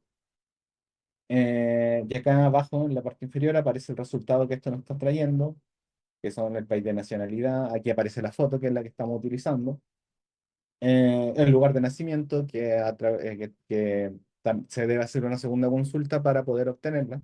El texto en sí, ya que acá aparece como la referencia la referencia o el código Q que tiene hacia el país que existe realmente en Wikidata. Y bueno, esta es una consulta simple de las cuales estamos utilizando para poder obtener información. Y acá le iba a mostrar el perfil de Wikipedia, que es el que es de donde estamos sacando la información de la descripción, que es esto que aparece acá, en esta parte superior, donde sale su fecha de nacimiento, y ese texto lo estamos sacando directamente desde acá, que es Wikipedia en tiempo real. Entonces, si existe algún cambio o algo, también se va a ver reflejado dentro de nuestro repositorio. La otra fuente de información que estamos utilizando es la plataforma habilitante, que era el propio desarrollo de la universidad. Nosotros venimos a buscar todas las publicaciones de esta persona acá, que si no me equivoco, en este caso son publicaciones, son artículos de revista. Solamente artículos de revista y venimos al propio sistema dentro de la universidad. Y también utilizamos la biblioteca digital de la Universidad de Chile, que les mencioné que estaba construido en Alma Primo. Y a través de su funcionalidad de entidades y además de analytics, que permite generar informes a partir de entidades, nos permite obtener cuáles son los libros y tesis que esta persona tiene asociados y poder esto mostrarlo en nuestro DSpace. Y por último, este es el portal de la universidad donde aparecen las noticias relevantes, aparecen en general todas las noticias de la universidad que se están publicando habitualmente día a día por periodistas, por diferentes medios o diferentes profesionales que están ingresando información distinta. Nosotros venimos, buscamos a esta persona y obtenemos todas las noticias que están siendo relacionadas con ella.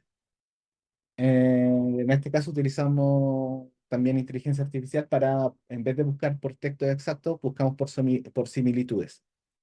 Y así poder tener un mayor índice de acierto dentro de la asociación de noticias con la persona.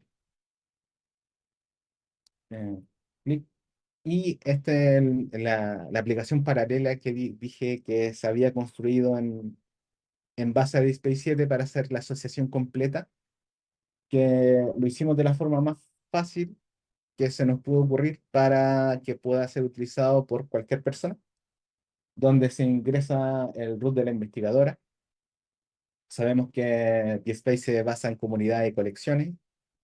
Tenemos que seleccionar en qué colección o en qué comunidad quiere estar ingresando a esta persona, porque podemos hacer diferenciación por facultades y posteriormente su código Q. Y al apretar el botón guardar, eh, simplemente hace todo lo que se acaba de explicar. Busca información, hace los pareos, se conecta a través de API, guarda información básica, solamente la necesaria y esencial dentro del propio DSpace, y genera las entidades para posteriormente mostrarlas. Y además, obviamente, pusimos un borrar perfil, que es para poder ir haciendo actualizaciones si es que es necesario, o sacando personas si es que fuese necesario, o para las pruebas pertinentes que estamos haciendo. Entonces, al simplificarlo con un formulario tan simple de 3 campos, nos permite poder entregar este servicio y que lo pueda administrar cualquier persona que, que tenga el tiempo y las intenciones de poder ir sumando mucha más información relevante a la plataforma. Sí. Bueno, nosotros como equipo de trabajo de la Dirección de Servicios de Información y Bibliotecas ICIP, también es importante mencionar a las personas que han sido parte y colaboradoras dentro del desarrollo de este proyecto. El proyecto está siendo financiado en este momento por los proyectos INES de género, que ha sido propulsora acerca de este repositorio para fomentar, darle más visibilidad, reconocer la contribución de las mujeres investigadoras dentro de nuestra institución. Está José Contreras, que es el bibliotecario experto en la visualización y que nos ayuda tanto a diagramar la información, como también poder realizar los despliegues de la propia aplicación en estilo web, como lo estamos viendo ahora. Rafael Castillo, que también es bibliotecario y es el líder técnico del proyecto. También él tiene bastantes conversaciones con la contraparte, el que hace la toma de requerimientos y nos ayuda a darle los lineamientos iniciales a todo nuestro proyecto. Y Francisco Garrido, que es el que le está hablando, que soy ingeniero civil informático y hago el desarrollo completo acerca de las integraciones y manejo la mayoría de y manejo todas las tecnologías que se mencionaron acerca de lo que estamos hablando acá. Como les mencioné, este es un demo que estamos aún en proceso de desarrollo, pero esperamos prontamente poder ya lanzarlo al público. Les doy las gracias por su atención y cualquier cosa, pregunta, están mis datos, mi link en mi correo para poder resolverlo. Muchas gracias, que tengan un buen día. Muchas gracias, Francisco. Sin duda, un tremendo proyecto que están realizando y ideal usar LinkedIn Data y usar todas las herramientas que nos está permitiendo hoy en día la inteligencia artificial. Bueno, nuestro siguiente presentador es Janet Lebrón, ¿ya? Y su título es Explorando la innovación IA en las bibliotecas latinoamericanas y caribeñas. Le damos la bienvenida a Janet.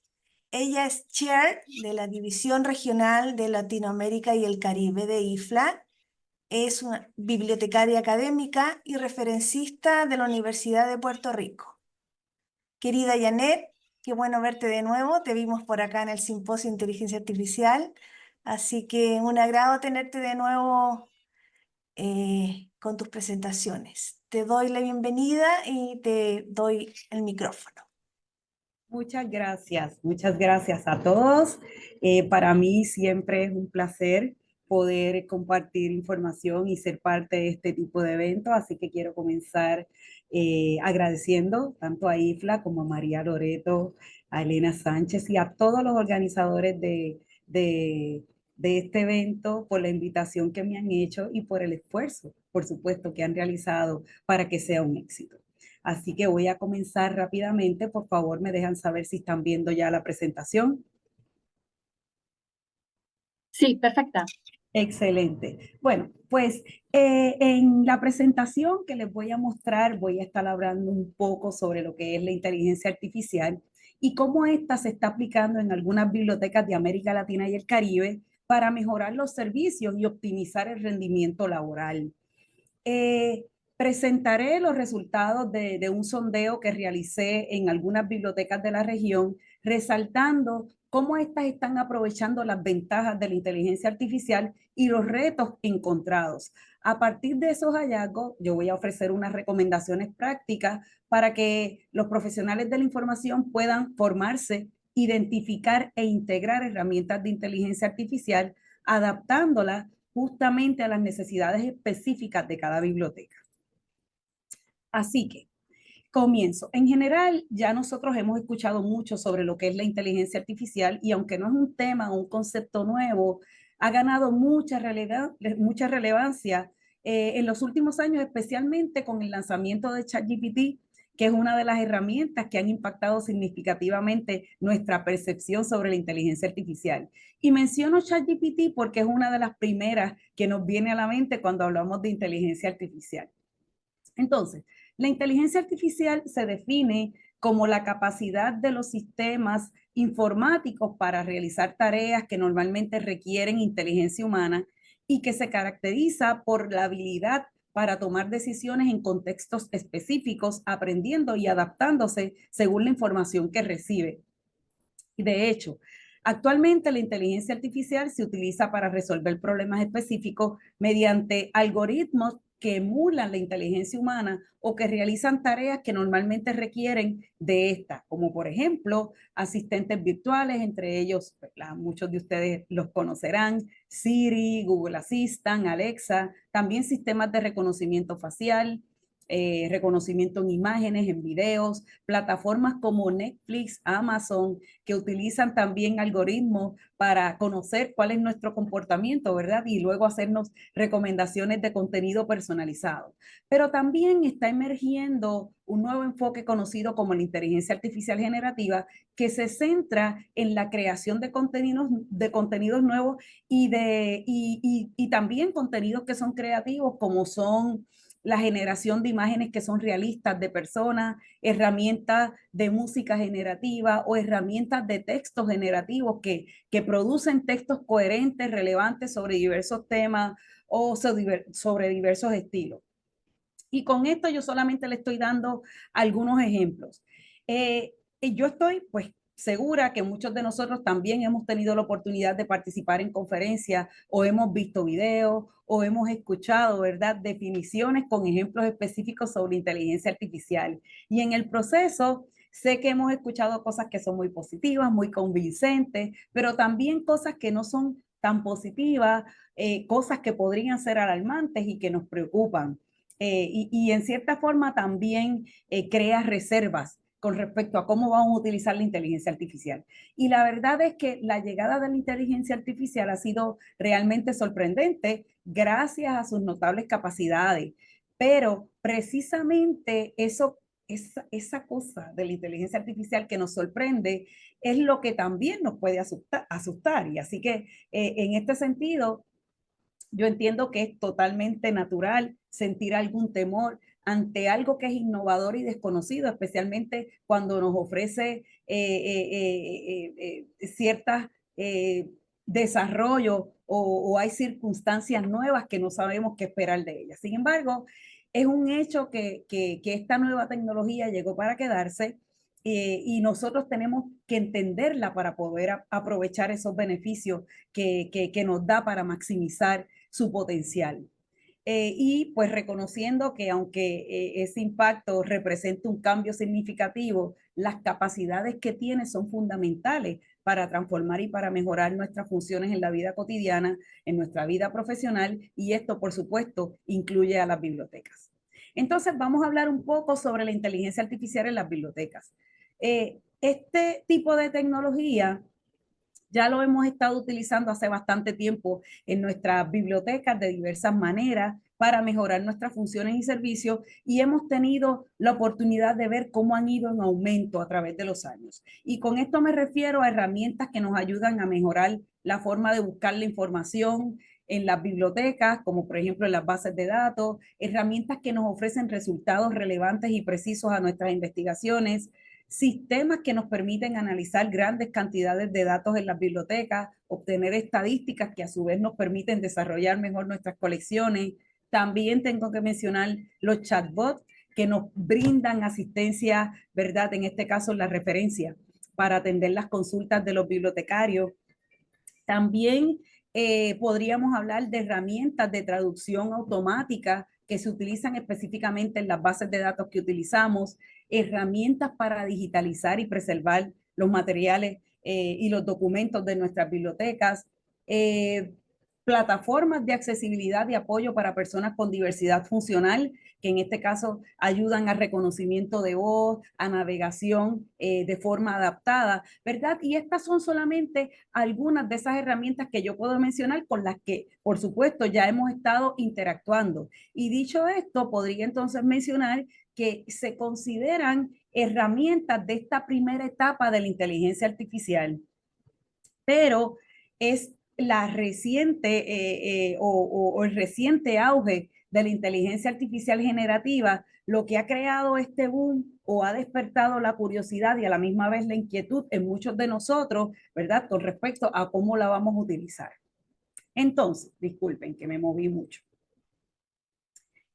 A partir de eso, y con el objetivo de poder presentar datos que sean reales sobre lo que están haciendo nuestras bibliotecas en Latinoamérica y el Caribe, yo hice un pequeño sondeo para conocer, entre otras cosas, si nuestras bibliotecas se están moviendo a la velocidad de estas nuevas tecnologías, qué tecnologías de inteligencia artificial están utilizando, cuál es el propósito, cuáles son los beneficios y, por supuesto, también conocer cuáles son los retos que han enfrentado en el proceso del uso de estas tecnologías. El cuestionario que envié recibió un total de 17 respuestas que se dividen entre los países que les muestro ahora mismo en pantalla. Y esto, pues, por supuesto, es una pequeña muestra en comparación con la cantidad de bibliotecas que hay en nuestra región, pero por el momento nos ofrece algunos datos que nosotros queremos conocer con respecto a cómo se está utilizando esta herramienta en nuestra región. De esas 17 preguntas, el 53% indicó que no utiliza inteligencia artificial y otro 47% dijo que sí la utiliza. Sin embargo, es importante, a lo mejor en este contexto, preguntarnos si ese 53% que dijo que no utiliza inteligencia artificial realmente es que no la utiliza o simplemente que no está consciente o no se ha percatado de que en efecto ya la tiene. Entonces, vamos a ver los resultados. Y esto, pues, de forma breve por cuestiones de tiempo.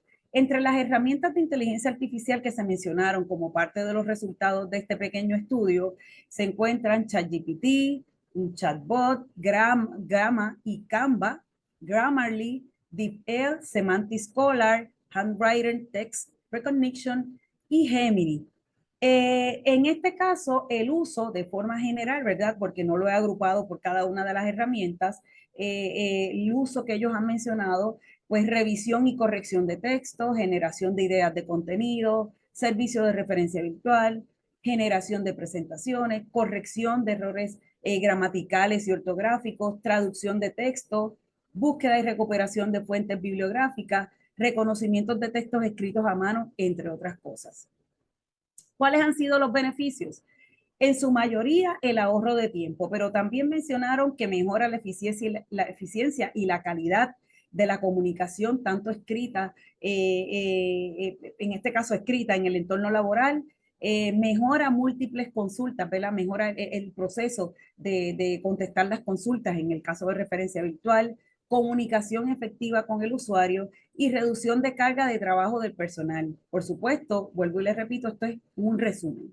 Entonces, también como parte de estos resultados, ellos mencionaron los desafíos y los retos enfrentados, entre ellos, pues, la multiplicidad de estas herramientas. Muchos de los bibliotecarios no saben qué herramienta específica deben seleccionar para aplicarla a sus tareas en el ámbito bibliotecario, ¿verdad? Entonces se le dificulta este proceso.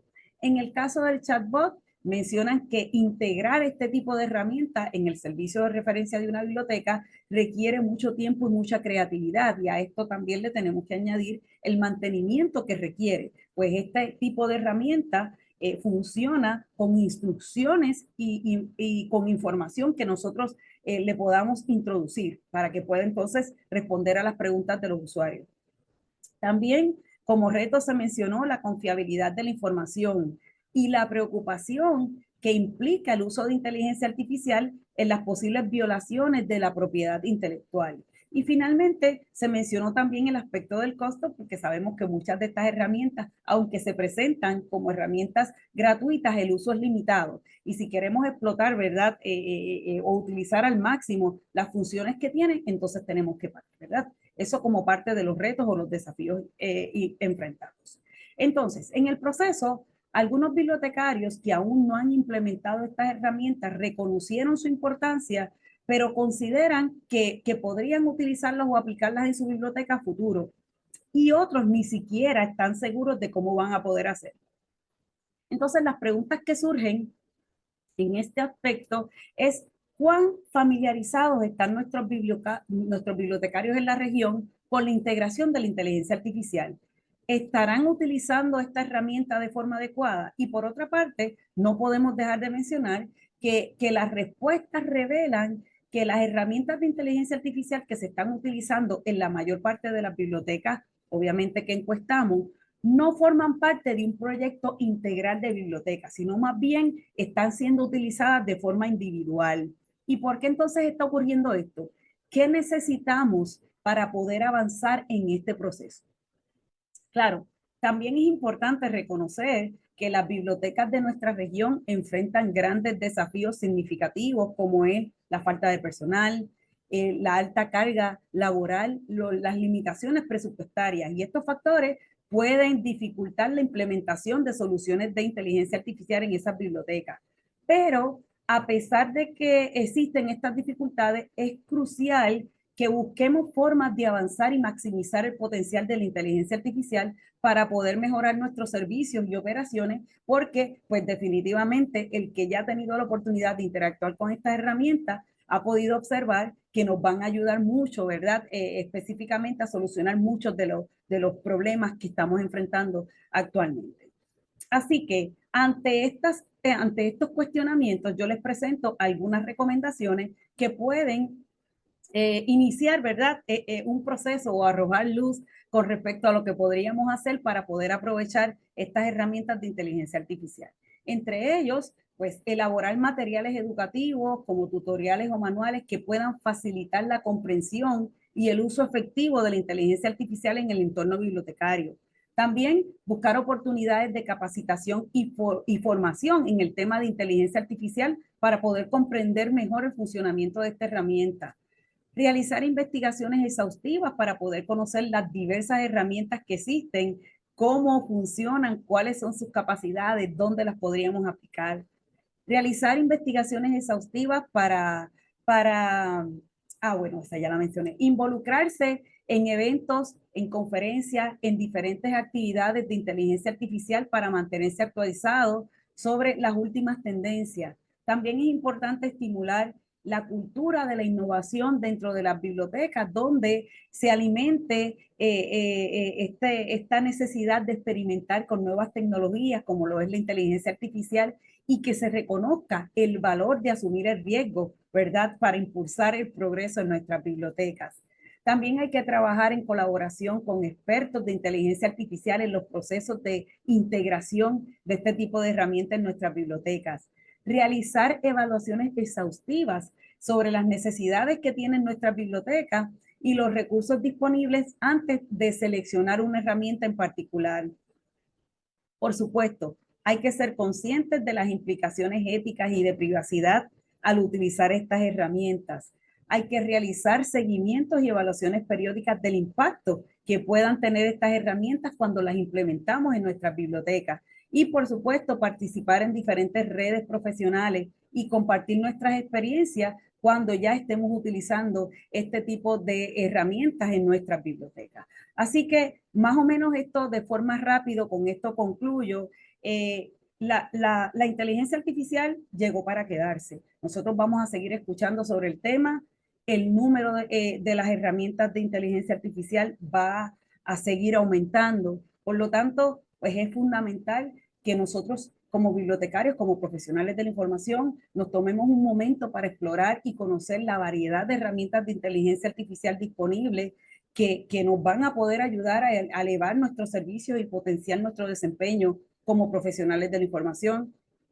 Claro, la velocidad de la evolución de estas herramientas a lo mejor nos va a abrumar un poco, pero si somos capaces de adaptarlas a nuestros entornos, comprender tanto sus capacidades como sus limitaciones y sus beneficios, vamos a poder obtener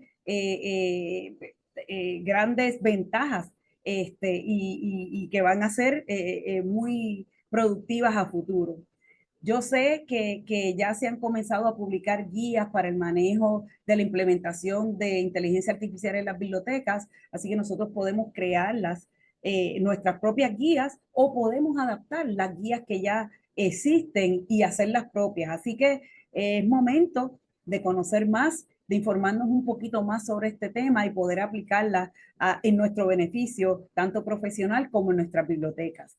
Así que con esto yo les voy a compartir una lista de referencias donde van a poder encontrar muchísimas herramientas de inteligencia artificial que pueden aplicar a las bibliotecas. Son herramientas que están muy bien explicadas, detalladas y que nos va a facilitar un poquito el proceso de comprender ese número de herramientas que existen para las bibliotecas. Así que nada, les dejo mis referencias y les agradezco muchísimo por su tiempo y por la oportunidad que me han dado para presentar estos resultados a nivel global. Buenas tardes. Muchísimas gracias, Janet.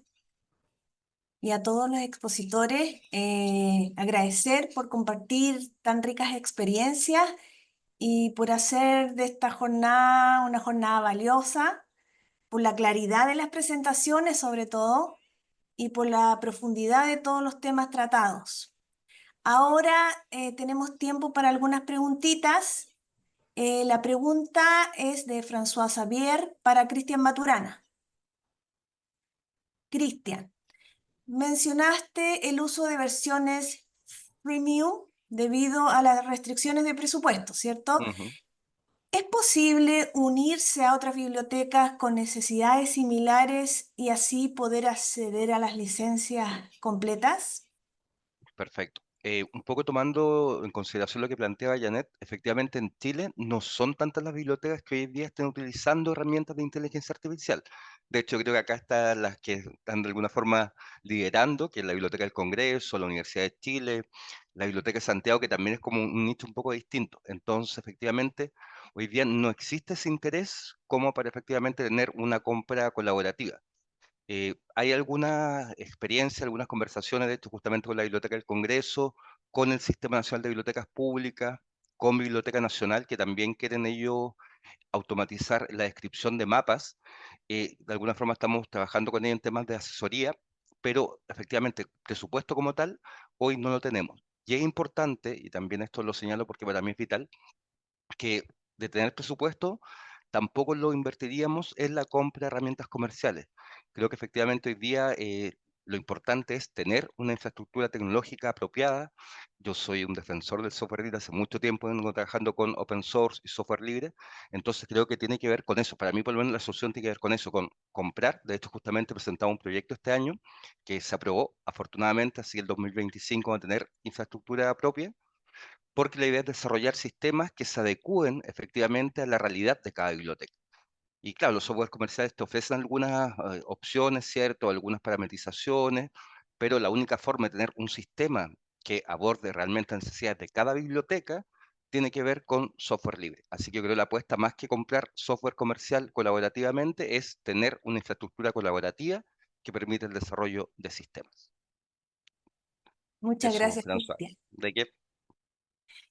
Ya, y la última pregunta para Francisco de Cory. Ella te felicita, Francisco. Qué gran proyecto, dice. Y se disculpa, dice, lo siento si mencionaste eso antes y me lo perdí, pero te consulto. ¿Tienes personal permanente contribuyendo al trabajo de Wikidata? ¿Y cuántas personas trabajan en este proyecto? Bueno, en el proyecto como desarrollo en sí, Estamos trabajando 3 personas que son las que se mencionaron en la presentación, que son José, José Contreras, Rafael Castillo y Francisco Garrido. Pero tenemos apoyo desde bibliotecarios de la universidad que fueron capacitados por Wikidata para poder ingresar la información dentro de la plataforma. No tengo certeza de cuántas personas son, pero no son permanentes. Son personas que hemos tomado tiempo de ellos para poder hacer el ingreso. Entonces no es un ingreso permanente, no son personas permanentes, sino que ocasionales que tuvieron la capacitación a través de Wikidata. Muchas gracias, Francisco. Y agradecer nuevamente a todos los expositores de esta, digamos, de esta sección de Latinoamérica y el Caribe. Aunque falta uno todavía al final. Cory. Gracias, Maria.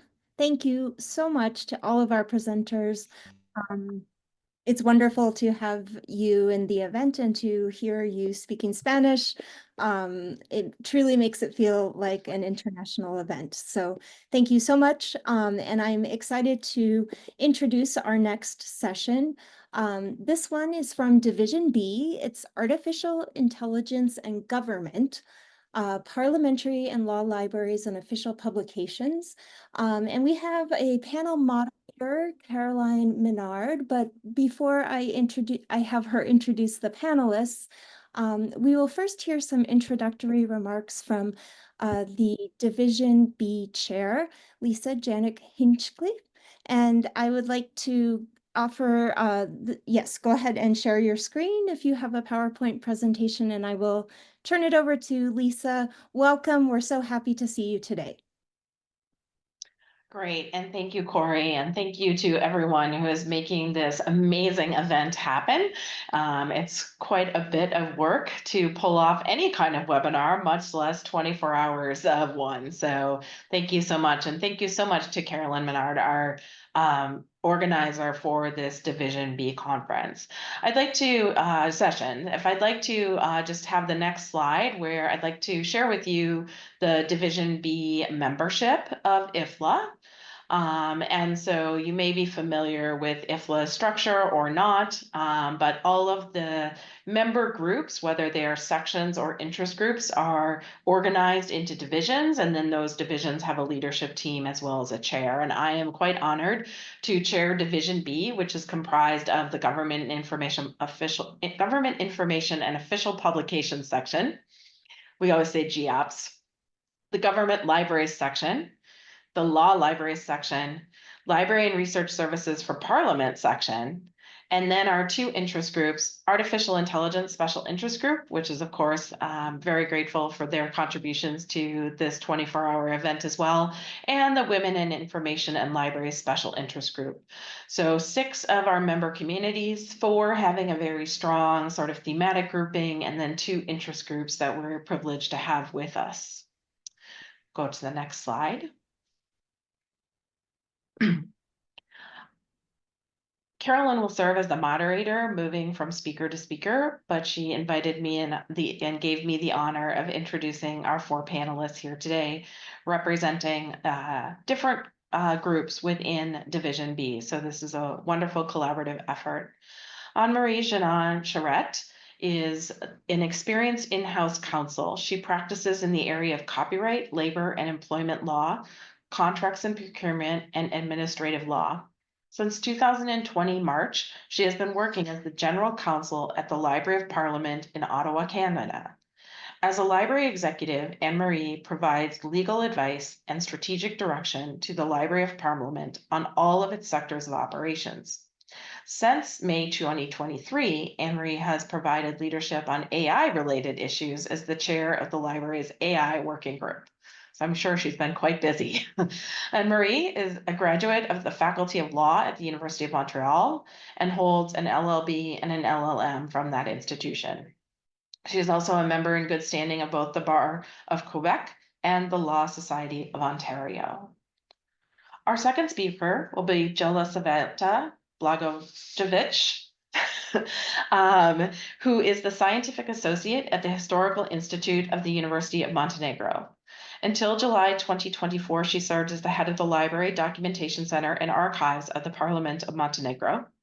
Prior to this role, she worked as a researcher at the Research Center of the Parliament and completed a 6-week internship at the Research Service of the European Parliament. She has authored over 30 scientific papers, including 3 published in journals indexed on the Social Science Citation Index list. She has also participated in numerous conferences, both domestically and internationally. In addition to her native language, she is fluent in English and has a working knowledge of French. Our third speaker, Greta Bromgard, is the Academic Library Department Chair at the U.S. Army Heritage and Education Center at the U.S. Army War College in Carlisle, Pennsylvania, United States. She has held that position since 2016. Prior to that, she was a reference librarian there and has almost 18 years of experience in Army U.S. libraries. Last but not least, Jeremy York began working in libraries more than 20 years ago and has a master's degree and doctoral degrees in information science and a certificate in museum studies, all from the University of Michigan. Over his career, his interests have ranged from collecting and making materials available, including digitally, to preserving them, contextualizing and presenting them, and most recently, understanding factors that affect the way they can be reused. As Assistant Director of the Library Copyright Office at the University of Michigan, he promotes campus-wide literacy in practical, historical, and cultural dimensions of copyright law to enable the broadest possible use of materials in research and scholarship. I'm very proud of our division and our multinational, international representation on our panel here today. And so I believe that I have completed my task. I commend all of these sessions to you and really look forward to hearing about the amazing work that people are doing. So Carolyn, I think I turn it over to you to begin the session. Absolutely. Thank you so much, Lisa, for introducing the panel and the work of Division B. So I'll just go ahead quickly and thank Cory Lampert for the organization of this event. François Xavier as well, and Andrew Cox also, who came with the idea, the original idea actually, to foster a conversation around artificial intelligence through the sections that are part and interest groups that are part of Division B. So what we have in store for you guys for the next hour is basically we'll start by a presentation of each panelist of a case of application of AI in their field.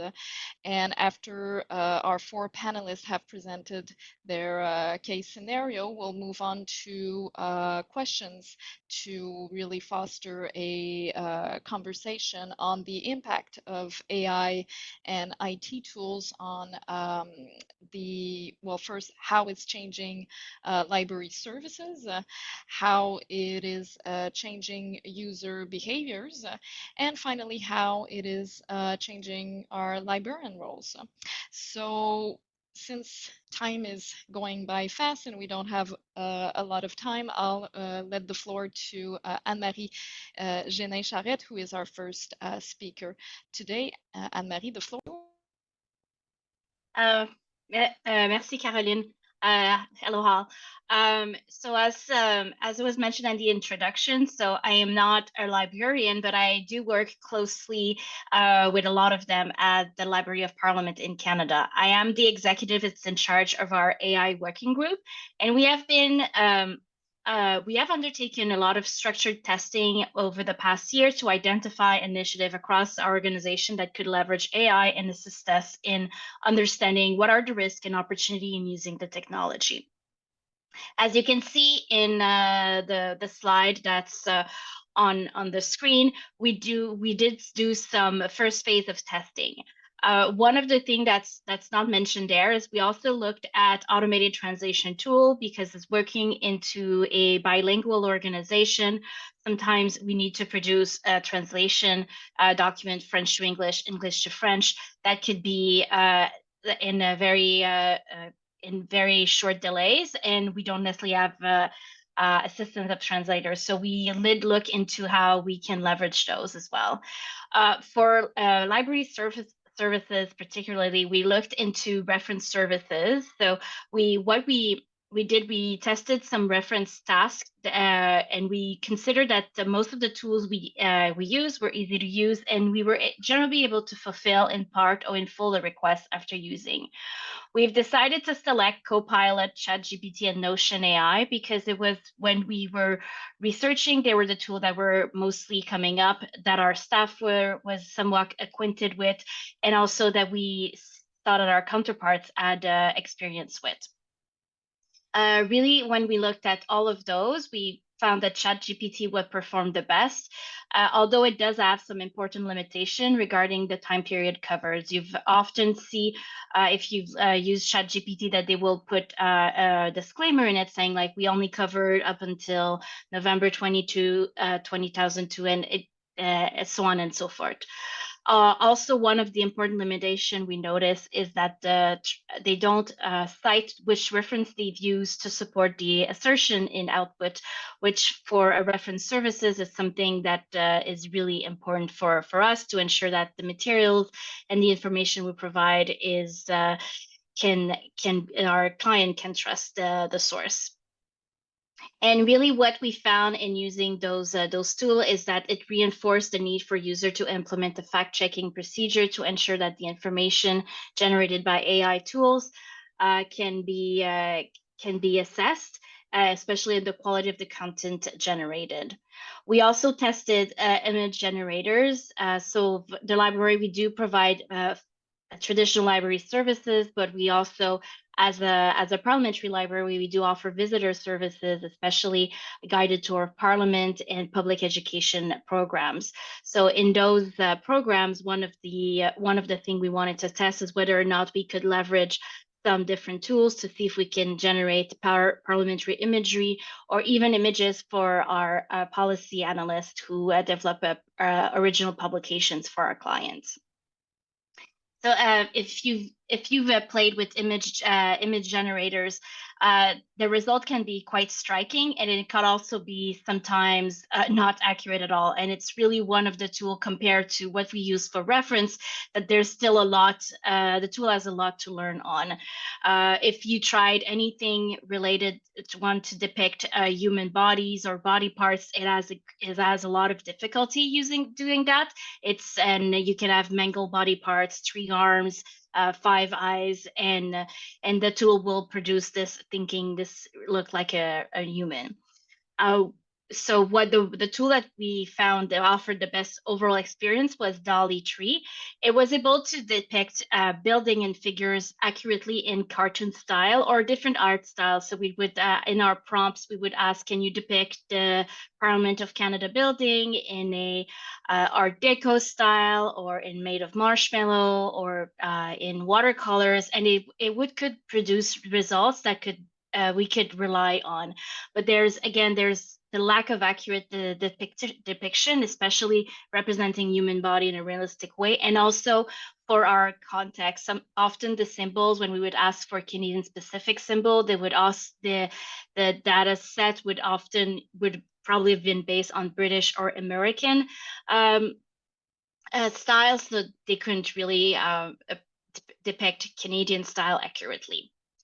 And the last that we've tested was automatic indexation for media monitoring. So we do offer media monitoring services to our parliamentary client, and we use a tool that was already that we already access to, Meltwater, but that provided some new functions in being able to identify news articles without necessarily having the specific term in it, but could identify the news article just based on the combination of word use using AI.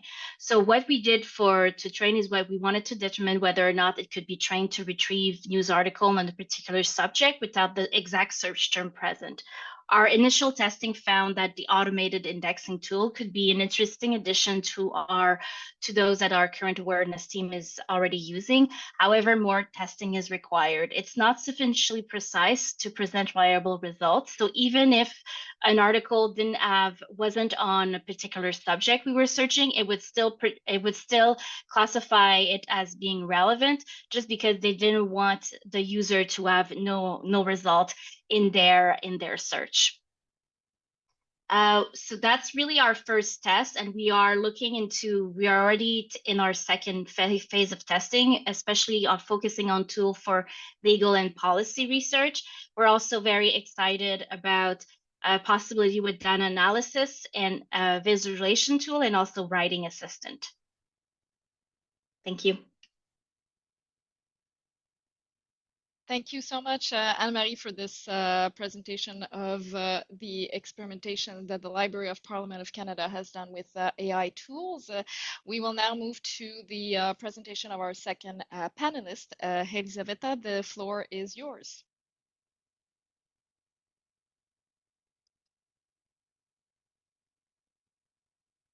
Oh, you are still muted. Okay. Yeah. There we go. Firstly, I would like to say thank you to Caroline and Lisa for a very nice introduction.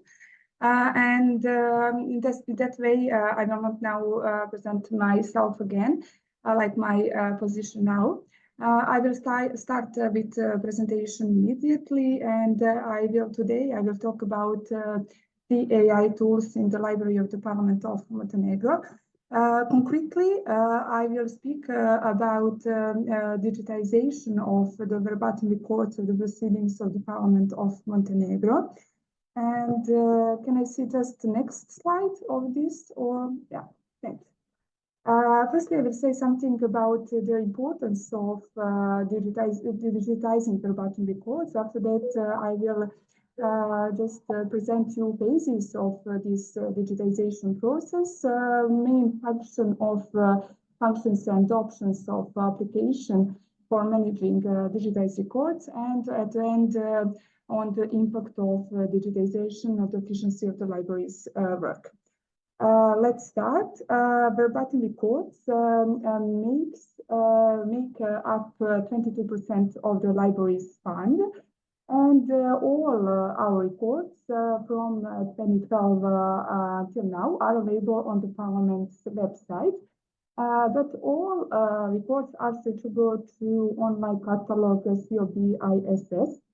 I would like to say that preparation and protection of records represents also normative obligation from the first Parliament of Montenegro, and that first rules of procedure that named the law and the temporary rules of procedure in the National Assembly.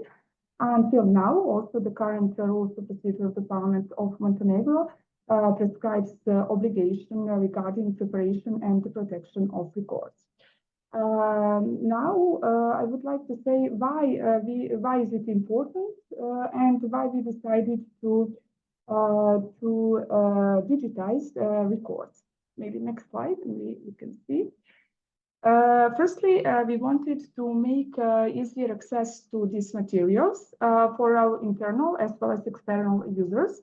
Internal users, that means MPs, members of the Parliament, and also employees on staff of the Parliament, as well as external users, that means general public. Also, in this way, we wanted to make some kind of application that can help us to make access for staff, not only for users, more simple and easier. Like also access to documents, but also access to content of the document. Also the very important also reason why we decided to digitize verbatim records is that need for protection of original documents. Now I will tell you something about the phases of the digitization process. And there is where we come to that pre-AI tool in the Library of the Parliament of Montenegro. That means that we using OCR in order to convert images into text. And in that first phase, we outsourcing the private company for this scanning process. After that, we also choose a private company for developing custom software solutions for digitization and protection of materials. After that, there was the phase of storing the scanned materials into application. And at the end of this process, all parliamentary staff got training how to use application. Now we can see just how it looks like application. It is not so clear here, but there are some criteria how users can search content of the verbatim records. There are agenda items of the sessions of the parliaments, also the title of the sessions, political parties, speakers, also convocation, also the content, some special word of the content of the verbatim report. And at the end, I would like to say why is it important for us, for the people in the library. Firstly, because we enhanced quality and accuracy in responding to requests for parliamentary notes, IA reports. Also simplified workflow for employees in the center. And at the end, very importantly, we really contributed to increasing the democratic performance of the Parliament of Montenegro. That means greater transparency, openness, and interactivity with the citizens, thanks to this easier access to verbatim reports of the proceedings of the Parliament. Thank you very much. Thank you, Elisaveta, for that presentation of the experience of the Montenegro Parliament in digitizing its verbatim records. We will now move to our next panelist, Greta Brongard. The floor is yours. Hi, good afternoon or good day, good evening, whatever time zone you are in. So I wanted to play a bit and have a photo. So I used my photo lab photo that is on the left. And then I downloaded a few different apps. But the one that was the most interesting and actually looked sort of like me was one by LightX. And that's just one example of how we've been using different AI in our library. We've drafted some video scripts just so we can learn how things work.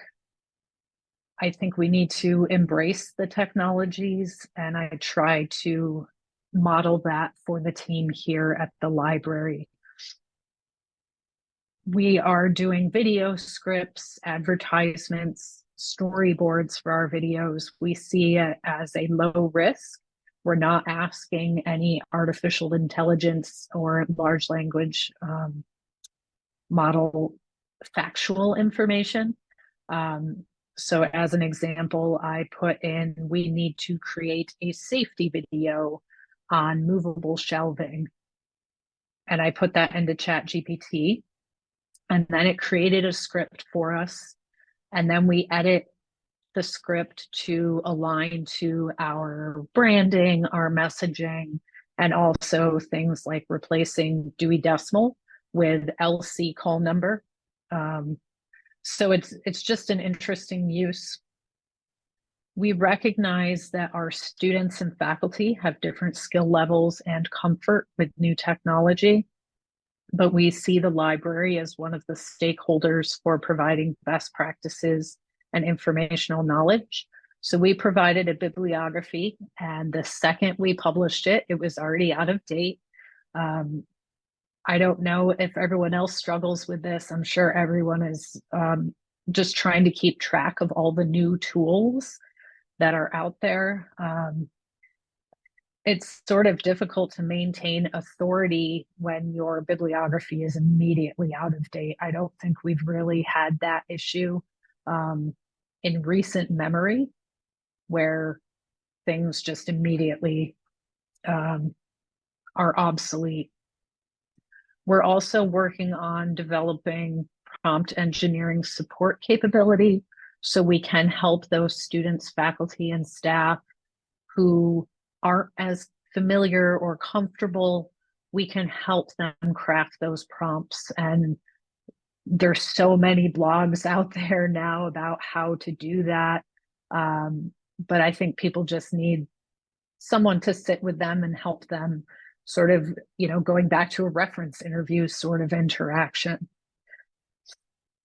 We are also looking at other uses at the college. One of our professors is an ethicist, and he is looking at how to use basically a strategic advisor by putting in the latest policy, international treaties, the rule of law,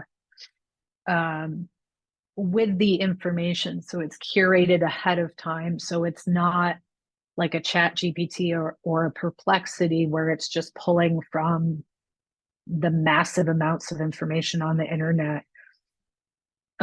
We are also looking at how to load our own model with archival material. We have about 24,000 linear feet of material, about 2.5 million digital objects from the Army's history.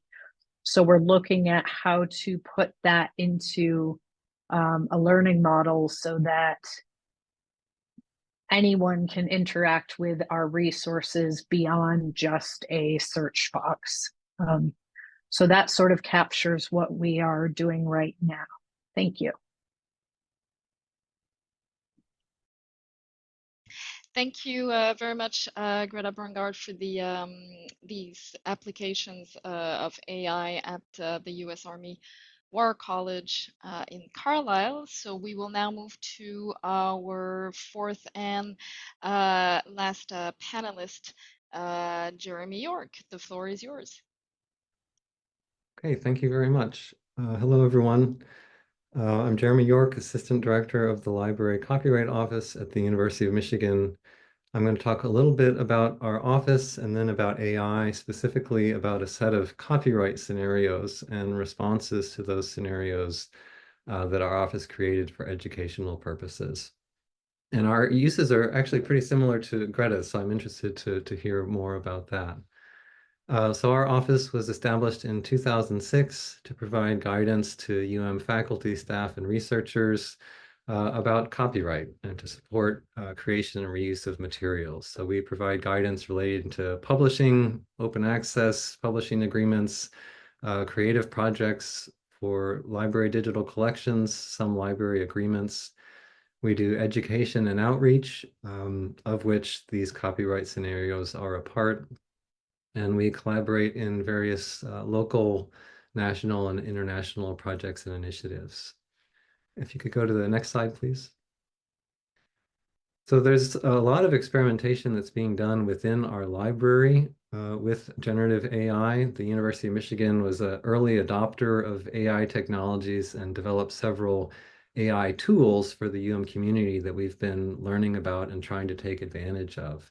So there's work that's being done on a library book finder to help users find materials, adding AI-driven features to the library search and discovery application, generating transcriptions for audio and moving image materials, a custom AI bot for one of the museum presses, and then our library copyright scenarios.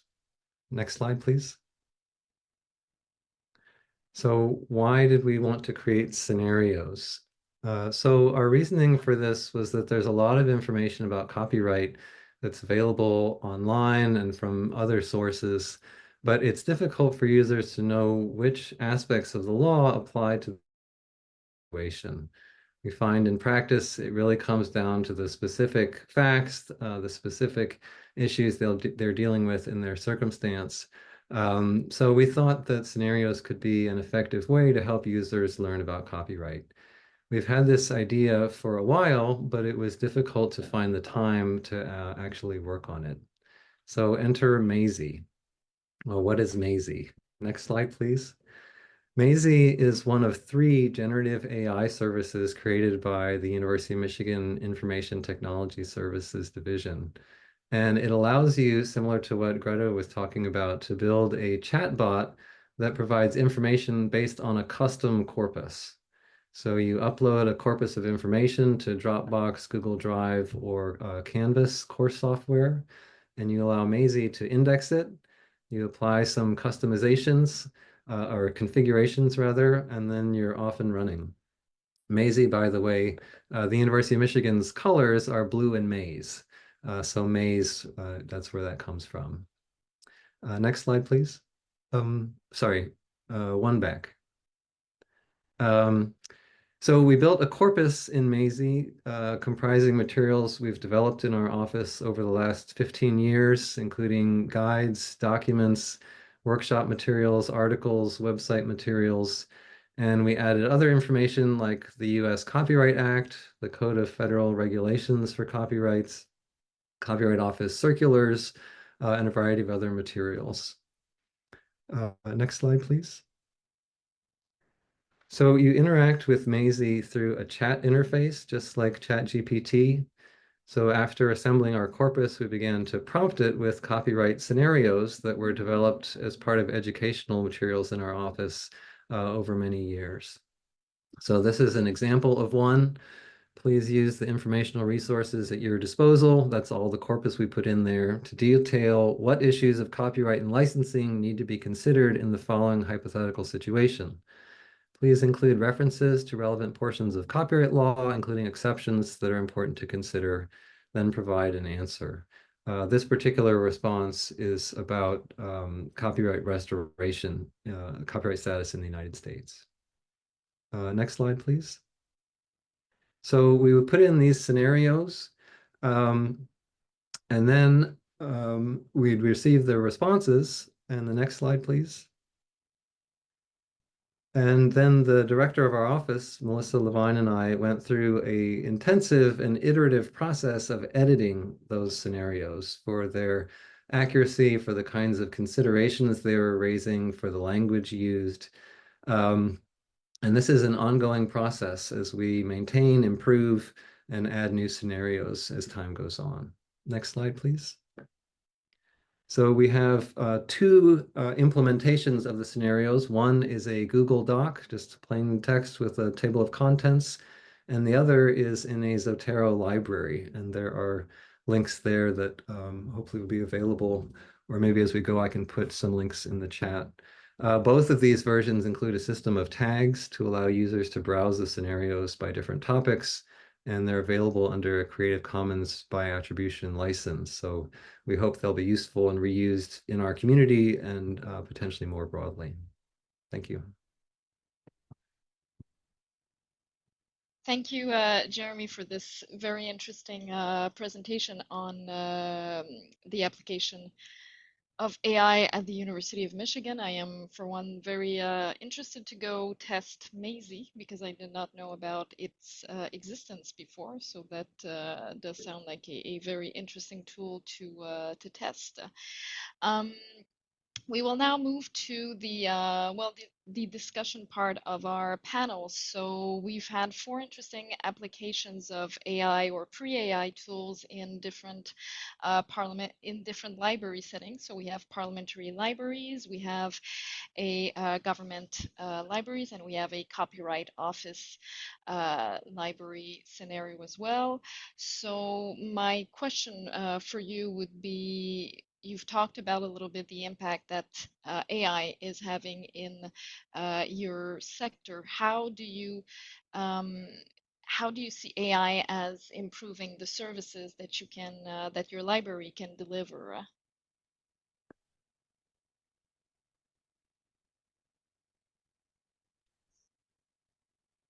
Jeremy or Greta, would you like to go ahead?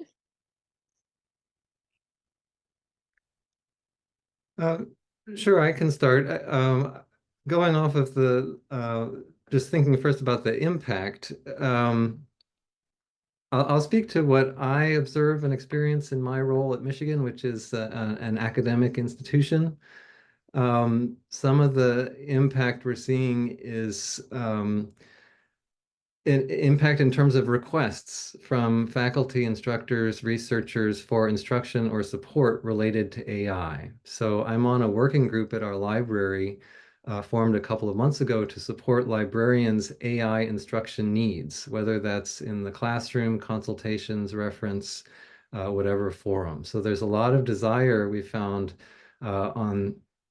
for guidance on university policies related to AI, including plagiarism, licensing, privacy, copyright, and a desire to understand the ethical considerations and potential harms, both for individuals and society. So we believe that's really an area where libraries can have an impact.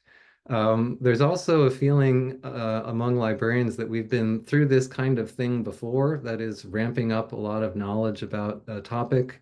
For instance, with open access and data management, and this is yet another area where we need to develop skills and literacy to support our users. And in terms of services, there's an impact not just on services, but also on work. So there's a real desire to understand how AI tools can be used to help us as librarians be more efficient and effective. There's also concern about the skills we'll need to develop to continue to be effective and how we'll gain those skills. So those are some of the key considerations we have and areas we see where we can have an impact. So it's very interesting, Jeremy, where you mentioned that the change that we see in library services as well is regarding the requests that are coming in from users and researchers. And I'd like to know, Anne-Marie, you mentioned that you tested ChatGPT and Copilot and Notion AI with reference requests that you received in the past 2 years at the Library of Parliament. Did you start to see a little bit the same thing at the Library of Parliament in terms of research requests, reference requests coming in that your users have started using ChatGPT, Copilot, or other AI tools? Definitely. So what our librarians, reference librarians have been seeing on the ground is a lot of our users are using AI to fact check their research, but then they will come to librarian to do a second check on it.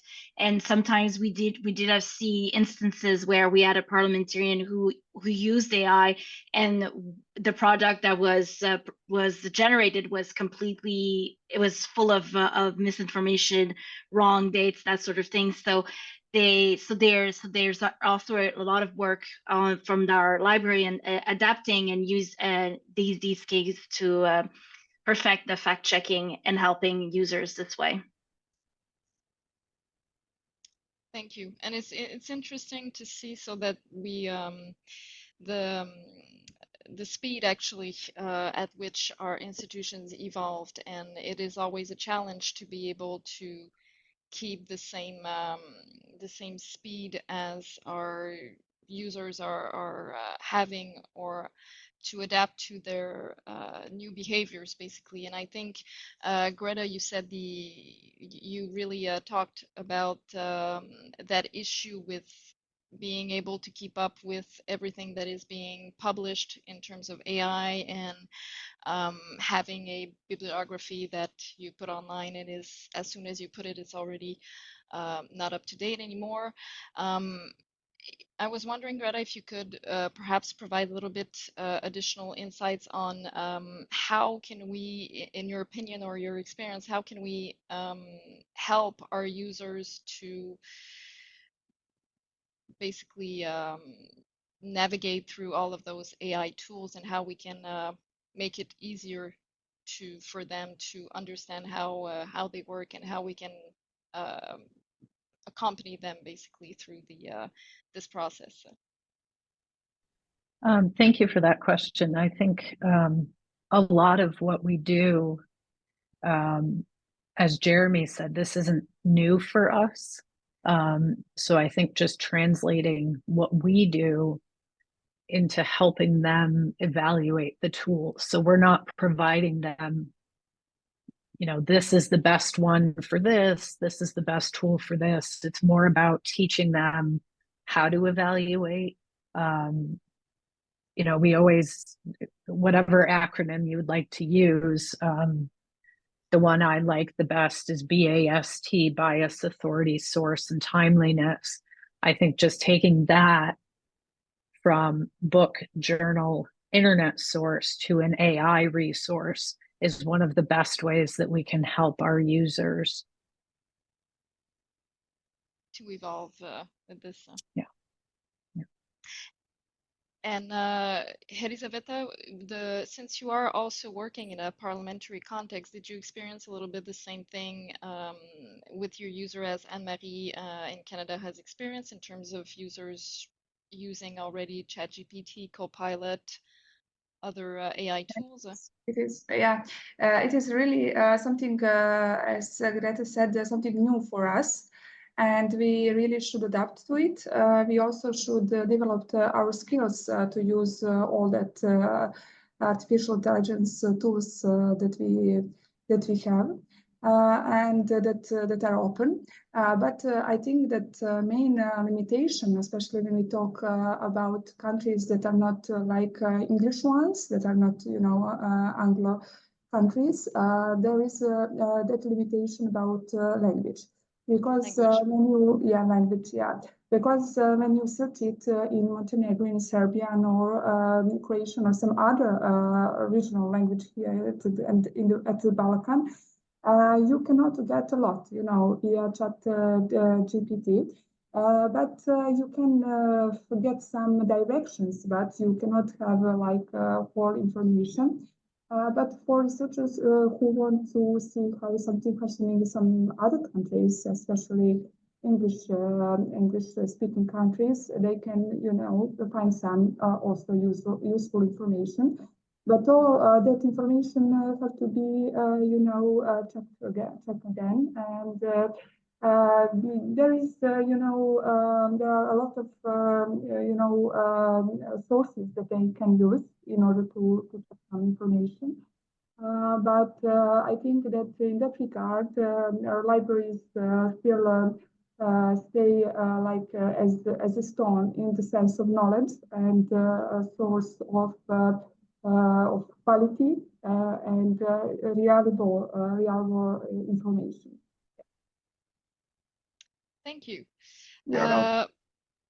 Moving on to the second questions that we have. So, what ethical considerations have arisen, and how have you addressed or thought about them in each of your different contexts? So, of course, when we talk about AI, the first thing that comes to mind, there's a lot of issues that have been brought up with data privacy.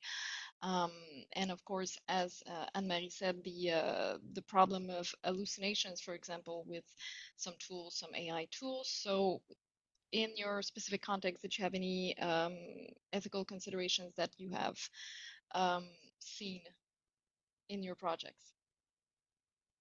I can start. So we all of these risks, we were able to identify them, and we knew that we had to equip our employees on how to and provide them advice on their appropriate use of generative AI. So instead of banning the use outright, we wanted to guide them. So we did establish principles, some guidelines with principles that the employees had to consider when using generative AI: accountability, transparency, fairness, and relevancy. And the way that it works is the guideline works with a checklist, and it does provide concrete guidance for employees to that allows them to interpret the principles and address the challenges, and some best practices as well.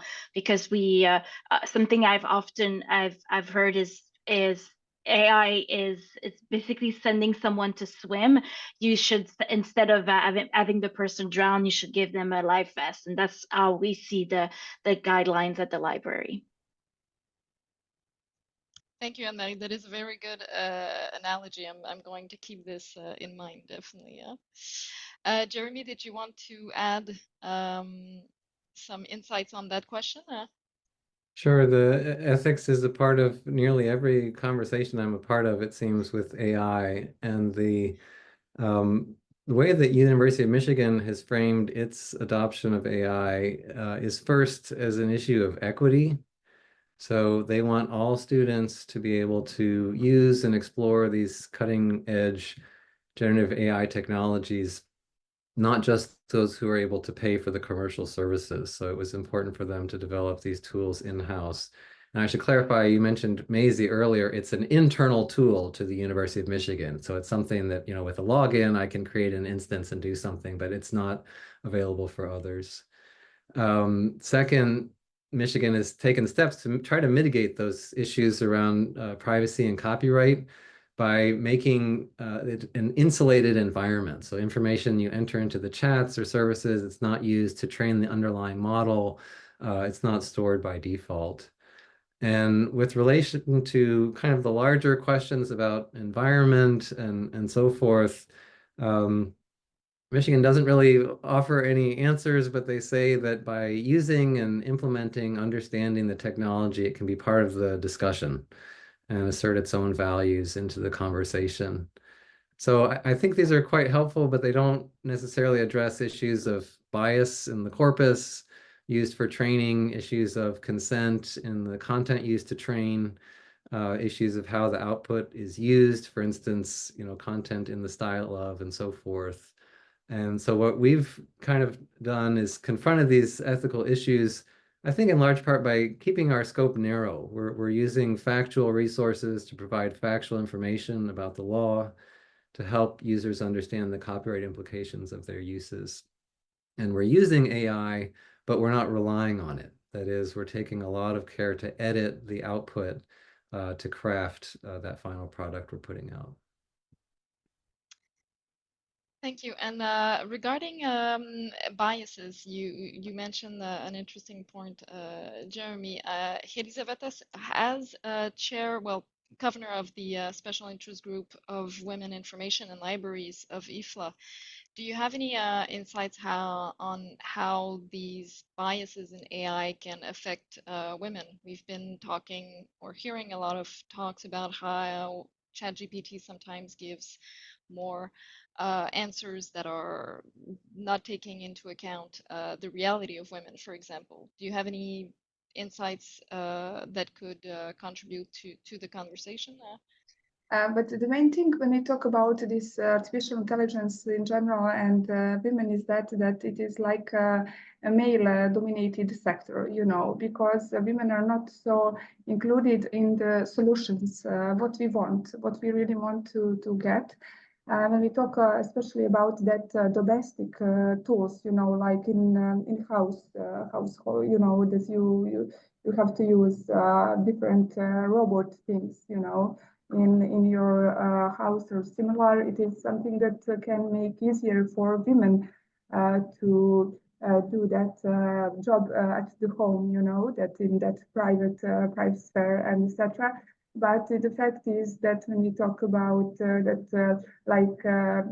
they are consulting to how to do what they really need, it is not really something that where women, I think, have enough space to really impact it in, you know, in that at the point and the place where decisions make in this area. Yeah. Thank Especially you. that is the reason why also ChatGPT don't have, you know, that gender sensitive language maybe or something, you know. Also, I think maybe it is something, you know, hypothetical, more hypothetical. Yeah. Thank you. Very interesting. Thank you all for these interesting points to consider. Moving on to our next question, since time is going by. Regarding what users do, so we talked a little bit about the requests that are evolving and changing. Jeremy, you said that you've experienced a little bit of, you saw changes in what your users at University of Michigan do. Do you have examples to contribute to that question? Sure. And I thought about different ways of addressing this question. I think some of the things have already come up in our discussion. But we're currently building an instance of Maisie, so a custom corpus to support library instructors in their work with AI. And so what I thought I would do first was to prompt Maisie to see what it returns. So if you go to the next slide, please. I said, how is AI changing what users do? By users, I mean specifically students, faculty, and researchers. So here's what Maisie said, if you go to the next slide. For students, using it in content creation, so they're using these tools to generate essays, reports, presentations, and so forth. They're using it for research assistance, so finding and summarizing research articles and using it in citation and bibliographies. For skill development, so including prompts and digital literacy, critical thinking skills. As a tutoring and study aid, I didn't think of this, but for job matching, to match with jobs and internships. If you go to the next slide. And these were kind of repeats of some that we've already seen, but students hopefully are being trained to use Gen AI ethically, understanding the risks and learning to critically evaluate. The next slide, please. For faculty, what our Maisie instance said was that they're using it to create course materials, including lecture notes, quizzes, and so forth. Some are using it in assessment and grading, and incorporating AI tools into active learning strategies. They're also themselves, faculty are needing to develop AI literacy, and they're needing to formulate guidelines and policies for ethical use. The last one is researchers, and similar to students, our Maisie said they're using the tools to summarize research, they're using it for data processing and analysis, they're using it for predictive modeling. And then the last slide of this, you go to the next one, for collaboration, AI-driven collaboration tools for research management, for manuscript preparation, and citation management. So this is what the AI tool says. If you go back a second, that was going to be a surprise. Oh, so sorry. About how it's changing what users do. And I feel pretty confident in these results that users somewhere are using AI for these purposes because of the work that we put into curating this corpus in Maisie that it's providing answers based on. But I had to ask myself from my own experience and from where I sit, how is AI changing what users do? And here, if you go to the next one, I had to answer that it's not, or at least not to a certain degree. So what I've experienced personally and practically with students and colleagues in the library is that AI can be a real time sink. It takes time to figure out how to make it function in the desired ways and for the purposes for which they use it in an academic, a rigorous environment.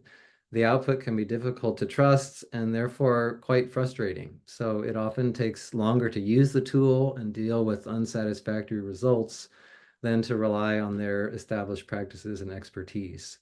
So I don't know what others are experiencing, but I hear all kinds of things, but in practice, I find people are reluctant to use it in a lot of ways, both for time reasons, just the time investment, and lack of trust.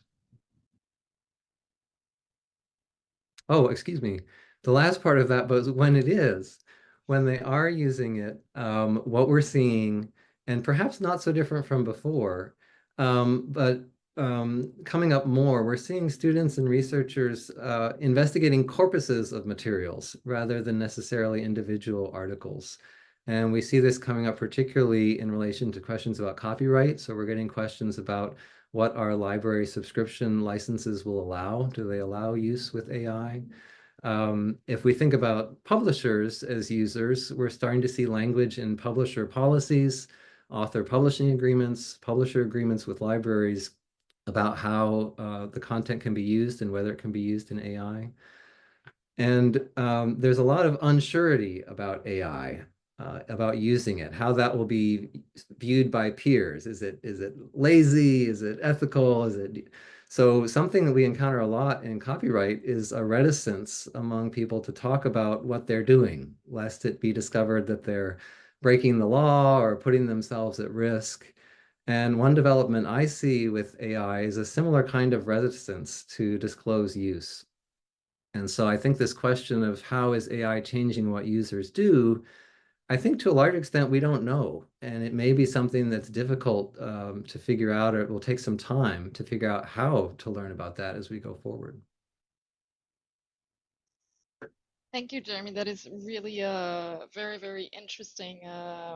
And indeed, there's still a lot of unknown throughout how users' behavior will evolve. Before moving to our next question, Anne-Marie, Elisabetta, Greta, did you have anything to add regarding changing user behaviors? Since time is going by, we have about 7 minutes left. So I want to. I have just one question for Jeremy. Because I'm also like a scientific associate, and I'm preparing different scientific papers and etc. And I'm wondering, is it possible? Like, is it ethical? Because there is that is main question. Is it ethical to use, for example, ChatGPT to make your abstract for your paper that you previously, make by yourself, but that final touch, for example, if we use it in that kind, is it like ethical, and also is it like it can be how to say checked, like is it okay to use it, in fact? Yeah. I think that these are all the questions we're struggling with. And I think there's a social component. So if you do choose to use AI to do that and say you don't edit it and it's discovered, what will be the social impact of that if people, figure out that's what you've done? There's also a concern, I think, is that abstract generated by AI, is that really accurately expressing what you want to have in the abstract? So at least, with what we're doing in the Copyright Office, we really see that human intervention as essential for what we're putting out. And I would imagine it would be the same for researchers. But I think it's all going to be playing out, and I think there's a lot of social dimensions to it as well. In fact, it is a bit confusing. It is better don't have it, like then you know that you can only rely on yourself, and is it the best way maybe to produce something good? Thank you, Elisabetta and Jeremy, for these insights. Moving on to our last or almost last question. And now I would like to hear more, Greta, about your experience. Is AI changing our role as librarians? And is there one skill that you think, or more skills that you think that librarians should be trying to acquire to deal with AI?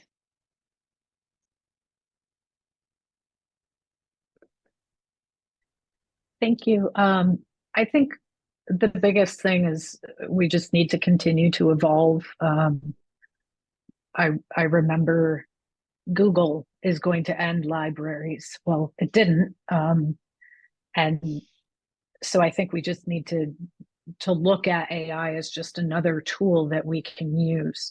I think there's a lot of things that we need to integrate ourselves with. I'm really heartened to hear how so many librarians are involved in AI working groups and leading AI working groups on the ground floor of integrating with IT on how to build these generative AI products. I think that we do need to look at our hiring practices, our training, professional development, continuing education, all the things that sort of manage the talent that we're bringing in to the field. I think that the question about a skill, I think, is sort of a behavioral aspect as well. It requires people to be open-minded about the technology. I understand people are afraid of it, but if they don't embrace it, they will become more obsolete in our profession. I think a lot of the work that we're doing is experimentation. We're playing with the tools, and I think we need to continue playing. I really valued what Anne-Marie said about the principles and the guidelines, and I think working with our librarians on how to establish those with the best practices. The life vest, I really love that analogy as well. But I think there's so many different products under the umbrella of AI that it's not just a skill set that librarians need to develop. And I'm not saying we all need to learn coding and all that. I know there's lots of great coder librarians out there. But I think looking at what current skills librarians have and how to manage those as we move forward through this ocean of information. Thank you. Thank you, Greta. And I love that we have those analogies with water, ocean, swimming. AI is like swimming. You need a life vest, so it makes a lot of sense. All of it, swimming in this ocean of information with the help of AI. You need a life. You need to give your users a life vest, basically. Yeah. Time is going by. We have one last question for the four of you, and it's a hard one. Basically, what is the one main future use you would like to see made of AI?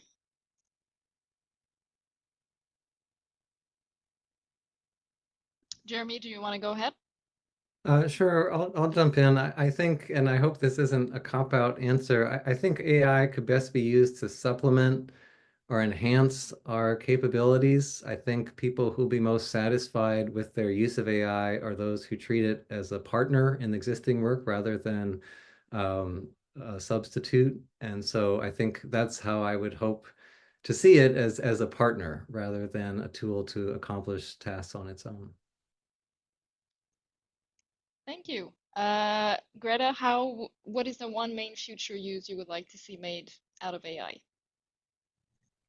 I appreciate what Jeremy said. I would love to have an AI partner do a lot of data analysis, because I think that is a big way to save a lot of human time, because it can make lots of connections that it requires more time for a human to do. So I think my biggest love would be data analysis. Thank you. And Marie, in parliamentary libraries, what is the one main future use you would like to see in AI? So I'm what my two other colleagues said, especially AI doing more of the menial tasks, some of the brunt work, so that librarians can focus their skill where there's more value added, being seen more as an educator and bridging the gap between AI and also bringing some of that digital knowledge to users. Thank you. And Elisabetta, what is the one main future use you'd like to see made out of AI? It will be good if we had AI with more correct and right information. That will be good. Also, I agree with Greta, Annie, Jeremy to have like that some kind of better data analysis. And for me, from this point, I think that it will be good to have some kind of multilingual AI or AI tools like in more languages that you can search, databases from different regions and countries in the world. Thank you. It is now 2:47. We have already gone a little bit over time, and since the 24 hours of IT event is not over, I don't want to go to over the time. Thank you so very much, Anne-Marie, Jeremy, Elisabetta, and Greta for your insights today. And it was extremely interesting to hear about applications in your different fields. And there are so many other questions that we would have, but hopefully people can also contact you if they want to have more information about the different applications in your sector. Cory, sorry, I feel like I lost. Oh, Cory, you're here. Thank you. Back to you. Thank you so much. This was a wonderful session, and it's great to spend some time with our colleagues in Division B, where AI SIG has a home. I hope we can do this again. Maybe we'll do an encore in Astana next year. So thank you so much for all of your time and work, and hope to collaborate with you again soon. I am going to turn it over to Maria. We are going back to Chile. We didn't get enough. So I will send it back over to her. Gracias, Cory. Bueno, para mí el siguiente expositor es un placer presentarlo, ya que va a presentar un proyecto muy lindo que se está haciendo acá en el país a nivel latinoamericano. Nosotros lo conocimos gracias al simposio de inteligencia artificial, cuando Álvaro Soto, el director de CENIA, nos comentó y nos entusiasmamos harto con el proyecto, así que les presento a Carlos. Carlos es investigador del Centro Nacional de Inteligencia Artificial y ha trabajado en la creación de modelos de inteligencia artificial, tanto en el mundo académico como en el privado. Actualmente lidera iniciativas abiertas que ponen la IA al servicio de las personas, como la creación de un LLM latinoamericano o la creación del traductor automático para lenguas indígenas de Latinoamérica. La presentación se titula Modelo de lenguaje con conocimientos locales, Language Model with Local Knowledge. Carlos hará la presentación en inglés porque la traducción es un poquito lenta, entonces al parecer él no tuvo problema, así que a los colegas latinoamericanos los invito a poner la traducción al español y de todas maneras cualquier cosa después las presentaciones van a quedar en el sitio de la sección. Carlos, el micrófono es todo tuyo. Great, thank you, Maria. I'll share my screen. Great. So this is, as it has been said, it's an open initiative. It's in fact a joint initiative to build a Latin American chatbot, which are usually called LLMs, large language models. And not only a large language model, but also a chatbot, and also a chatbot that works well for Latin American knowledge and the topics that are relevant for our territory, right? So my presentation will cover these four topics. First, context and objectives of the project. First, we wanted to build, in fact, we wanted to develop key AI capabilities in Latin America, which right now, as you may imagine or as you may know, AI is led by, I don't know, Europe, the US, but to Latin America, there's not too much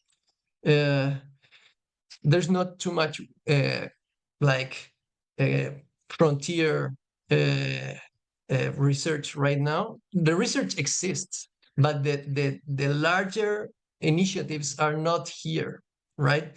Because you have a compute restriction and a budget restriction.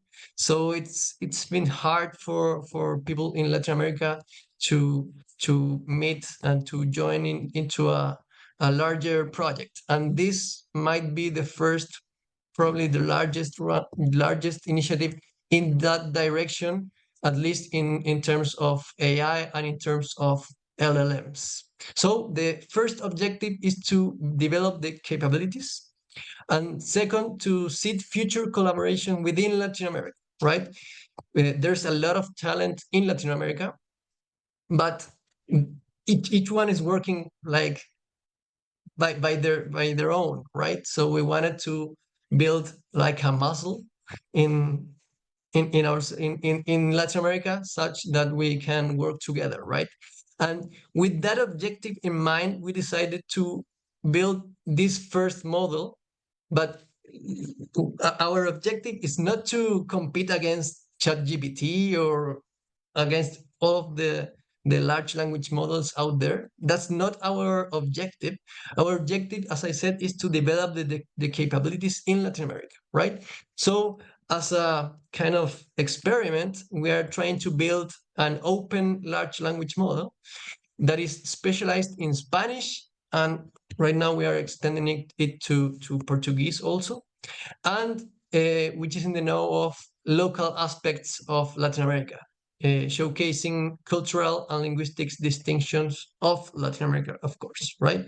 So this is kind of the first approach to this objective, and there it might seed new projects in the future, right?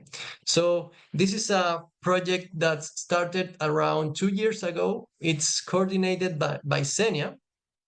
This, as you may be seeing in your screen, there's a lot of very talented people working on it, and this is only the Senia team. There's a lot of people also around Latin America which are collaborating with us. This is an open and collaborative initiative, and from the beginning we decided to keep it as that, right? So we gathered some alliances, some partnerships within Latin America: Argentina, Chile, Colombia, Ecuador, Mexico, Peru, and Uruguay. And we are in conversations with other countries as well. In fact, we've been trying to get to Brazil also, which is a large part of Latin America, right? And it adds the Portuguese, which right now we are only having Spanish, but we also want to address these other languages spoken in Latin America, right? But that's the scope right now in terms of countries, and in terms of individual organizations, there's a lot. We have research labs, we have research centers, universities, libraries, government institutions, right? Private institutions, research institutions, foundations, you name it, right? The list is growing. In fact, this is the ones that are kind of confirmed, but we are having conversations with a lot of other institutions, and we hope to see even more. This, as I said, this is an open initiative. We are trying to change the way things are done in AI. Right now, things are getting kind of closed. We're keeping it open, and also things are getting kind of not respectful with copyright, for example. We are trying to change that, and from the beginning we are trying to do it respectful in terms of copyright of the data that is input to the model, such that it can learn to speak and to acquire the knowledge, right? So what's the current state of this project? First, we are addressing the problem in several areas. First, data. As you may know, large language models are hungry of data, and it's in fact the way it learns, or the accuracy that it gets, depends more, probably very importantly, by the quality of the data, So we have an entire team working on that to get data, open data, in fact, which is that has open license such that we can use it. We are downloading it, filtering, cleaning it, balancing it, and of course preparing it for the AI models. In terms of the AI model, we are testing several architectures, both pre-training from scratch, like starting all over, or starting from a model which is already pre-trained and try to teach it the local knowledge. In terms of hardware, we have an entire team working on that also, where we have several servers. As you may know, these are kind of expensive machinery. We have some of those, and we hope to, in fact, we don't hope, we will have a bunch of new servers in the early 2025. We are working, of course, in terms of pre-training to take this model and take this hardware and take this data and try to teach the model the knowledge, the knowledge that is present in that data. And once we have it, we need to measure how is it performing. So we have an entire team working on trying to build kind of tests to judge whether the model has accurate knowledge in the areas that we want to focus on. And in case it doesn't, we are trying to go back and try to get data of that topic such that the model can finally learn that knowledge. And the final step, once you have a model that is pre-trained, it's not that easy to use, which is the kind of models that we had like 3 or 4 years ago before ChatGPT, right? Or even sooner. The final ingredient is to align the model, which is to teach the model to be useful, right? If you ask the model a question, the model should answer, right? And it should answer in a way that is like liked for people, right? It should follow the preference of the user, and that's the final step in all this pipeline of building a chatbot. Those are all the steps, the key ingredients. So we have teams in each of these areas. The current state in terms of data, we have collected a lot of data with open license. We are trying to gather local knowledge through international partnerships, and libraries are by far the organizations that have most data, and they know which data could be useful and which data has in fact open license. So we are working really together with people in libraries, and we are also filtering curated data from the web, which has been previously assessed and also filtered for license, right? We are taking only open data from the web and trying to use it. We are also filtering it because out there's a lot of data, not only good data for our project, there's also noisy data, there's articles speaking about topics that are not relevant for us right now. So we're trying to filter out that data and get the data that we are interested in.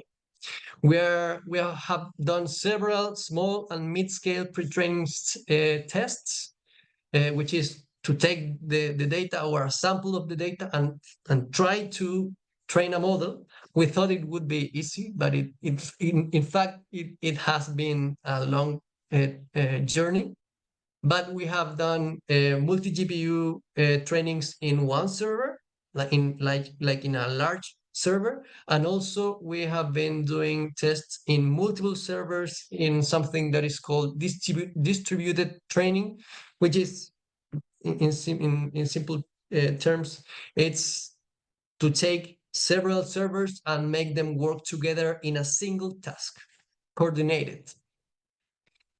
We have also tried to align the models, like the last piece of the puzzle, to take a raw model which has only read the internet, but it doesn't know how to answer a question, and try to teach it how to answer a question in a way that is I don't know, that aligns with the final users, which in this case is Latin Americans. We have tried several techniques based on synthetic data, based on open LLMs out there to use that knowledge to align our model, and also state-of-the-art techniques such as DPO, for example. And we are also trying to do it like with human feedback, and we have built a platform.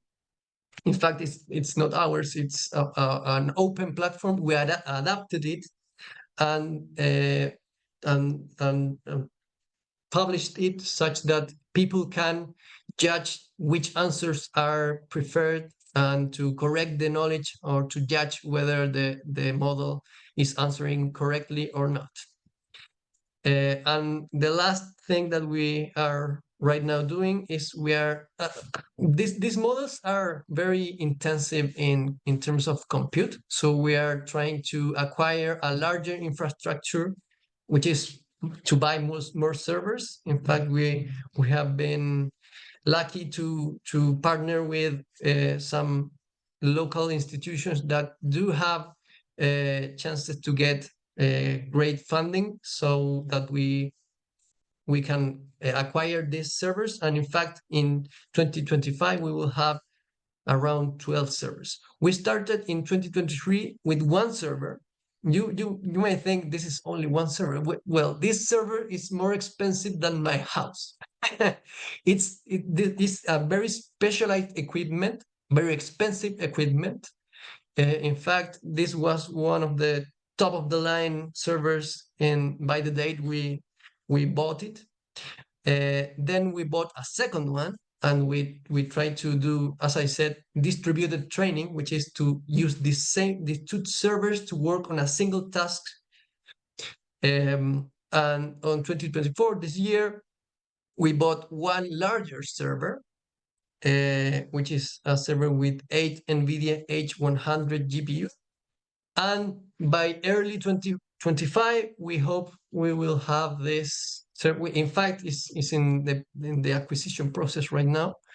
Around 12 servers, which would be around 100 GPUs to work in synchrony for this single task, which would be to train this model, right? Some lessons so far. It is possible. We thought it would be easier. In fact, we discovered early on that it was not easy. But after a lot of work, we discovered that it is in fact possible. We have had really good results so far. It's really hard and requires hard work. And in these terms, there's a big need for human intelligence. At least today, we still need humans. We need human creativity to make this work. And in fact, the AI component is like the last piece of the puzzle. We need a lot of human effort, human talent, human creativity. It's really expensive, as I told you. Data quality is key. If we gather good quality data, the model can learn really accurate knowledge. In fact, there's a balance, right? If you have more data of less quality or less data of more quality, you kind of get a balance. And in fact, we discovered that if you get even smaller quantities of data, but it's really good quality data, you can compensate for the lack of compute resource, in fact. And you can compete against the larger ones, such as ChatGPT or you name it. And the last key lessons that I want to tell you about is that we discovered that specific data with open licenses does exist. And in fact, there's a lot, but it's really hard to get. So that's why it's really important for projects such as this one to partner with local institutions, which is vital for this kind of initiatives. The next steps, really fast.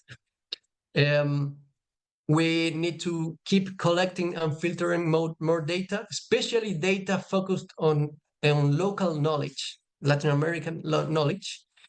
We need to extend the tests to measure the capabilities of these models to speak Spanish, Portuguese, and to, of course, to be able to answer questions of local knowledge, which is, in fact, it's like writing a test, right, for these models, such that you can measure how well is it performing. The next step is to train these like tiny models that we are training right now, which are in fact not tiny. In fact, they are huge, but the other models out there are even huge, even larger, right? So we wanna get into that field. So that will happen in early 2025, and the final goal is to publish the key findings. Of course, the model will be open sourced, and we are trying to get long-term collaborations within Latin America, right? And in terms of collaboration, this is my last slide. We need more data, right? Especially in topics of interest, right? And right now we are defining the team, which is a large team. We are defining which are the topics that are relevant, right? But if whenever someone joins this initiative, they usually come with ideas of maybe this topic is not well covered by current AI, and it might be interesting to cover. So we need data, and also we need ideas of which topics would be relevant to cover, right? Maybe in this initiative or maybe in the next. If we don't do that, well, AI will develop, of course, but probably it will be addressing the problems from someone else, not our problems, not the problems that us as users want embedded in these models. We are seeking more partnership with more countries and institutions. We have discovered that it's in fact key for this kind of initiatives to partner and to seek for talent and ideas out there, especially in Latin America right now. We need to create more tests to measure capabilities in Spanish, Portuguese, and local knowledge in Latin America, of course. We have some tests, but we don't know the entire, it's almost impossible to cover it all.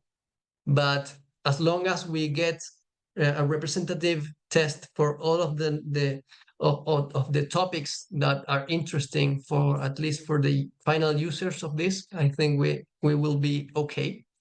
And of course, we are open to proposals. And in fact, this is an invitation for all of you or anyone you may know that would be interested in this. Just it's an invitation. Just join and help us build a pretty good project and an open project that can change the way things are being done right now in the field of AI. Thank you. Now, I think we have time for questions, right? Yes, please share your questions in the chat. Carlos is here to answer them, and that was a wonderful presentation, a great model of collaboration and demonstrating how local knowledge can be represented in large language models. Please, let's just wait a moment to see if there are any questions in the chat. Great.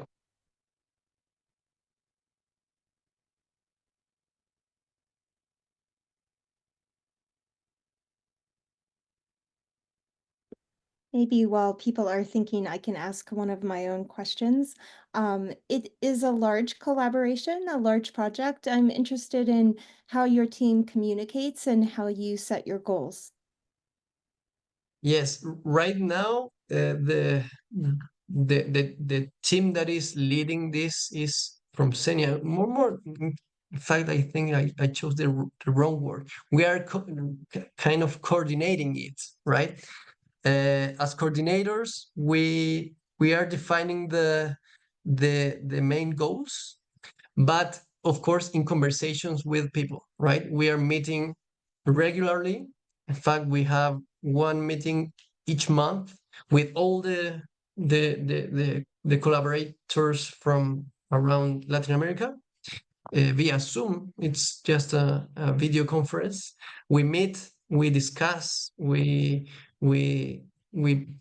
present our ideas, the feedback, and everything, and we based on that information, we define the goals, like the short-term goals. And the rest of the time, we communicate through digital platforms such as Discord and Slack.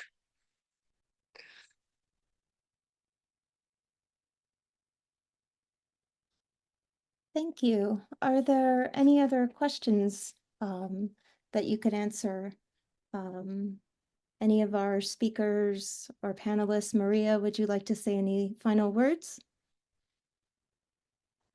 Agradecer a Carlos por su presentación. Bueno, para mí es un proyecto ya más familiar porque he participado en algunas de las reuniones que se han realizado y me gustaría saber cómo van a manejar ustedes el tema del sesgo, porque eso es un tema que como que nos quita un poco, nos da un poquito de dolor de cabeza con respecto a eso.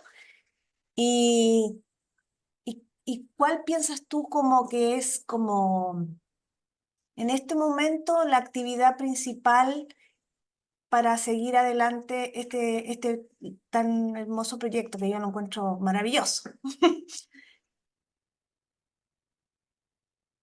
I don't know if you want me to answer in English or in Spanish. Maybe I think in English would be okay. For the biases, we are trying, first of all, we are trying to get as much variety of data as possible, right? Such that we can represent all of the people out there, all the groups, being male, female, all of each of the countries, right? So that the model doesn't follow only one group, the main group. We are trying to balance everything as much as possible. In fact, there's a really there's a lot of imbalance in terms of data, right? If you get all the data in Spanish from the web, for example, you will quickly notice that half of it comes from Spain and only half is from Latin America. And if you dig into Latin America, you will see that there's some countries that take most of the data and there's other countries that get almost nothing, right? So we're trying to focus on those countries that have less data. So that's the relevance of partnering, right? If you then don't get partners, and if there's not enough data out there in the internet, there's nowhere to look for it. So we're trying to address all of the groups as much as we can. I think whatever work we do, we will finally, some groups will not be as present as we want because there's scarcity of data. But as much as we can, we are trying to push that.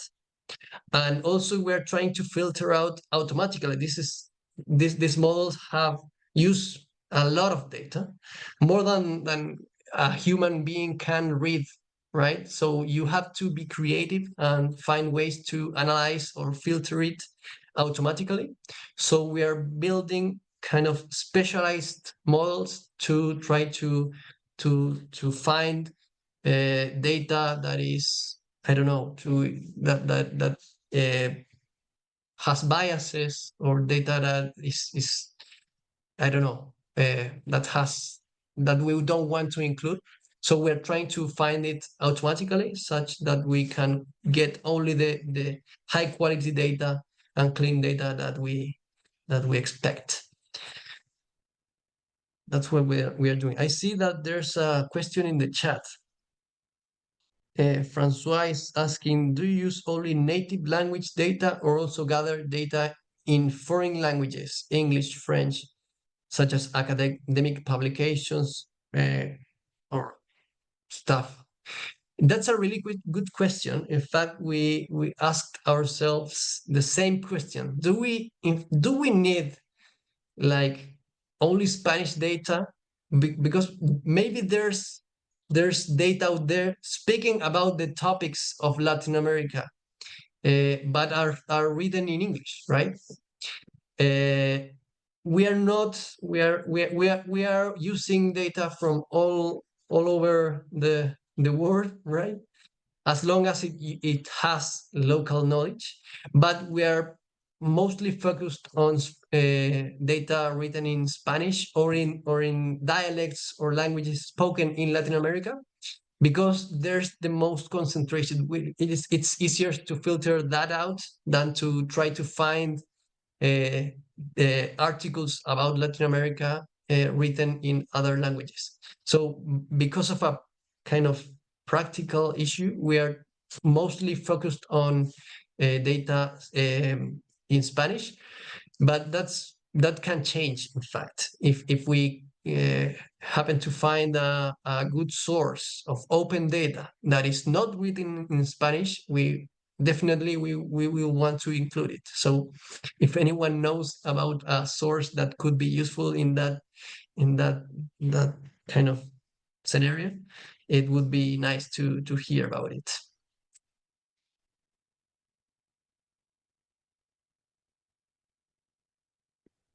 Thank you so much for your responses to those questions. Are there any final remarks, comments, or questions for Carlos? And if not, I will thank you once again for your excellent presentation. It was a wonderful way to round out the final lap of our world tour. We're very glad to have hosted you during this event, and thank you for all the work you've put into your presentation. Gracias. You're welcome. Thank you for the invitation, in fact. And I will also extend my gratitude to Maria for stepping in and helping us with moderating these sessions. Thank you so much for your time, your skill, and your expertise in bringing us these presenters and the perspective from Latin America. It is very much appreciated. Thank you. And so that leaves us with some closing remarks. Some of you have made it through the entire marathon of the 24 hours, and I congratulate you. This was an event that has surpassed my expectations. It was wonderful to hear from all the different perspectives across the globe. In summary, I think we can say that the themes of artificial intelligence, digital transformation, building capacity and skills for the future, and taking ethical approaches to technology were some of the key themes that we heard throughout the presentations that the IT section can take forward in our planning. I'm still interested in hearing additional IT priorities. You can still contribute on our Miro brainstorming board if you have a moment as you're closing out your day.